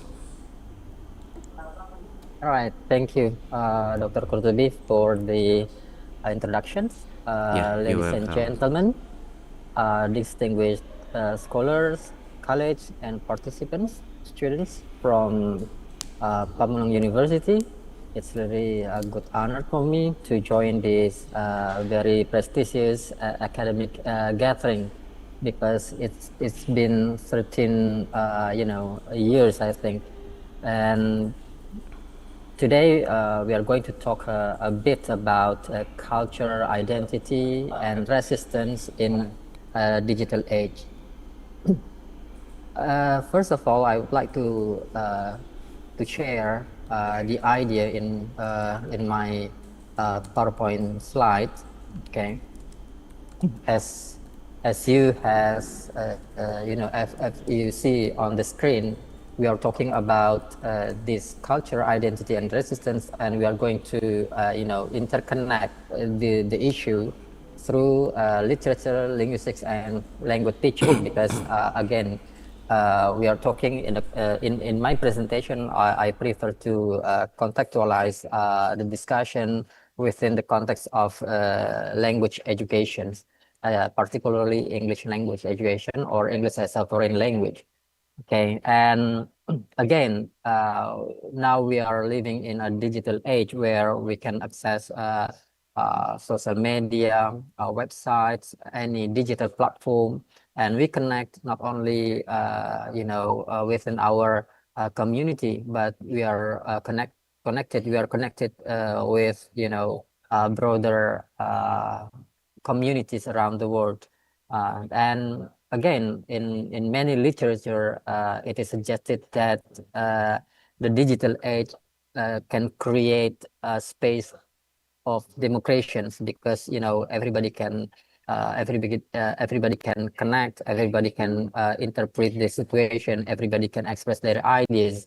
So in many literature that I study, digital age create this opportunity for us to practice our democracy. However, although the age, or the digital age give us or provide us with a greater opportunity to speak, to express our ideas, that we consider this as a democracy, the word of democracy, or the space for democracy. Many scholars still argue that we have to again examine this critically. Why? Because the digital infrastructure here, actually produce many inequalities. Okay, because there is no border anymore between people who live in the village, people live in the cities, or people live in the in industrial countries or developed countries. There is no boundaries at all.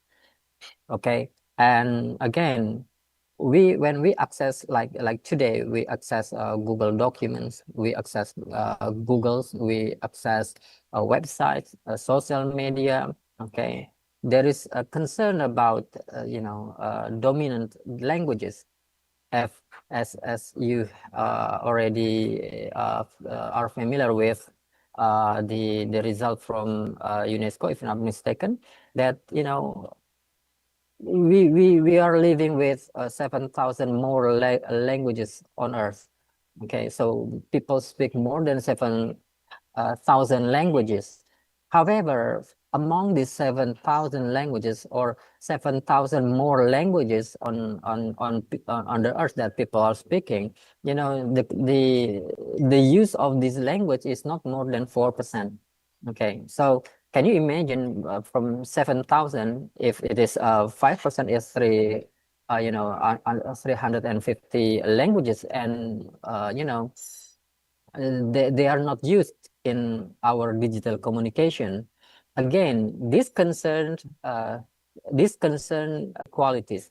Those who use the dominant language will be hurt more than those who use unfamiliar language or marginalized language. When they use when they use specific ethnic language, they wouldn't be hurt. Why? Because because the website, the digital platform does not use their language, so it limits their opportunity to express the idea. So today we are going to talk about this issue. Okay, the paradox that that we encounter today. We are now in global connectivity, but there is anxiety related to the identity. Because why? Because we are not able to express our identity, and this is because the language politics or the tensions happened in digital age. So again, in this occasion, I will talk about the interconnected domains as the seminar proposed. The first is about literature, and second is about the linguistics and language teaching. And again, that I have to emphasize that, because the topic is about cultural identity and resistance. I argue that the digital platform are not cultural in nature. Okay, they are not natural.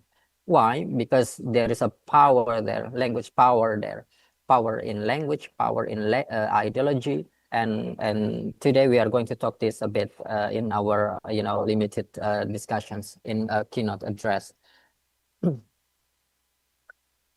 Let us begin with the context of post-colonial foundations.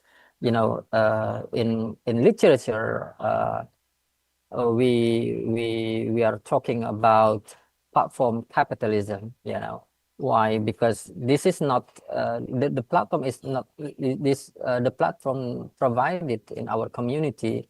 The digital platform provided to us is not actually proposed only for communication, but in fact the platform is used by certain or particular parties to impose power, to present their power and to show their power to limit other people's or other parties just say activities, limit their business, limit their expressions, and again limit their voices. So again, I argue that the digital platform that we are accessing today, that we use today daily, we communicate, we use for communication, is not actually a platform, a communication platform. Rather than they are a capitalism platform, and it is part of structure of power. Why? Because as I already suggested before, the digital age actually create that the theory represents about politics. And again, because it is a politic, language is tied to power. What I mean is the language that we use not only for communications but also to present power, to expose power or political power. And again, the literature, the post-colonial theory have argued that actually the people's identity is constructed through the discourse. Okay, and again, in the digital age, the dynamics do not disappear. Yeah, so even we are now living in digital age. We are still having this kind of politics, language power, and identity. Actually, this still happens not only on the past era, but also in the current situations. We now observe the rise of digital resistant literature that in our discussion we are talking about online fan fiction communities, for example, or diaspora blogging and indigenous storytelling through digital media that literature already suggests. These forms actually challenge traditional literary hierarchies that that the hierarchies decentralize authorship and allow marginalized voices to narrate their own identities and resist dominant representations. But the key is hybridity, okay, as proposed by literature. What is meant by digital identities are actually constructed constructed in what we mentioned as third space, that it relates to neither fully local nor global. And okay, if literature reveals that a narrative resistance, if the literary reveals narrative resistance, linguistic reveals structural power. Okay, as as previously discussed, previously mentioned, that language is an instrument of power. Okay, so in this instance, or in this case, linguistic reveals structural power. Why? Because first we must recognize that digital platforms are linguistic biased. Okay. Okay, and natural language processing, or NLP system are predominantly trained on English dominated data sets. It is why, okay, if you notice in ChatGPT, yeah, if you input English, or you ask a ChatGPT to produce English text, okay, it's really easy for a detector or AI zero detector to indicate either you are AI produced language, or AI produced text, or it is human text. Okay, so again, it because again I repeat that actually social media or digital platform is not neutral. Okay, why? Because because it is possessed by dominant languages, or people who speak dominant language, like in this case is English. Okay, so if you notice, again, when you put or you ask a ChatGPT to produce text, and the ChatGPT or Gemini or other AI generated platform, so the AI detector will be easy to indicate or to examine whether it is human language or it is a machine language. But then if you try, if you ask ChatGPT or Gemini to to produce Indonesian language, okay, or to produce a local language, okay, so the AI detector will be will encounter difficulty to indicate either it is human language or machine language. Okay, in this context, as I suggested before, the NLP corpora or training data are predominantly exposed in English or English as a dominated data set. Okay, this result in this dominated English dataset or English data dominated dataset then will produce or will lead to algorithmic bias. Again, the sample is on AI detector. Okay, if you examine or you ask the machine to examine whether or not your text is machine language or human text. Okay, it's easy for the machine to indicate English text. Okay, so it means that the data set possess algorithmic bias. And second, because it is unequal, the representation of language is not equal in the machine translation on AI generated text and etc. So again, this limit functionality for a low resource language. That the language that is less spoken by people in the communities. Okay, so if you indicate, I believe that if you ask ChatGPT or Gemini to produce Javanese text, for example, or Sundanese text, for example, they will produce the text. But then when you ask the AI detector to examine these languages, okay, they got problem with it. Okay, why? Because because as I suggested before, it is like algorithmic bias. The NLP is trained using English dominated database. Okay.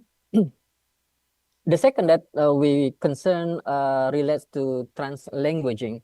Okay, you have been familiar with the translanguaging as a dynamic use of linguistic resources across languages to construct meaning. It means even you teach English, for example, you still use Japanese language, or you still use Betawi to teach your students about English language. Yeah, the concept is, you use other linguistic resources, yeah, across languages to construct meaning, yeah, to help you bring the language instruction in the classroom, yeah, using the local language. So in this context, for example, the Indonesian English mixing on TikTok, for example, or YouTube is not a deficit, but a creative act of identity constructions. Yeah, when they mix language, although some people concerned that this violate the structure of English, for example, violate the Bahasa Indonesia, and they just say they destruct the origin of the Bahasa Indonesia or English. But in fact, in terms of identity, it is a creative move. What I mean is, when you mix, Indonesians and English at the same time on TikTok, actually you are doing code mixings, that I believe this is a creative way to construct the identity in a digital environment. Of course, even people view this code mixing as an error. Again, yeah, I believe that it should be regarded as the creativity, and also because this is an effort of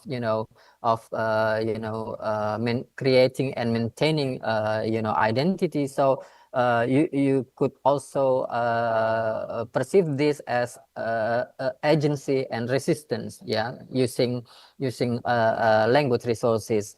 Okay, and if you also notice the CDA, or critical discourse analysis, actually you could use this tool to examine, hate speech, identity politics, and counter discourses. Again, but the gap that I would like to help is I would help here is about three things here about global digital humanities research, NLP corporate and training data, and also computational linguistic journals. Okay, again, even there is a gap in literature regarding the four things that I already point out. We should see this as an opportunity for us to promote our identity, okay, by or through research, through activities online. Okay, now we are talking about the language teaching as cultural negotiations. Okay, actually, when we refer to language teaching as cultural negotiations, the field has undergone a significant shift from EFL. If you in my era when I did my bachelor, I was taught about English as a foreign language, but currently we are not talking English as a foreign language anymore. But we move beyond native speaker norms toward intercultural communicative competence that now we regard it as English as an international language. You can notice that there is a shift, those for students, untuk mahasiswa bahasa Inggris, you have to consider this issue that we are now moving from English as a foreign language into English as international languages. This shift is actually recognized that English is not longer tied to native speakers. Okay, you have to highlight this. English is no longer tied to native speakers because of what? Because now English is international language, so it is global, plural, and hybrid resource that now we can just say consider the accent from Singaporean, for example, or we mention it, or we call it as Singaporean Englishes. Okay, we also accept the Vietnamese English, or we now can create our own Indonesian English. Okay, this is what you have to concern, that you are moving from English as foreign language into English as international. Is ChatGPT and LMS platform actually embed cultural assumptions. Now, teacher, okay, because many of you are pre-service teachers or teachers in a training, so you have to interrogate this critically. By having you have examined this critically. Okay, so this is what we call as AI literacy. Critical AI literacy. Okay, from here we need to be cultural. We need to embed with what we call it as cultural responsive teaching applied to Indonesian EFL context. In practical, we need to to show our identity. Here we need to to show our identity. Here of course, there are some literature provide arguments related to the benefit of authentic materials when when we use authentic text from English speakers. But then, because we are talking about identity affirmation, so again, we need to to engage to localize digital materials here. And second, this is really interesting regarding AI prompt critical literacy. When when you interact with AI, usually we only concern what prompt we use and what output that we will get. Okay, this this actually should lead teachers and students actually to be to be literate in in AI prompt. Yeah, in this context, we call it as AI prompt critical literacy. Why? Because it is not only about the prompt, but it also includes the output. When we have the output, or the produced text, for example, or images, we have to teach the students, or teacher should train the students to interrogate AI outputs. Teacher should provide, or teach students about the strategy to examine the AI outputs. Because if you see, many literature has suggested that AI, many AI produce biases, and AI sometimes create hallucinations. This is really interesting, yeah, because if students are not are not able to identify whether the output is correct, or output is wrong, it will impact their lives. Okay. Again, so I think teachers should impose this AI prompt critical literacy in the classroom. Okay. and because we are talking about local content in digital class, digital EFL class, so I think teachers should also encourage students to voice their ideas, where students could be assigned in digital storytelling project, and and Bagus they sekali Urwen. represent, or they Urwen. express their own culture in their own perspective, or reference point. Okay. The last implication that I think is important relates to multimodal assignment.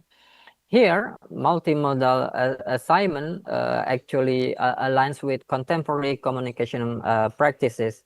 Yeah, we have to think the role of the teacher. Okay, and because here we are talking about identity, we have to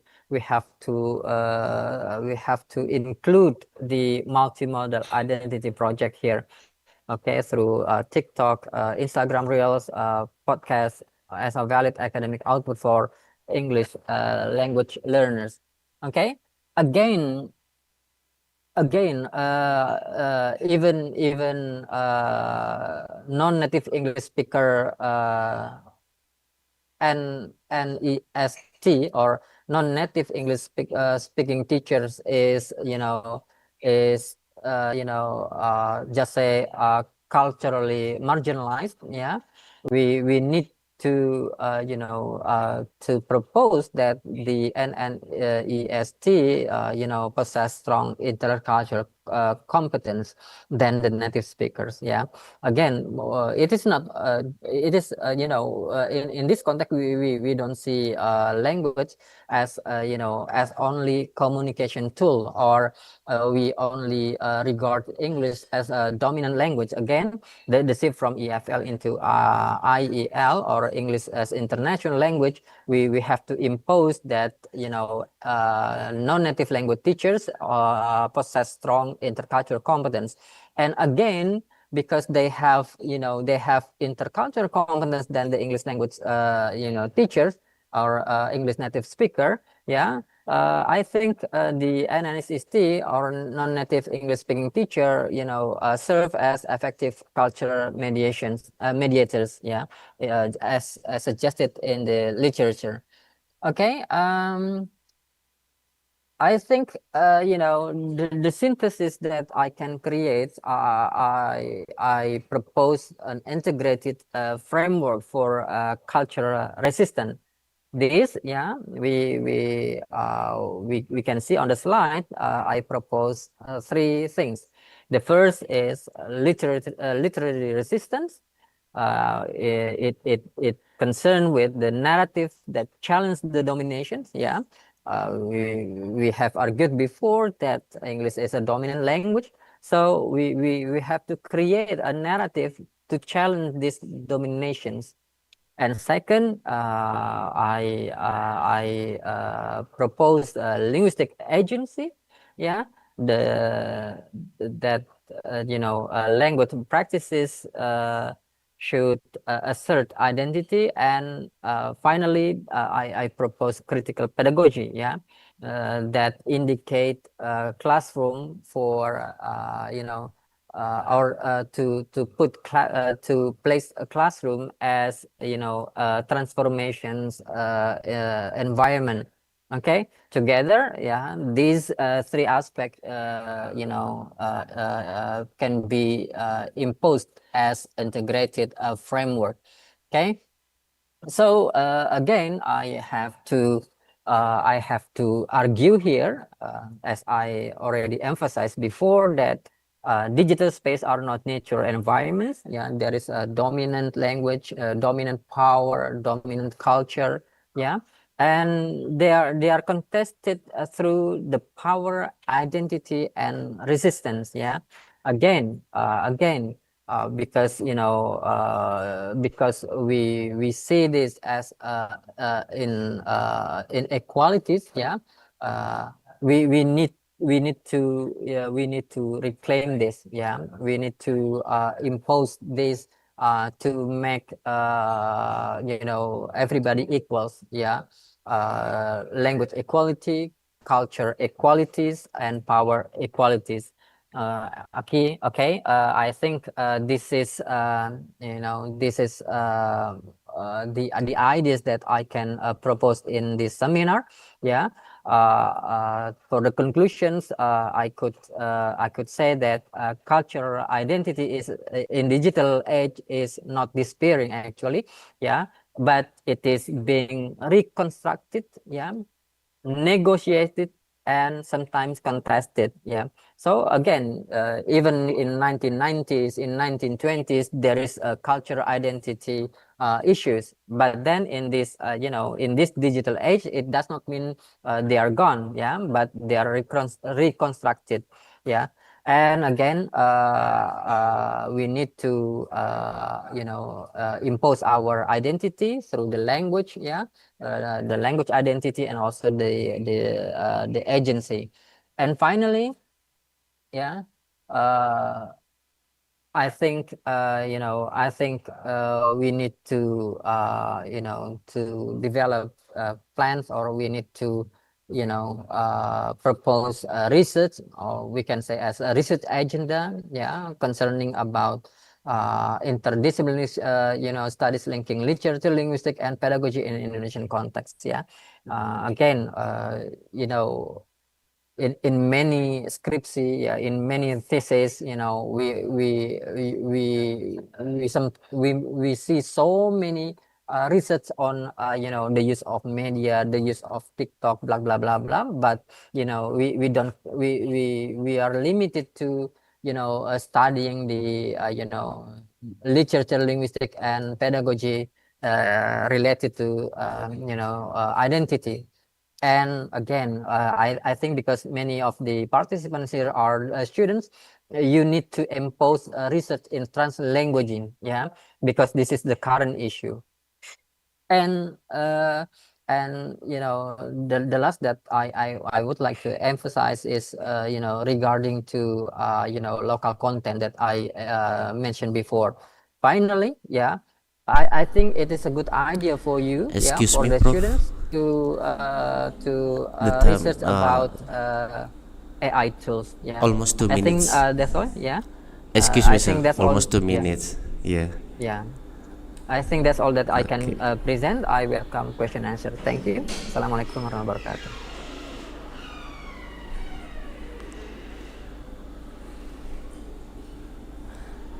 Okay. Yeah, thank you very much to Prof. Heri Mulyono, SPD, MPD, PhD, for the insightful and engaging presentation. It's so wonderful. In here,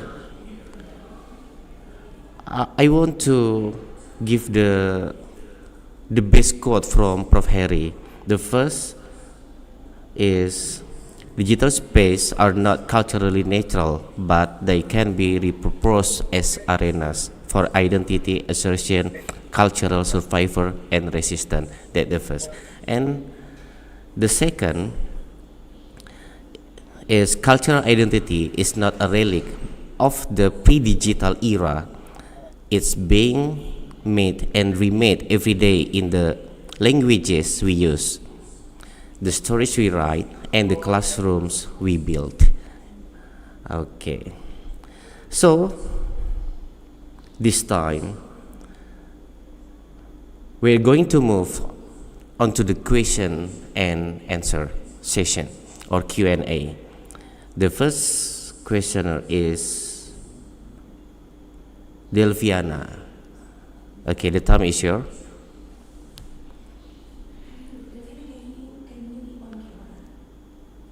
Could you on cam, Delviana?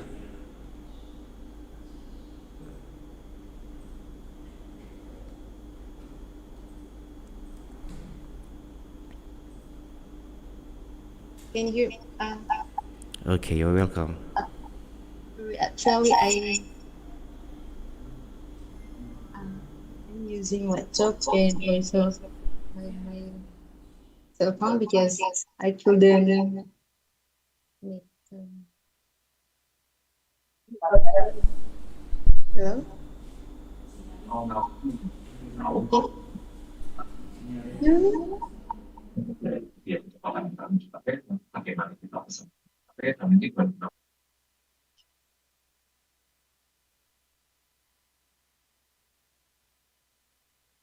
Can you still hear me?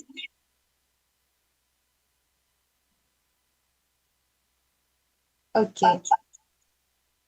My question is that, yeah, as you mentioned earlier, that there are four parts, which is identity theory and hybridity, digital media, and new research methods all come together as one to show that literature, especially online, is a place where people fight for their freedom and identity. I mean, how does that all come together to fight for their identity and their freedom?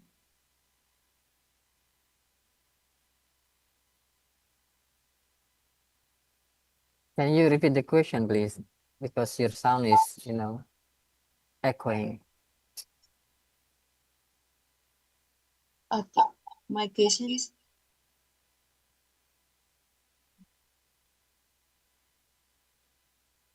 can you still hear me? Could you repeat?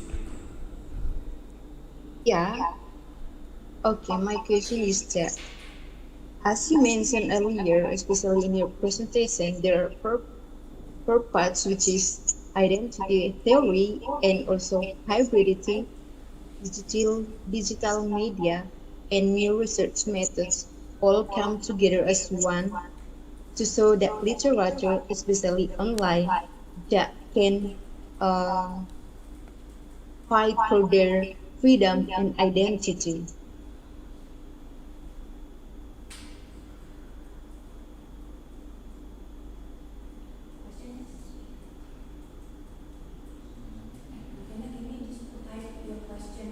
Okay, Delphi, could you type your question, please? In the chat box.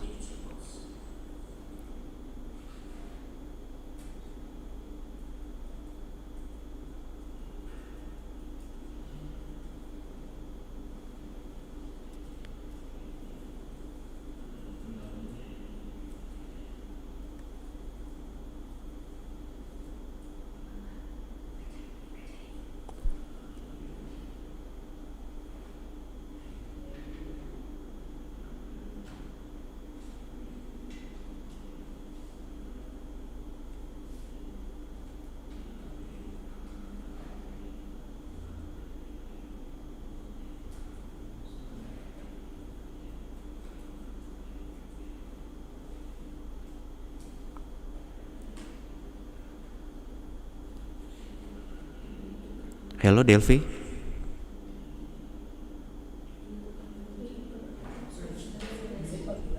maybe another participant. Okay, another question.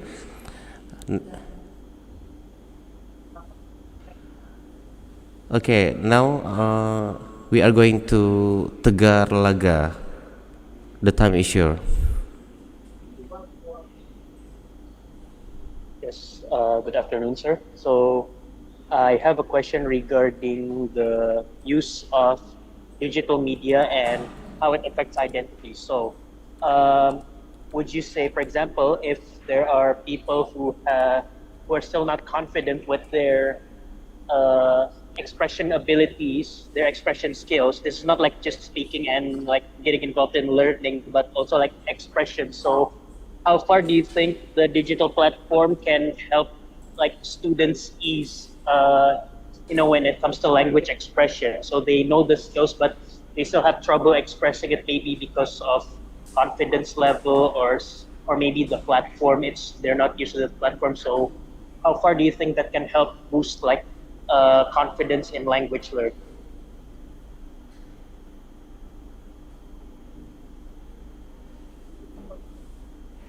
Okay, yeah, Dr. Kurtubi. Okay, let Okay. me answer directly regarding the questions how to use just say language sort of digital tools or application to boost our confidence in expressing our ideas. As I suggested before, actually my presentation relates to the identity, the how you use the the language to show your identity.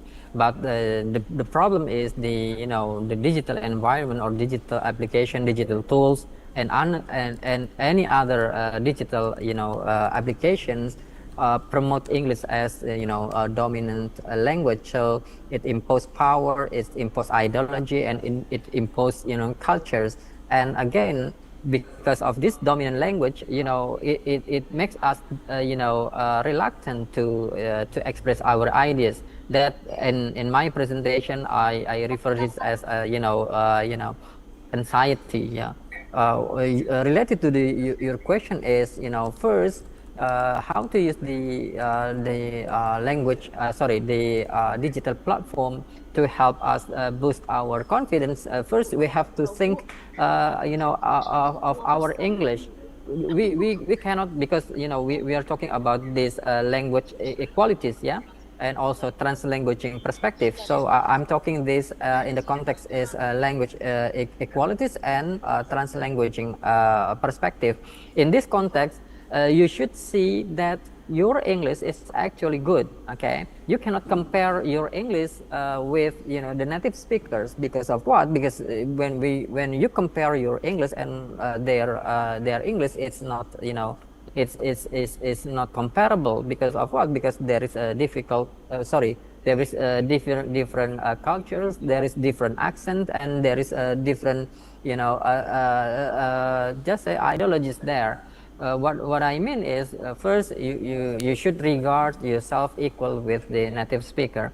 Second, because you think that your English represents your culture, of course you have to be confident with your own English. Okay, when you have a problem with pronunciation, actually, yeah, this pronunciation should be considered as local.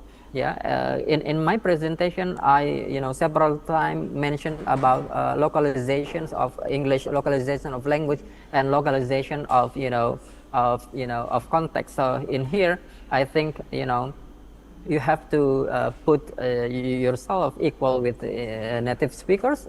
Yeah, not putting you as a second or a subordinate, yeah, or subclass from their positions. I think that's all. Okay. Thank you so much, Prof. Harry. Nobody want?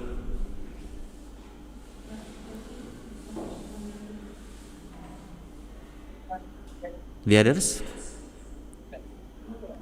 Okay. Yeah. Hmm? Okay, wait.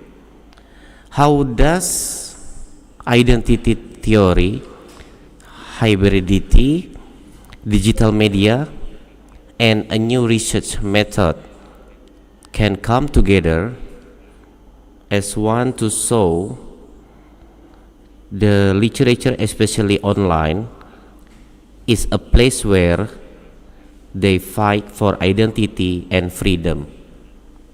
It's from Delviana. Okay. Right, thank you. So, You're welcome.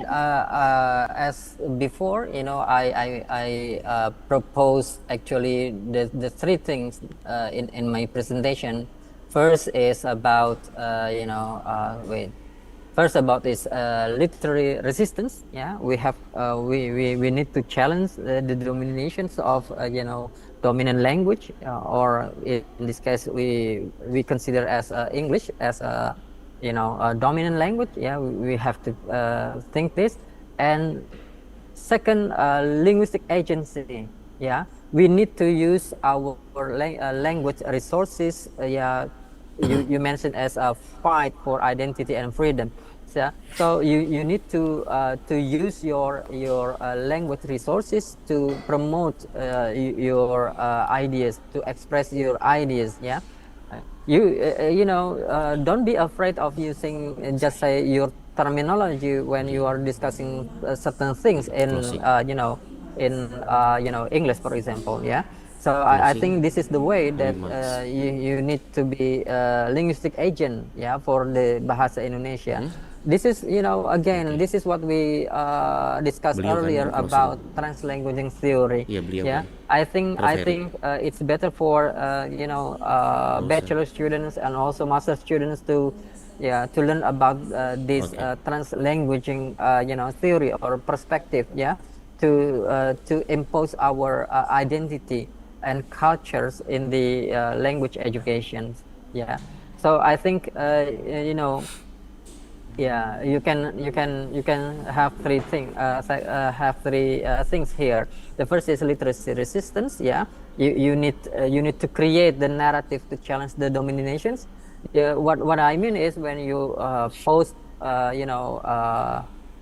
TikTok, on Facebook, or on YouTube, for example, you have to create the narrative. You have to create the ideas, the language that you use. Yeah, to expose your identity. And second, you need to be the agent of your language, yeah, or linguistic agent. Yeah, so you need to practice your language. Yeah, don't you are not necessary to use English all the time. Yeah, to express the idea, but you can, again, you can combine this using Bahasa Indonesia. Yeah, again, the context is not to mix the language, to show up about the identity. No, but the essence is you use linguistic resources to help you express the idea. Yeah, to help you create meaning. And finally, the critical pedagogy. Yeah, you need to create a classroom atmosphere that enable transformations. I think that's all. Okay, thank you so much, Prof. So, this time, as a gesture of our gratitude, the committee would now like to present a certificate of appreciation to our speaker. Kindly direct your attention to the screen.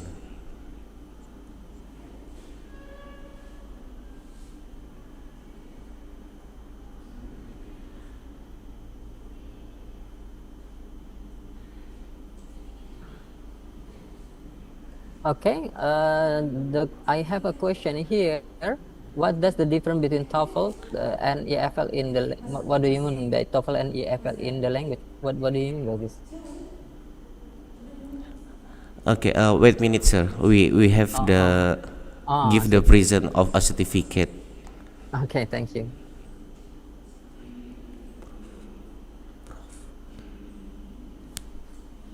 Prof. Heri.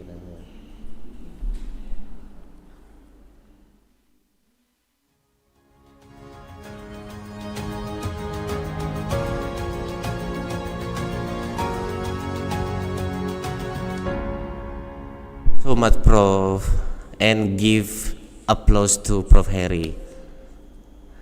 Okay, so Prof. Harry, you have some conclusion or what tadi?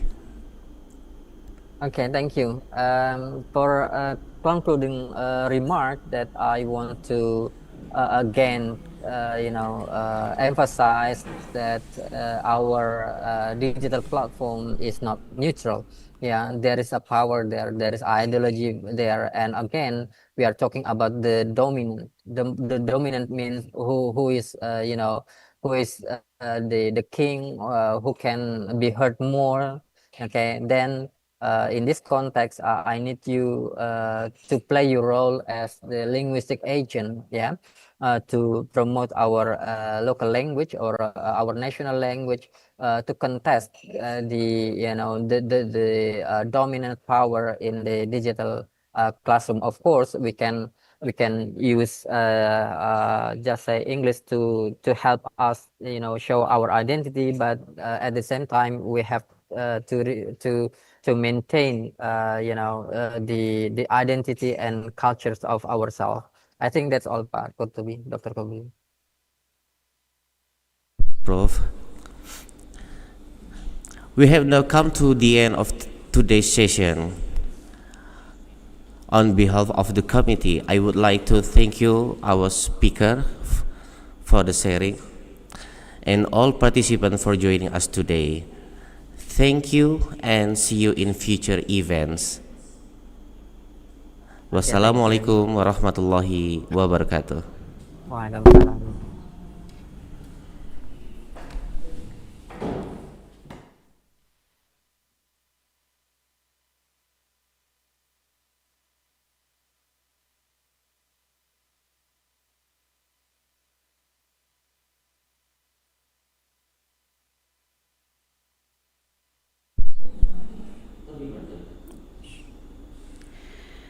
Thank you to our esteemed speaker and moderator for the enlightening presentation and thoughtful insights.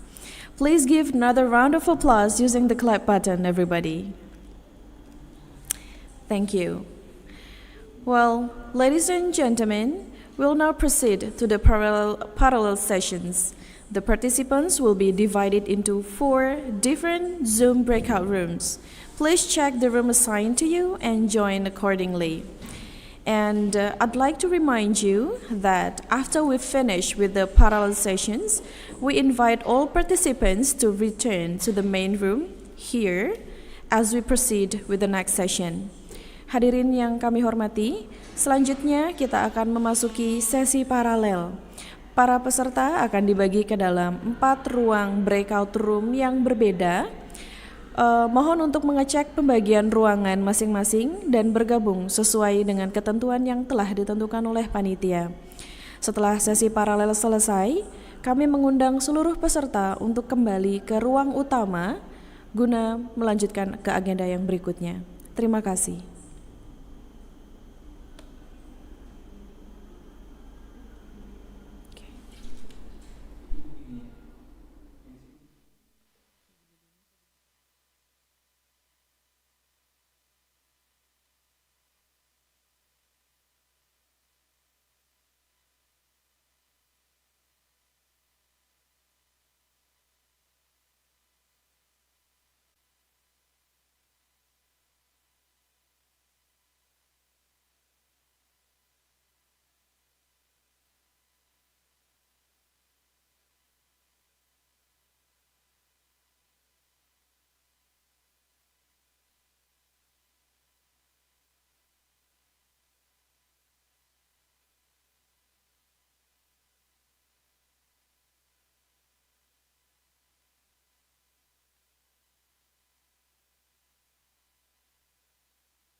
Hello, I'm sorry, the next phone call can I be accessed?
Test, test.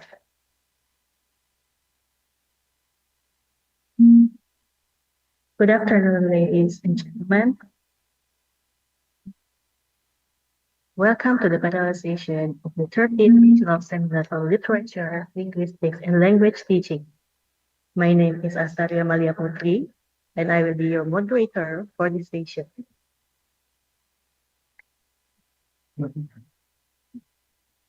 Before we begin, in order to ensure clear communication and a more comfortable interactive discussion for everyone, allow me to conduct this session bilingually in both English and Indonesian. Baik, selamat siang Bapak, Ibu, dan rekan-rekan peserta sekalian. Agar jalannya presentasi ini bisa berlangsung dengan lebih efektif dan interaktif, saya akan memandu sesi ini dalam dua bahasa, yaitu bahasa Inggris dan bahasa Indonesia. Sebelum saya memanggil presenter pertama, izinkan saya membacakan beberapa ketentuan untuk sesi paralel kita ini. 1. Setiap pemakalah memiliki waktu 10 menit untuk presentasi. 2. Saat sesi paralel, mic semua peserta dinonaktifkan, kecuali moderator dan pemakalah. 3. Sesi tanya jawab akan dilaksanakan jika ada sisa waktu. Bagi peserta yang ingin menyampaikan pertanyaannya, dipersilakan bertanya secara langsung dengan raise hand atau menuliskan di kolom chat.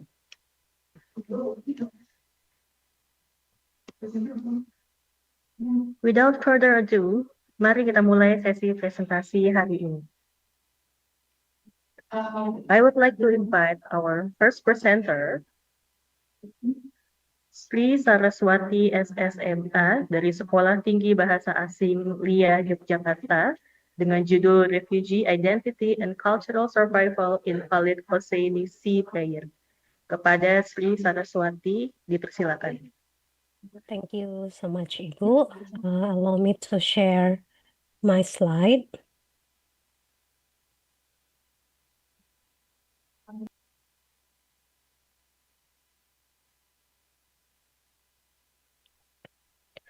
All right, can you see my slide here? Yes, we can see. Yes.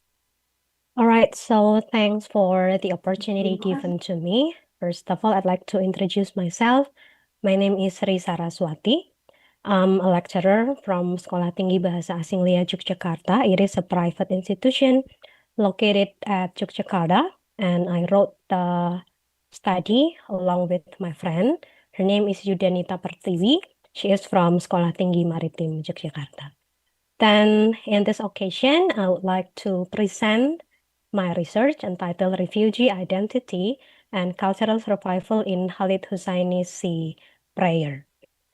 All right, so why am I interested in talking about this topic? As we know, forced displacement became one of the most urgent humanitarian issues. Many people are forced to flee from their home country because of war, persecution, or conflict. And literature become an effective medium of representing marginalized voice, in this case, refugees. In this occasion, I discuss a novel entitled Sea Prayer. It was written by Khalid Hosseini in 2018, and the story is actually inspired by the tragic death of Syrian child Alan Kurdi. So overall, the novel tells a message from father to his son. Then, from my reading, representation of refugee identity and cultural survival are prominent in the novel. To discuss the topic, I used post-colonialism framework. I applied Homike Baba hybridity and Stuart Hall's cultural theory. The study is significant as it contributes to discussion of refugee representation in literature and highlights the importance of preserving refugee voices and cultural identity. Okay, for the literature review, I classify my theories in several concepts. The first one is refugee identity in a post-colonial literature. Hall, in this field, argues that identity is a matter of becoming as well as of being. Meanwhile, Baba described this condition as the in-between space of hybridity, where identities became fluid and unstable. So the statement emphasizes that identity is always in process. It is always fluid and shaped by historical experiences, representation, and memory. Then the next concept is cultural identity concept proposed by Stuart Hall. He states that cultural identity is not an essence, but a positioning. So the statement emphasizes that identity is dynamic and constructed rather than permanent. For displaced individuals and refugees, identity is constantly negotiated between past memories and present realities.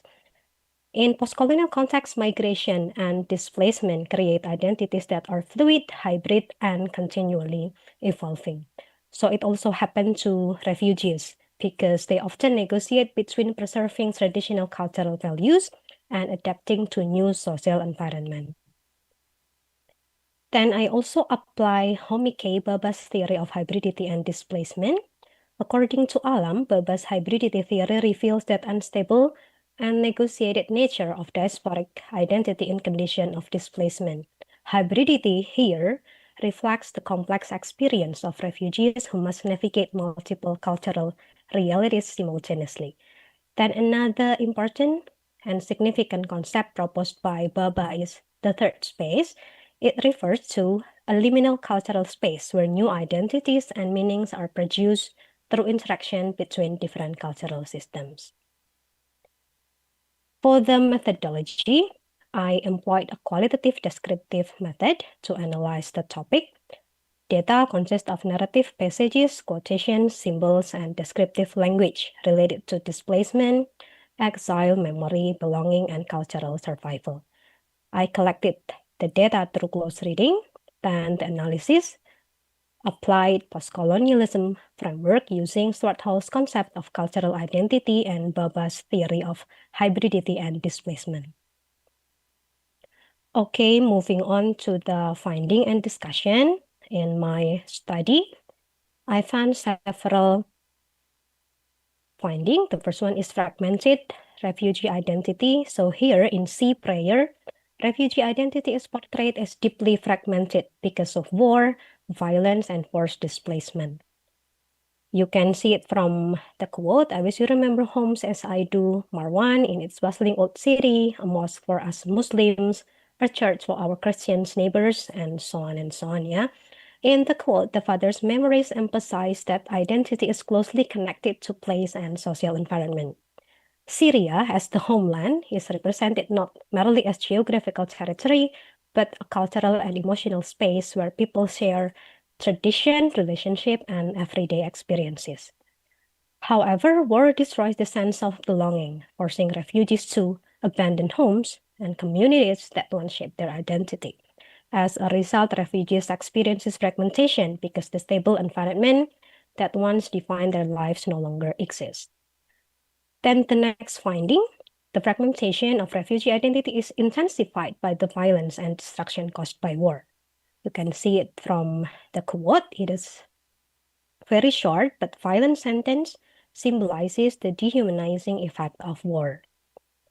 The imagery of the sky spitting bombs suggests that destruction has become unavoidable and overwhelming. Refugees are forced to leave not because they want to migrate, but because survival becomes impossible within their homeland. The next thing I found in this novel is memory as a form of cultural survival. So here, memory functions as an important strategy of cultural survival for refugees experiencing displacement and exile. Through memory, you can see from the quote, refugees maintain connection to the life they once had, even after losing their homes. The act of remembering, therefore, becomes a form of resistance against the erasure caused by war and forced migration. Then another finding is about the sea. It actually represents a symbol of displacement and liminality as proposed by Baba. Yeah?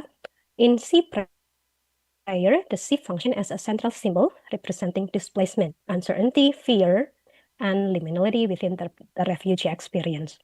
The narrative revolves around a father and his son preparing to cross the sea in search of safety, making the sea both a literal and symbolic space of transition. You can see from the quote here, The sea here becomes a symbol of uncertainty because refugees entering it no longer possess control over their future. Their lives depend on unstable condition, emphasizing the vulnerability of displaced people during migration. Here, according to Baba theory, the sea also symbolizes the third space. So the sea functions as a symbol of both death and hope, while it represents danger and suffering. It also symbolizes the possibility of survival and a better future. But here, the father shows that although the father himself fears the unrecognizable place, however, they also do not yet belong to a new society because their future remains uncertain.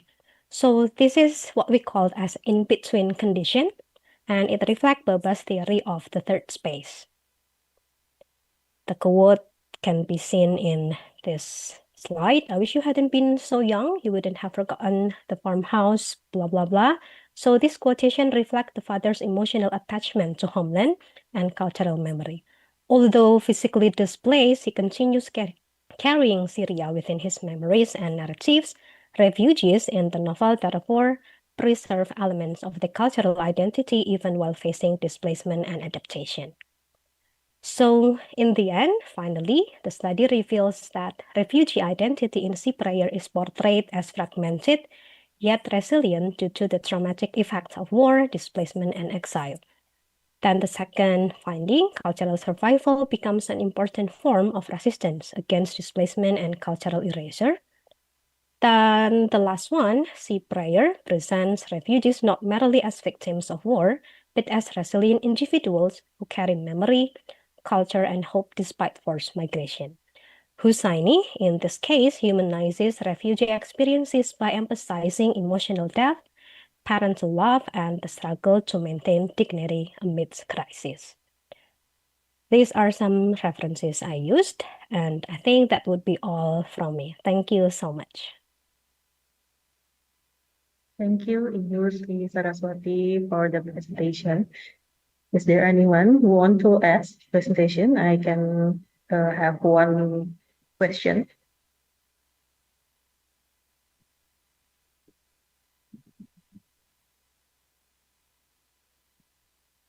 If there is no one who wants to ask, maybe we can try continue to the next presenter.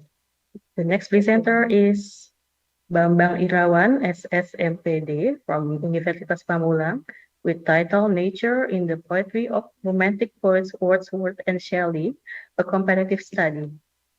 To Bambang Irawan, dipersilakan.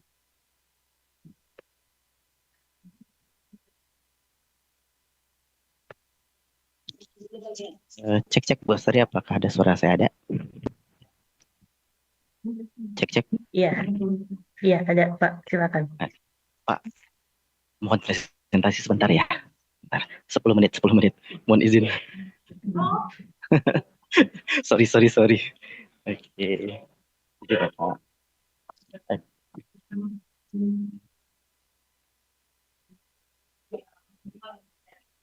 Okay, can I start now, Ibu Astari? Ya, silakan Bapak. Alright, okay, thank you very much. Assalamualaikum warahmatullahi wabarakatuh. Waalaikumsalam warahmatullahi wabarakatuh. Alright, first of all, I would like to introduce myself. First, my name is Bambang Irawan, and I'm from English Department of Pamulang University. And I'm so sorry because currently I'm still attending a meeting, so probably a bit busy in here. So I'm so sorry for that one, yeah. Okay, guys, so in this presentation, I would like... Okay, this is the introduction. The introduction in here, as the title says, that this is about the Romantic period. So we will begin with the Romantic era. In development of English literature, as we know that the Romantic era is really, really important, especially in English poetry. And why it is really important because, and also interesting for me, because the writer in this period always, just like closely at nature and then explore a strong human emotion and also admire the sense of called the sublime. And one of the most features in romantic period is of course nature. Yeah, that's the I would like to highlight that one as mentioned as the title as well. So guys, according to Fisola 2024, nature itself is one of the most important literary features of romantic periods. Both used in many ways, and nature become a source of emotion, imagination, and then helping the writer to express joy, awe, and also sadness. This is according to Fisola 2024.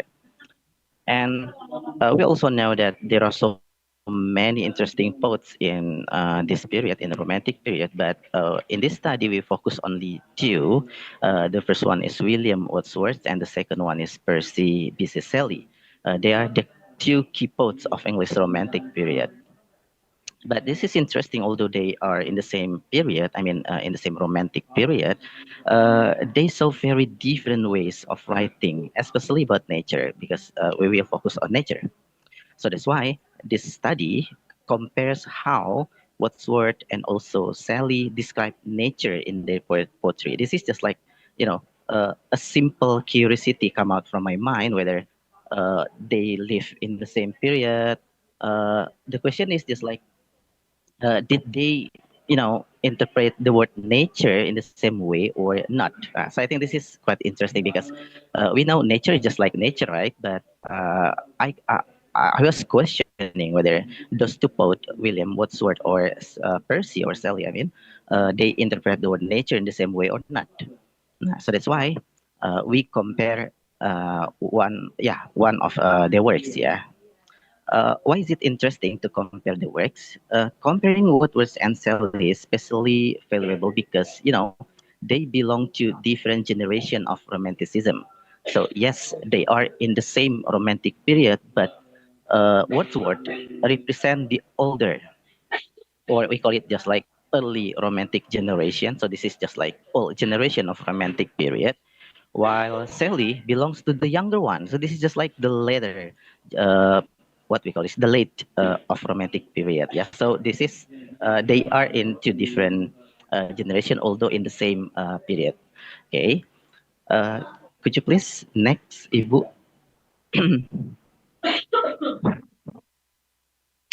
And from that simple curiosity, what I mean my curiosity, just like whether William Wordsworth or Shelley they interpret the same way or not of nature, we can formulate two research questions. The first one is how do William Wordsworth and Percy show similarities in depicting nature in the works, and the second one is how do William Wordsworth and Percy differ in depicting of nature in their work.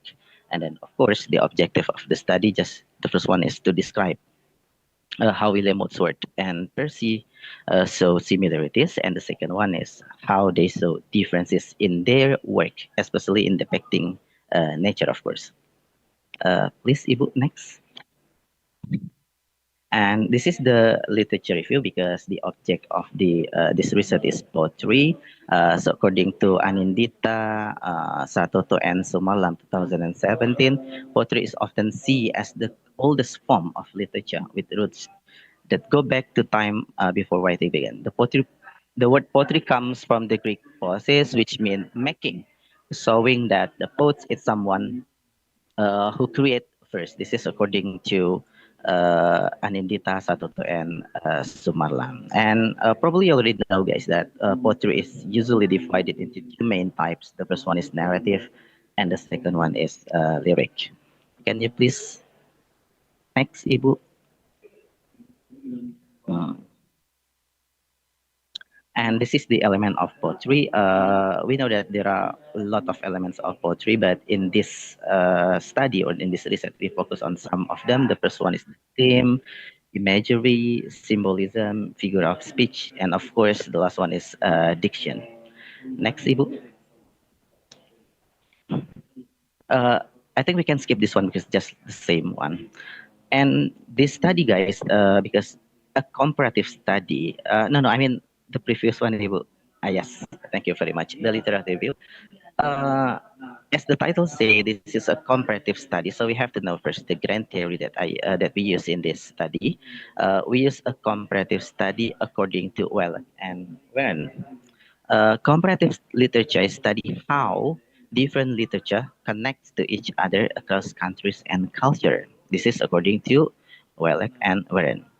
And then the focus is how writers, movements, and ideas from one literature influence or interact with another, showing both similarities and differences. That's why these studies explore the similarities and differences between William Wordsworth's work and then also Percy. And then another focus, of course, to study how one literature affects another. But as I said, in this study, we focus only exploring similarities and also differences between the work. Okay, could you please next, Ibu?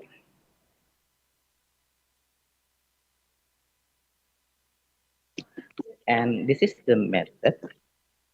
This is the method. Uh, the study used descriptive qualitative approach because it focused on analyzing and describing how nature is portrayed in selecting poems of William Wordsworth and also Percy. And the data source, there are two. The first one is, of course, one poems written by William Wordsworth entitled Tintern Abbey. Yeah, the complete title is actually A Few Miles Above Tintern Abbey, but most people say only Tintern Abbey to make it short. And the second one is a poem written by Percy.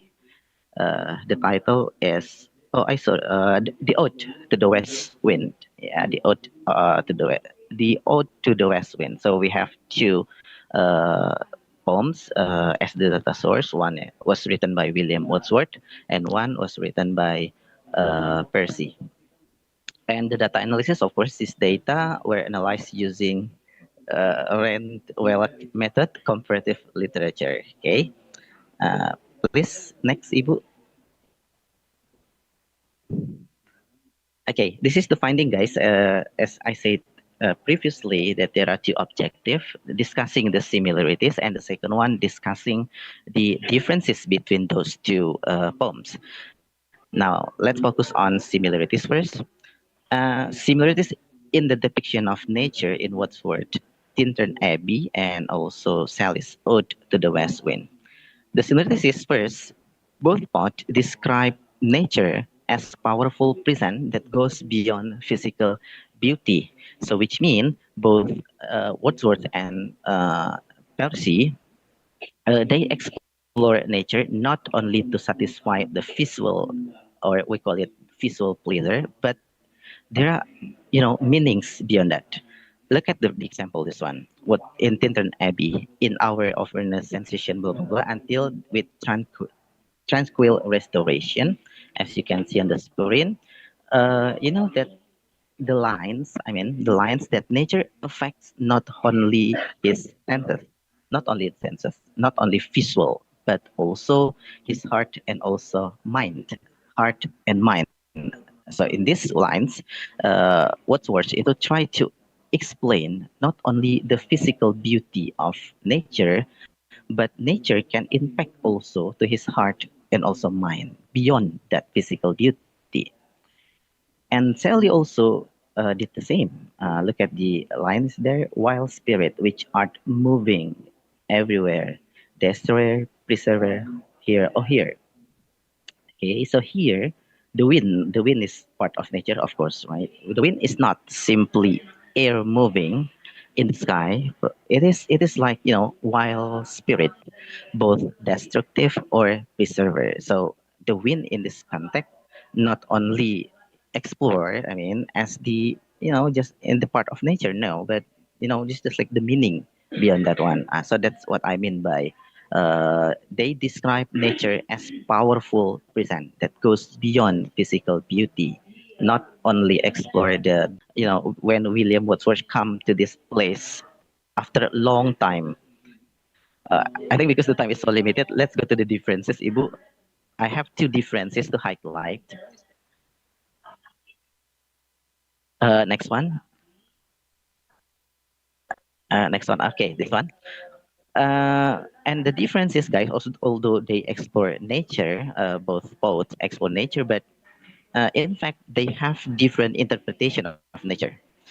First, Wordsworth portrays nature as a quiet and restorative prison, just like the place for healing or something, just make you relax or something. But Sally described the word nature as something violent or dynamic. You can see from the first line, oh, wild west wind, wild, the word wild. So this is just like, even Sally said, wind is just like destructive and then also protective as well. Okay. So this is different.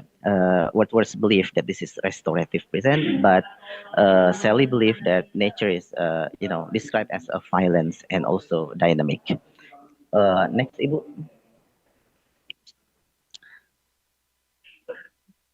And the second one, guys, Wordsworth sees nature as a moral teacher, as a spiritual guide, while Sally views nature as a force for transformation. This is quite interesting. If you see the line of Earth to the west wind, drive me that to offer the universe like wither leaves to quicken a new birth. If you pay attention closely to the meaning of that line, so you can see just like, oh, yeah, uh, Sally actually want to explain the force of transformation. If you pay attention to that line, so please Ibu go directly to the conclusion. Yes, so I think this is the conclusion. Both William Wordsworth and Percy place nature as the center of romantic poetry because nature is the significant characteristic of romantic period, and both poets believe in a deep connection between nature and the human spirit. And then Wordsworth portrays nature as a calm, healing, and spiritually guiding. He also emphasizes reflection, harmony, memory, and inner peace, while Sally presents nature as wild, energetic, and transformative. He also focuses on struggle, renewal, and also revolutionary change. So I think that's all from me. Thank you for your attention. If you have questions, just feel free to ask. Assalamualaikum warahmatullahi wabarakatuh. Waalaikumsalam warahmatullahi wabarakatuh. Thank you, Mr. Bambang. Considering the time is already runs out, I think we can. Thank you very much, Ibu. Yeah, I I think we can continue my, skip my, my the. meeting. Yeah, okay. Thank you, Mr. Thank you Bambang. very much. Yeah, Ibu, thank you very much. Yeah, considering the time runs out, maybe if there are any of you who want to ask about this presentation, you can go directly to Mr. Bambang. Okay. Oke, ladies and gentlemen, untuk berikutnya izinkan saya berganti peran sebentar dari yang tadi moderator menjadi presenter juga untuk penelitian saya yang berjudul Gamer Favorability Towards the Usage of Casual Language in Genshin Impact's Indonesian Localization. Thank you. Next, okay, this is the introduction. Why do I choose this topic? Because most game localization research concentrates only on European language such as English, French, Italian, German, and Spanish. And there's still limited empirical evidence on how Southeast Asian players perceive casual language in localized games. And the core question for this article is, does casual language, especially for slang and humor, truly enhance Indonesian players' immersion and satisfaction? Because games industry invests billions in localization, but player reception is rarely measured. And this research contributes as first quantitative perception study of casual language in Indonesian video game localization. Next. Okay, why do I choose this game? Because as you can see on the side of the screen, among the recent game titles, Genshin Impact's Indonesian localization has generated noticeable community discussion, particularly around its use of informal expressions, slang-like dialogue, and humorous phrasing. And such responses suggest that casual language in localization is not only a stylistic ornament, but a component of perception. Right? Next book. Okay, and this is the literature review. First, about the evolution of game localization in the early, and the gap for this research is that limited empirical validation in emerging markets like Indonesia. Next, this is the methodology. The design is quantitative reception study via survey. Sample is 484 Indonesian resident players. Analysis method is EVA, exploratory factor analysis, person correlation, multiple linear regression, and ANOVA well. The instruments is 10 item validated reception scale, and the result is language variation with alpha 0.814 and humor wordplay at alpha 0.868. Next. This is just the example of the findings that I found. It shows the demography and also the table for group comparison in demography. We can go to the next slide. Okay. The findings sample is 484 Indonesian players, as I mentioned before. The gender is female dominated with 77.9% and male 16%, and prefer not to say is 6.1%. The age is majority. So I mean they show that.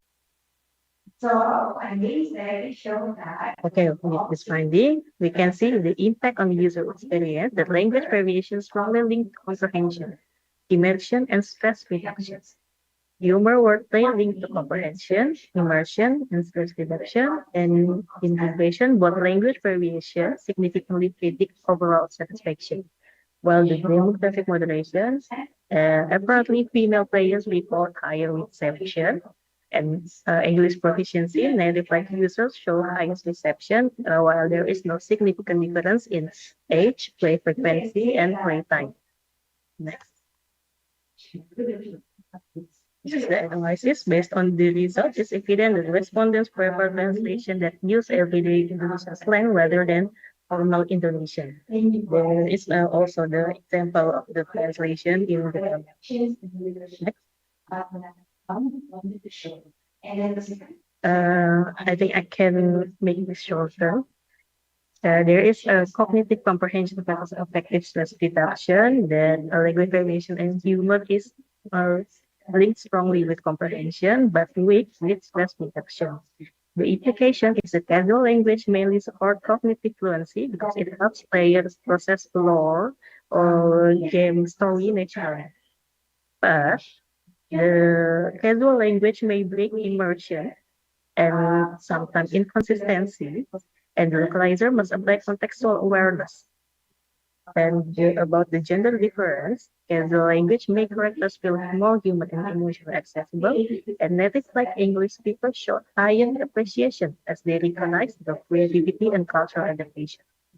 Players tolerate translate any humor but reject technical errors such as mistranslations, typo, incomplete sentence, and inconsistent terminology. Next. And the conclusion is that the main finding formal or rigid Indonesian is least preferred as players favor casual and mixed register. And casual localization is the functional driver of user experience. It's not just style. While language variation and humor wordplay explain 33% of satisfaction variance, and there is strong correlation between casual language and comprehension and immersion. And female players show higher appreciation for emotional nuance, with native like English speakers value localization the most because they appreciate creative adaptation of jokes and reference. Next. Okay, I think that's it from me. I think the time also runs out. So if there is any of you who want to ask about this musical, you can go directly communicate with me in chat or in private chat. Thank you, Bu, for placing me as moderator. Okay, we can go to the next presenter. Kristi Tisnawijaya, SSM from Universitas Pamulang, with title Reading Picture Books as a Pathway to Critical Thinking and Resilience. Okay, good afternoon, Bu Astari, and good afternoon, ladies and gentlemen. It's me, Geni, here, so I'll be the presenter. Can you hear me? Yes. Okay. Should I share my slides on my own? No, we can share it. Okay. Thank you.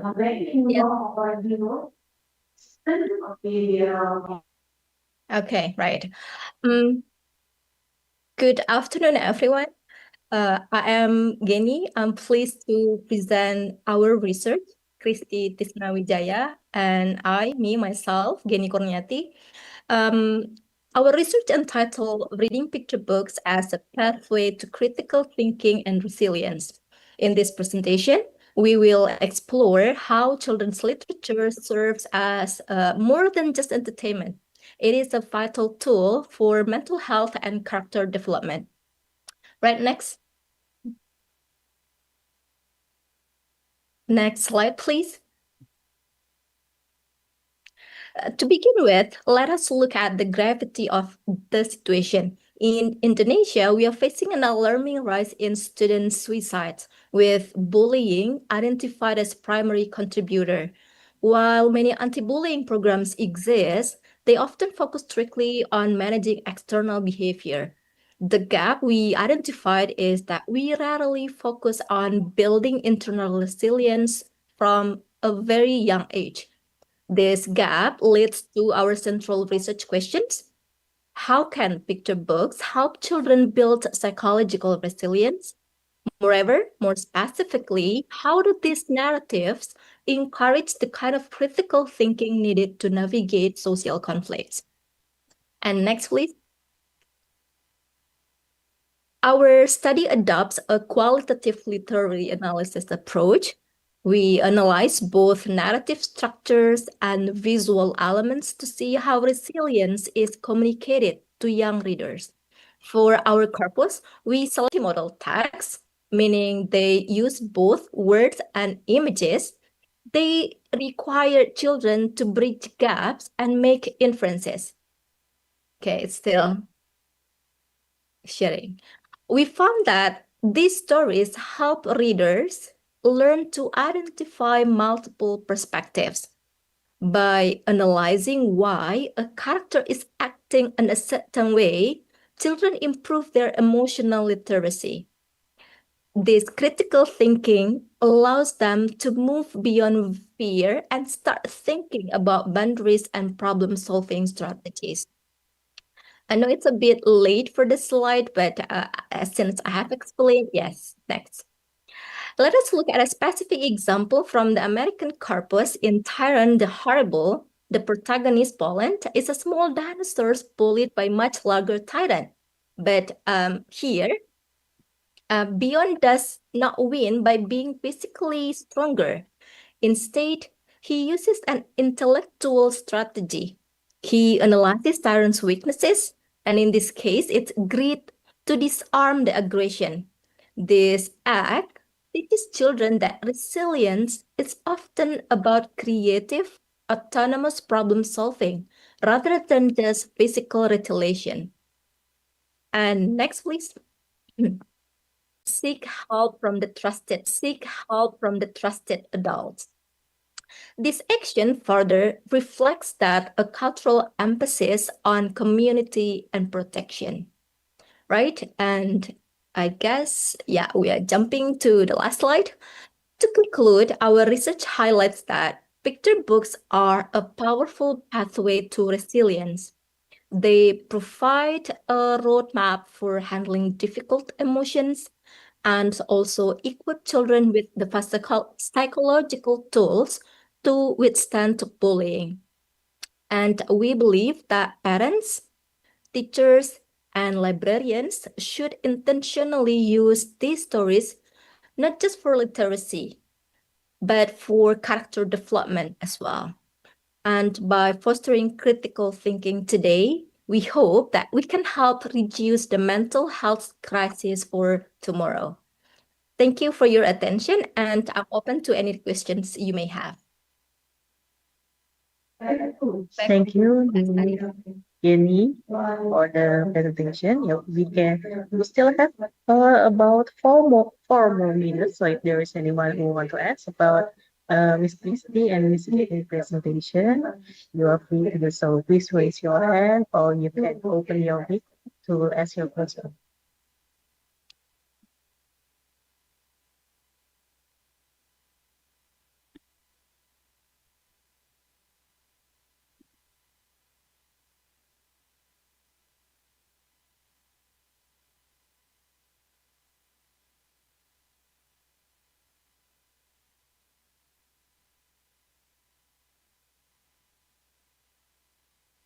Okay, if there is no one to ask, maybe we can end Miss Jenny's turn. Okay, thank you, Miss Jenny. Okay, thank you again for Miss Jenny for the presentation, and now we can move to the next presenter, Kanza Andalusia from Universitas Al-Azhar Indonesia with title Penggunaan Kata Tabu oleh Karakter Utama dalam Film Didi 2024. Untuk Kanza Andalusia, dipersilakan.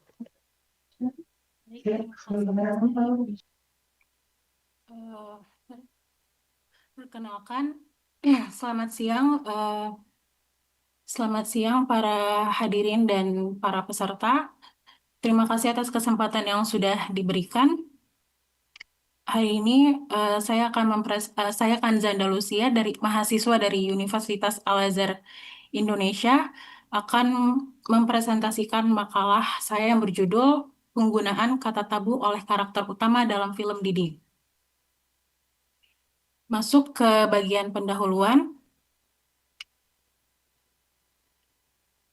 Latar belakangnya ini dimulai dari konsep bahasa dan emosi, di mana pemilihan kata dalam interaksi sosial ini merupakan cara utama manusia untuk menunjukkan emosi dan mencerminkan perilaku mereka. Seperti kata tabu yang biasanya itu sering digunakan untuk menyampaikan emosi murni mereka, lebih jelas daripada ungkapan biasa. Namun biasanya penggunaan kata tabu ini sangat dihindari penggunaannya karena bahasanya kasar, tidak baik dan dianggap melanggar norma. Dan dalam film, kata tabu ini juga sering digunakan dalam dialog sebagai penguat agar penggambaran emosi karakter ini, suatu karakter terasa lebih realistis. Seperti objek penelitian saya, yaitu film Didi. Film Didi ini adalah film coming of age Amerika yang menceritakan tentang seorang remaja Taiwan Amerika bernama Chris Wang atau Wang Wang yang menghadapi proses pencarian identitas dirinya dan tantangan untuk menyesuaikan dirinya saat tumbuh dewasa di California. Dan berdasarkan latar belakang tersebut, penelitian ini memiliki dua tujuan utama ya, yaitu yang pertama mengidentifikasi jenis-jenis kata tabu yang muncul dari karakter utama dengan menggunakan teori Battistella, dan yang kedua menjelaskan fungsi-fungsi dari kata tabu yang digunakan berdasarkan teori word how.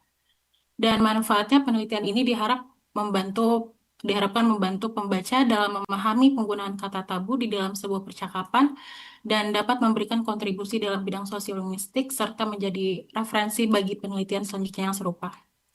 Next, di sini ada jam pustakanya. Saya menggunakan dua penelitian terdahulu. Yang pertama ada dari Septia, yang fokusnya ini menganalisis jenis kata tabu menggunakan teori J dan fungsinya berdasarkan teori word how dalam film Fast and Furious 8. Dan yang kedua ada dari Santi, yang fokusnya menganalisis fungsi kata tabu berdasarkan teori word how dalam film Ready or Not. Dan perbedaan mendasar penelitian saya dengan penelitian yang sebelumnya adalah belum adanya yang mengombinasikan teori jenis kata tabu oleh Battistella dan teori fungsi kata tabu oleh word how secara bersamaan. Serta fokus penelitian ini yang hanya berfokus pada karakter utamanya. Next, di sini untuk metodenya saya menggunakan metode pendekatan kualitatif deskriptif sumber datanya diambil dari filmnya langsung, yaitu film Didi, beserta transkripnya yang saya ambil dari internet. Dan untuk teknik pengumpulan datanya, saya menggunakan teknik gender, seksualitas, penampilan, dan disabilitas. Ada vulgarity yang merujuk pada tubuh dan fungsi seksual, obscenity yang berkaitan dengan hal-hal seksual, dan profanity yang merujuk pada umpatan dalam agama. Dan untuk temuannya di sini ada, untuk jenis epithets ada sebanyak 3 data, obscenity sebanyak 14 data, vulgarity sebanyak 5 data, dan profanity sebanyak 1 data. Sementara itu untuk fungsinya di sini ada 4 fungsi kata tabu menurut Word How. Dan untuk temuannya di sini yang paling mendominasi itu fungsi to show contempt sebanyak 16 data, lalu to draw attention to oneself sebanyak 6 data, to be provocative sebanyak 1 data. Next. Jadi di sini ada contoh analisis datanya. Di sini adalah ujaran yang diucapkan oleh karakter utamanya, "You absolute moron." Jadi konteksnya ini si penutur atau karakter utamanya ini sedang berdebat dengan lawan bicaranya, yang dimana lawan bicaranya ini adalah kakaknya sendiri. Dan di sini kata moron ini dikategorikan sebagai epitet karena menurut Batistella, kategori ini mencakup berbagai penghinaan yang terkait pada penampilan dan disabilitas, di mana kata moron tersebut juga merujuk pada keterbatasan mental yang digunakan untuk melabeli lawan bicara sebagai pihak yang bodoh. Dan untuk fungsinya, ujaran ini termasuk dalam fungsi to show contempt karena penutur sengaja menggunakan kata tersebut untuk memandang rendah lawan bicaranya, dan ia merasa lawan bicaranya itu tidak layak dihormati hanya karena menolak untuk menyudahi perdebatan. Dan next. Dan secara keseluruhan, ada 4 jenis kata tabu dalam film Didi ini, dengan dominasi jenis obscenity yang menunjukkan bahwa karakter utamanya ini cenderung menggunakan kata-kata yang cabul dan tidak sopan saat sedang ada konflik dengan keluarganya atau teman sebayanya. Dan sementara itu untuk dominasi fungsi to show contempt menandakan kalau kata tabu tersebut sering digunakan untuk merendahkan atau menunjukkan sikap tidak menghargai orang, terutama kepada orang yang lebih tua. Dan terakhir, sebagai saran peneliti selanjutnya, disarankan membandingkan penggunaan kata tabu antara karakter utama dengan karakter pendukung dalam film ini untuk melihat variasi fungsi sosial yang lebih luas. Berikut adalah daftar pustakanya. Dan sekian, terima kasih atas perhatiannya.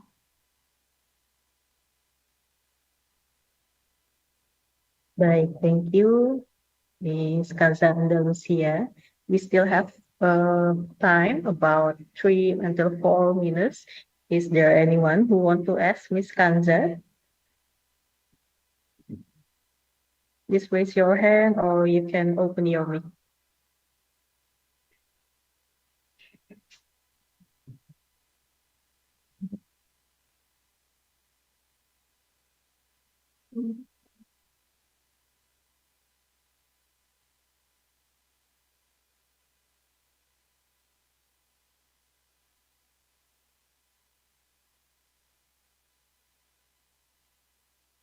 Okay, if there is no one who want to ask question, maybe we can end this part. Yeah, Ms. Kanza, thank you for your presentation. Thank you. Okay, now we continue to the last presenter, is Wiwit Sariasi from Universitas Pamulang, which title Assessment Rubric for Assessing Students' Translation Quality. Ms. Wiwit, the time is yours.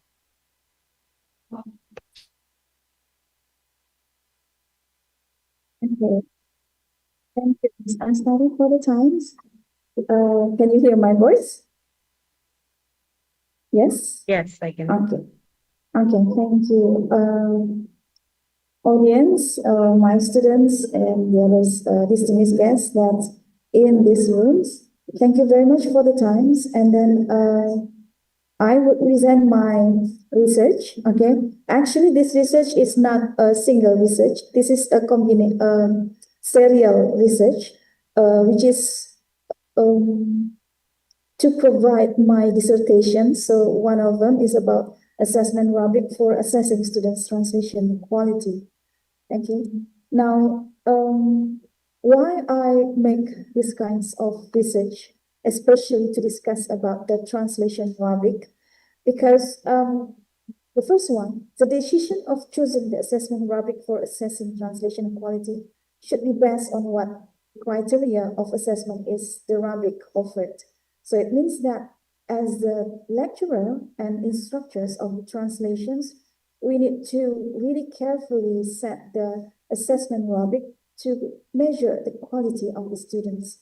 The second one is that assessing translation quality should be related to the aspect that measure as the quality of the translation itself. So it means that we cannot say as a lecturer or the instructors of the translation, we cannot judging by using negative decision, or we can say that a little bit prejudice by saying that all the students have bad translations, or the result of the students' translation is not really good, without really focusing on what aspect that the quality of the student's translation is low, or considering as a bad translation, or we can say that it is not really equivalent to the source text language. Thus, it is not simply about the good and bad translation, but it is about how we measure the quality of the translation itself. The next is that the lecturer can design the assessment rubric to assess the student's translation quality and define what quality that should be acquired by the student. So it means that the lecturer or the instructor can design the assessment rubric, but when designing the assessment rubric, of course, we as a as the instructors and also the lecturer should has the theory that supports our decision to make a rubric for assessing students' translation quality. And one of the suggested rubric or quality of translation is by relate to the CFR that we can find what kinds of translation that we expect the students should have. Okay, the next one is the development and implementation of standardized assessment rubric holds significant promise for improving the fairness, consistency, and pedagogical effectiveness of translation assessment. There are very limited research about the assessment rubric for translation quality. So that's why I'm really interested in making these kinds of research, especially because it is also related to my dissertations. The next one is that the lecturer of translation subject should carefully select and decide what kinds of translation assessment rubric that will be used to assess students' translation. Therefore, this research is aimed or set into the questions first, how are the translation assessments used by the lecturer in assessing the quality of students' translation? So this is a kind of to reveals whether the lecturers really have the assessment rubric to measure the students' quality of translations. And then the second one is how is students' translation quality related to the translation rubric? Because we can use analytical translation rubric and holistical translation rubric. The third one is regarding the rubric used by the lecturer, in what aspect that the student's translation gains low score.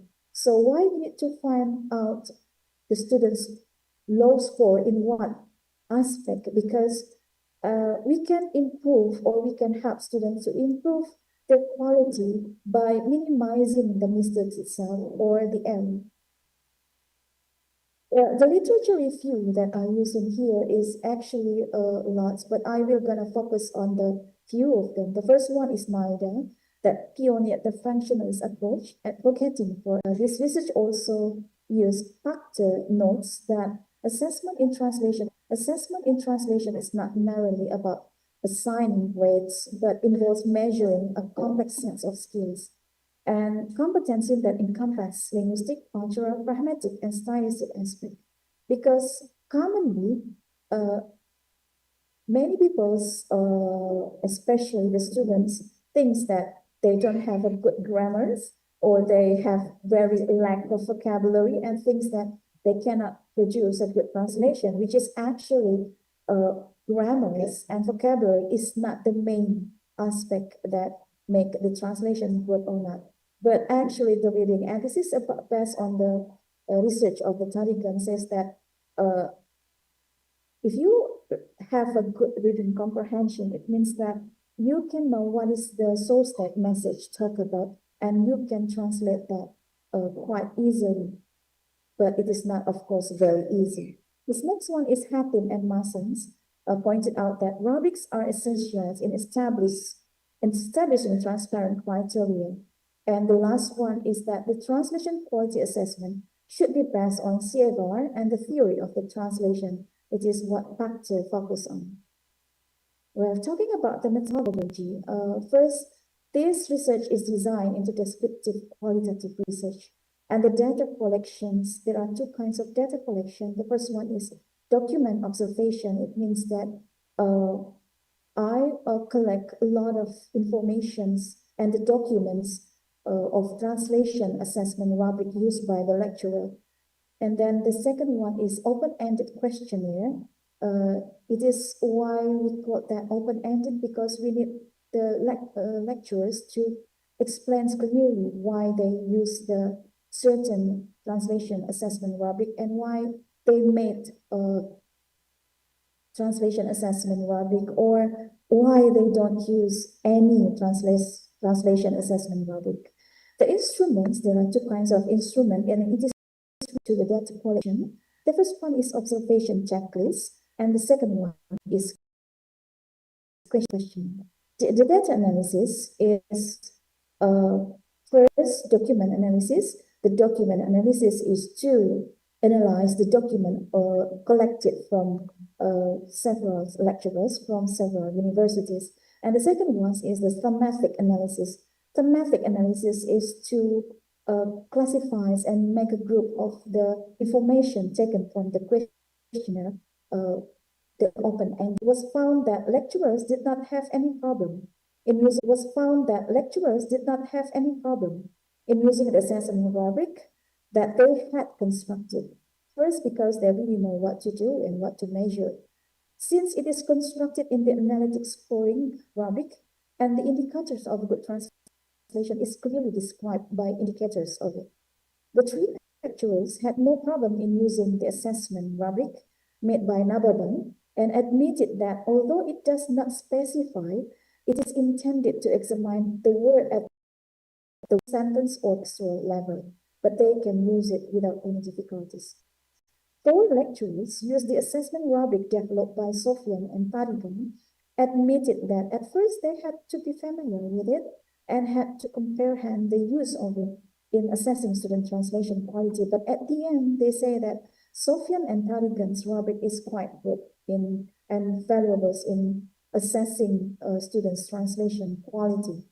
And the last one, that students have low scores in grammar skills, target text styles, and translation skills. But mostly the grammar skills is when they use when the lecturer used the Sofyan and Tarigan's. And this information is not only from one universities, but from 4 universities, 2 from Java, or we can say that from Jakarta, and also, 2 universities who are in one of them is from Jakarta and one is from Bali, and another university is from Sumatra, especially from West Sumatra. That says that grammar skill is low scores gained by the students. But from the rest universities, I can say that 3 universities, 2 from the Jakartas, and one from also West Sumatra, says that the low score is gained from the target text styles, and it is the impact of that, the low reading comprehension skills. And then the translation skills is, first I thought that the translation skills is the main problems, but translation skills, according to the factor, is as the impact of the low reading comprehensions. So this is the things that I would like to examine further in the next research. Excuse me, Miss Wu, you only have 2 minutes left. Yeah, we get to the conclusion. So in conclusion, the assessment rubric above does not specify whether it's used above word, sentence, or textual level. Thus, different instructor or lecturer have different perception toward the indicators of each criterion at words, sentence, or textual level. So lecturers use the original Nababan and assessment rubric with modification of it for assessing the translation quality, and most of the lecturers use it. Meanwhile, the modification of it was used to assess the translation of the text, even though the indicator of each criterion is not explicitly stated. So this is the reference that I use. It is only half of them. And then, so thank you, ladies and gentlemen, for your attention. Thank you, Ms. Brigid, for your presentation. Since we have no time left, maybe if there is anything that you want to ask about Ms. Brigid's presentation, you can go straight to communicate with her. Okay. Dengan selesainya presentasi dari Bu Dewi tadi, maka selesai sudah sesi paralel kita di main room ini, room 1. Namun, rangkaian acara kita belum sepenuhnya berakhir. Kami memohon kesediaan Bapak, Ibu, dan rekan-rekan sekalian untuk tetap berada di main room dan meminta teman-teman yang ada di room lain untuk kembali ke room ini, karena setelah ini masih ada penutupan dari Kaprodi Sastra Inggris dan juga ada pengumuman mengenai presenter terbaik yang akan langsung diberikan sertifikat oleh MC. Terakhir, terima kasih atas kerjasamanya Bapak, Ibu, dan rekan-rekan sekalian. Selesai sudah tugas saya dalam memandu acara ini. Saya Astari Amalia Putri, pamit undur diri dan memohon maaf jika ada kekurangan selama memandu acara. Terima kasih, selamat sore.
Tuhan, maafkan aku.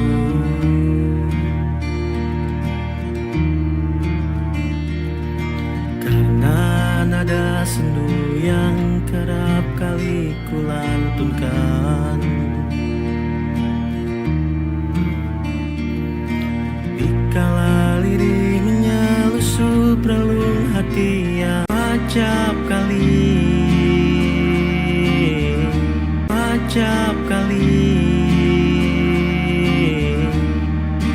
datangkan pilu.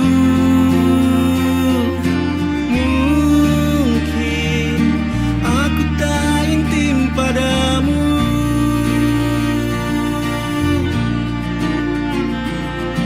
aku menyesal karena itu.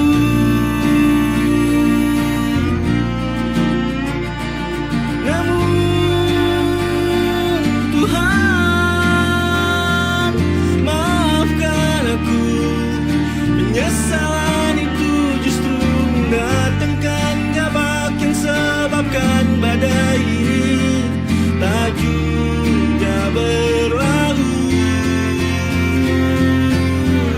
Yang aku lihat hanya tepian tebing yang disambut hantaman ombak dan puting beliung. Gigil gemetar sekujur tubuhku. Pintaku hanya satu, jika melemah topangan kakiku dan sebabkan aku jatuh ke pusaran itu, berilah aku tangan-tangan untuk menggapai dan mendekapku.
Assalamualaikum warahmatullahi wabarakatuh. Saya Triana, Dekan Fakultas Sastra Universitas Pamulang. Fakultas Sastra didirikan pada tanggal 2 Agustus 2021 dan terdapat dua prodi dalam Fakultas Sastra, yaitu Prodi Sastra Inggris dan Prodi Sastra Indonesia. Visi Fakultas Sastra adalah menjadi fakultas sastra yang unggul dan memiliki daya saing tinggi pada tahun 2025, dan dalam mengembangkan pendidikan dan penelitian yang berdasarkan pada nilai-nilai humanis dan religius. Usaha untuk mencapai visi tersebut, maka Fakultas Sastra menjalankan berbagai misi. Pertama adalah menyelenggarakan pendidikan dan pembelajaran yang terjangkau bagi semua kalangan masyarakat berdasarkan pada prinsip-prinsip Tridharma perguruan tinggi.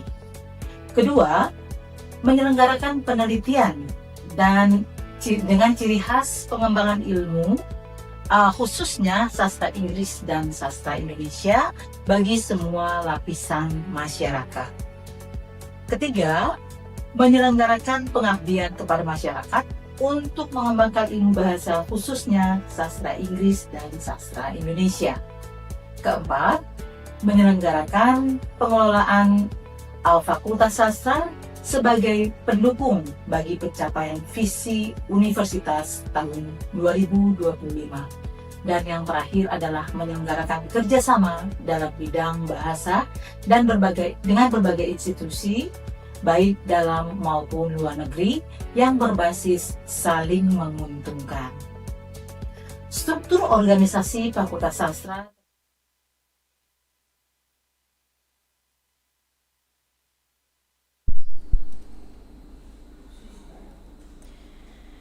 Alright, ladies and gentlemen, welcome back to the main room.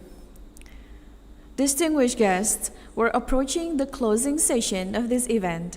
Would like to invite the head of English department, Tito Dimas Atmawijaya SPDM Hum, to deliver the closing remarks. Dear Mr. Tito, the platform is yours.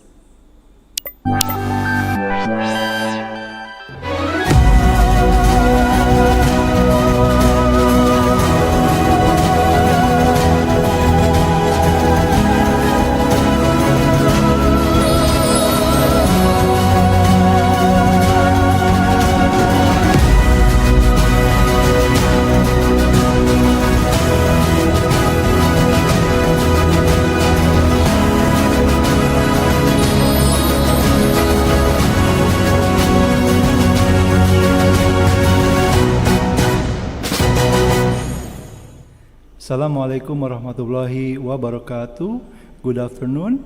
The Honorable Dr. Pranoto MM, representing Sasmita Jaya Foundation, the Honorable Rector of Universitas Pamulang, Dr. Ainur Jaman AM MMSc, the Dean of Faculty of Letters, Ibu Triana SSMA, the distinguished speakers, respected moderators, presenters, invited guests, committee members, students, and all participants of Naselllt 13. First of all, let us express our gratitude to Allah, the most beneficent and the most merciful, for His blessings, so that we have been able to complete the 13th National Seminar on Literature, Linguistics, and Language Teaching successfully. On behalf of the English Literature Department, Faculty of Letters, Universitas Pamulang, I would like to express my sincere appreciation to our distinguished speakers, Profesor Dr. Iker Hevita M. Hum, Prof. Heri Mulyono SPD, MPD, PhD, Mr. Ahmad Munjid, PhD, and Dr. Geni Kurniati M. Hum. Thank you for sharing valuable insights and scholarly perspective with us. Today's seminar with the theme Cultural Identity and Resistance Through Literature, Linguistics and Language Teaching in the Digital Age has reminded us that literature, language, and teaching are important spaces for expressing identity, preserving culture, and responding critically to social technological changes. I would like to thank all presenters, moderators, participants, reviewers, MCs, technical teams, and students, committee members who have contributed to the success of this event. Your dedication, cooperation, and enthusiasm have made Naselllt 13 meaningful and memorable. I hope that the discussion and ideas shared today will continue to grow into further research, publication, collaborations, and academic networking. On behalf of committee, I sincerely apologize for any shortcomings during the preparation and implementation of this seminar. We will take all feedback as valuable input for future improvement. Finally, by expressing our gratitude to Allah, I officially close the 13th National Seminar on Literature, Linguistics, and Language Teaching, Naselltt 13. Thank you very much for your participation and support. Wassalamualaikum warahmatullahi wabarakatuh.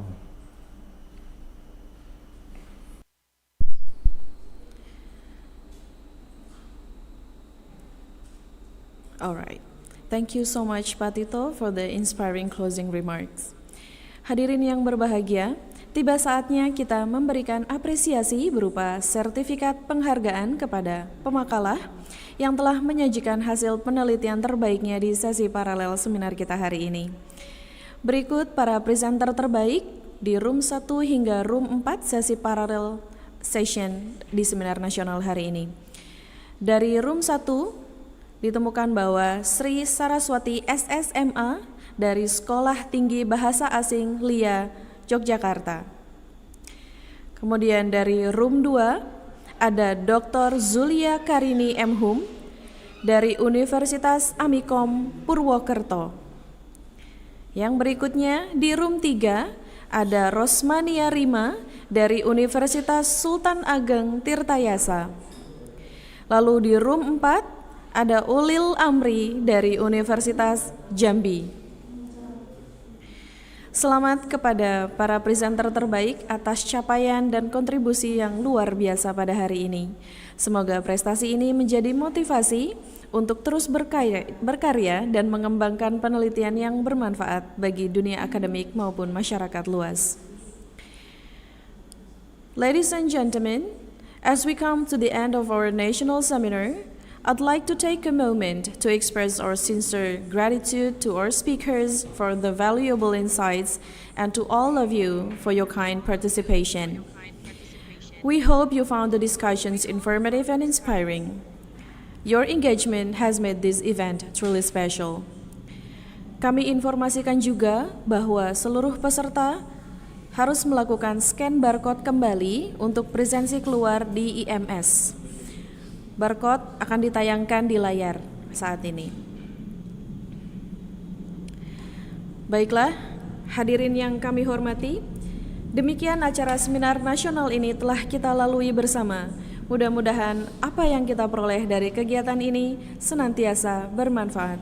Amin, amin ya robbal alamin. Saya Diah Iis Andriani atas nama pemandu acara mohon maaf apabila terdapat kekeliruan dalam ucapan dan tindakan selama memandu acara ini.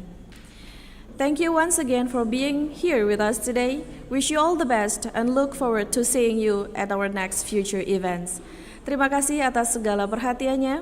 Akhirul kalam, wabillahi taufiq wal hidayah. Wassalamualaikum warahmatullahi wabarakatuh.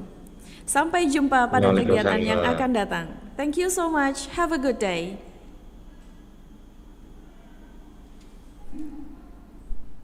Sudah? Yeah.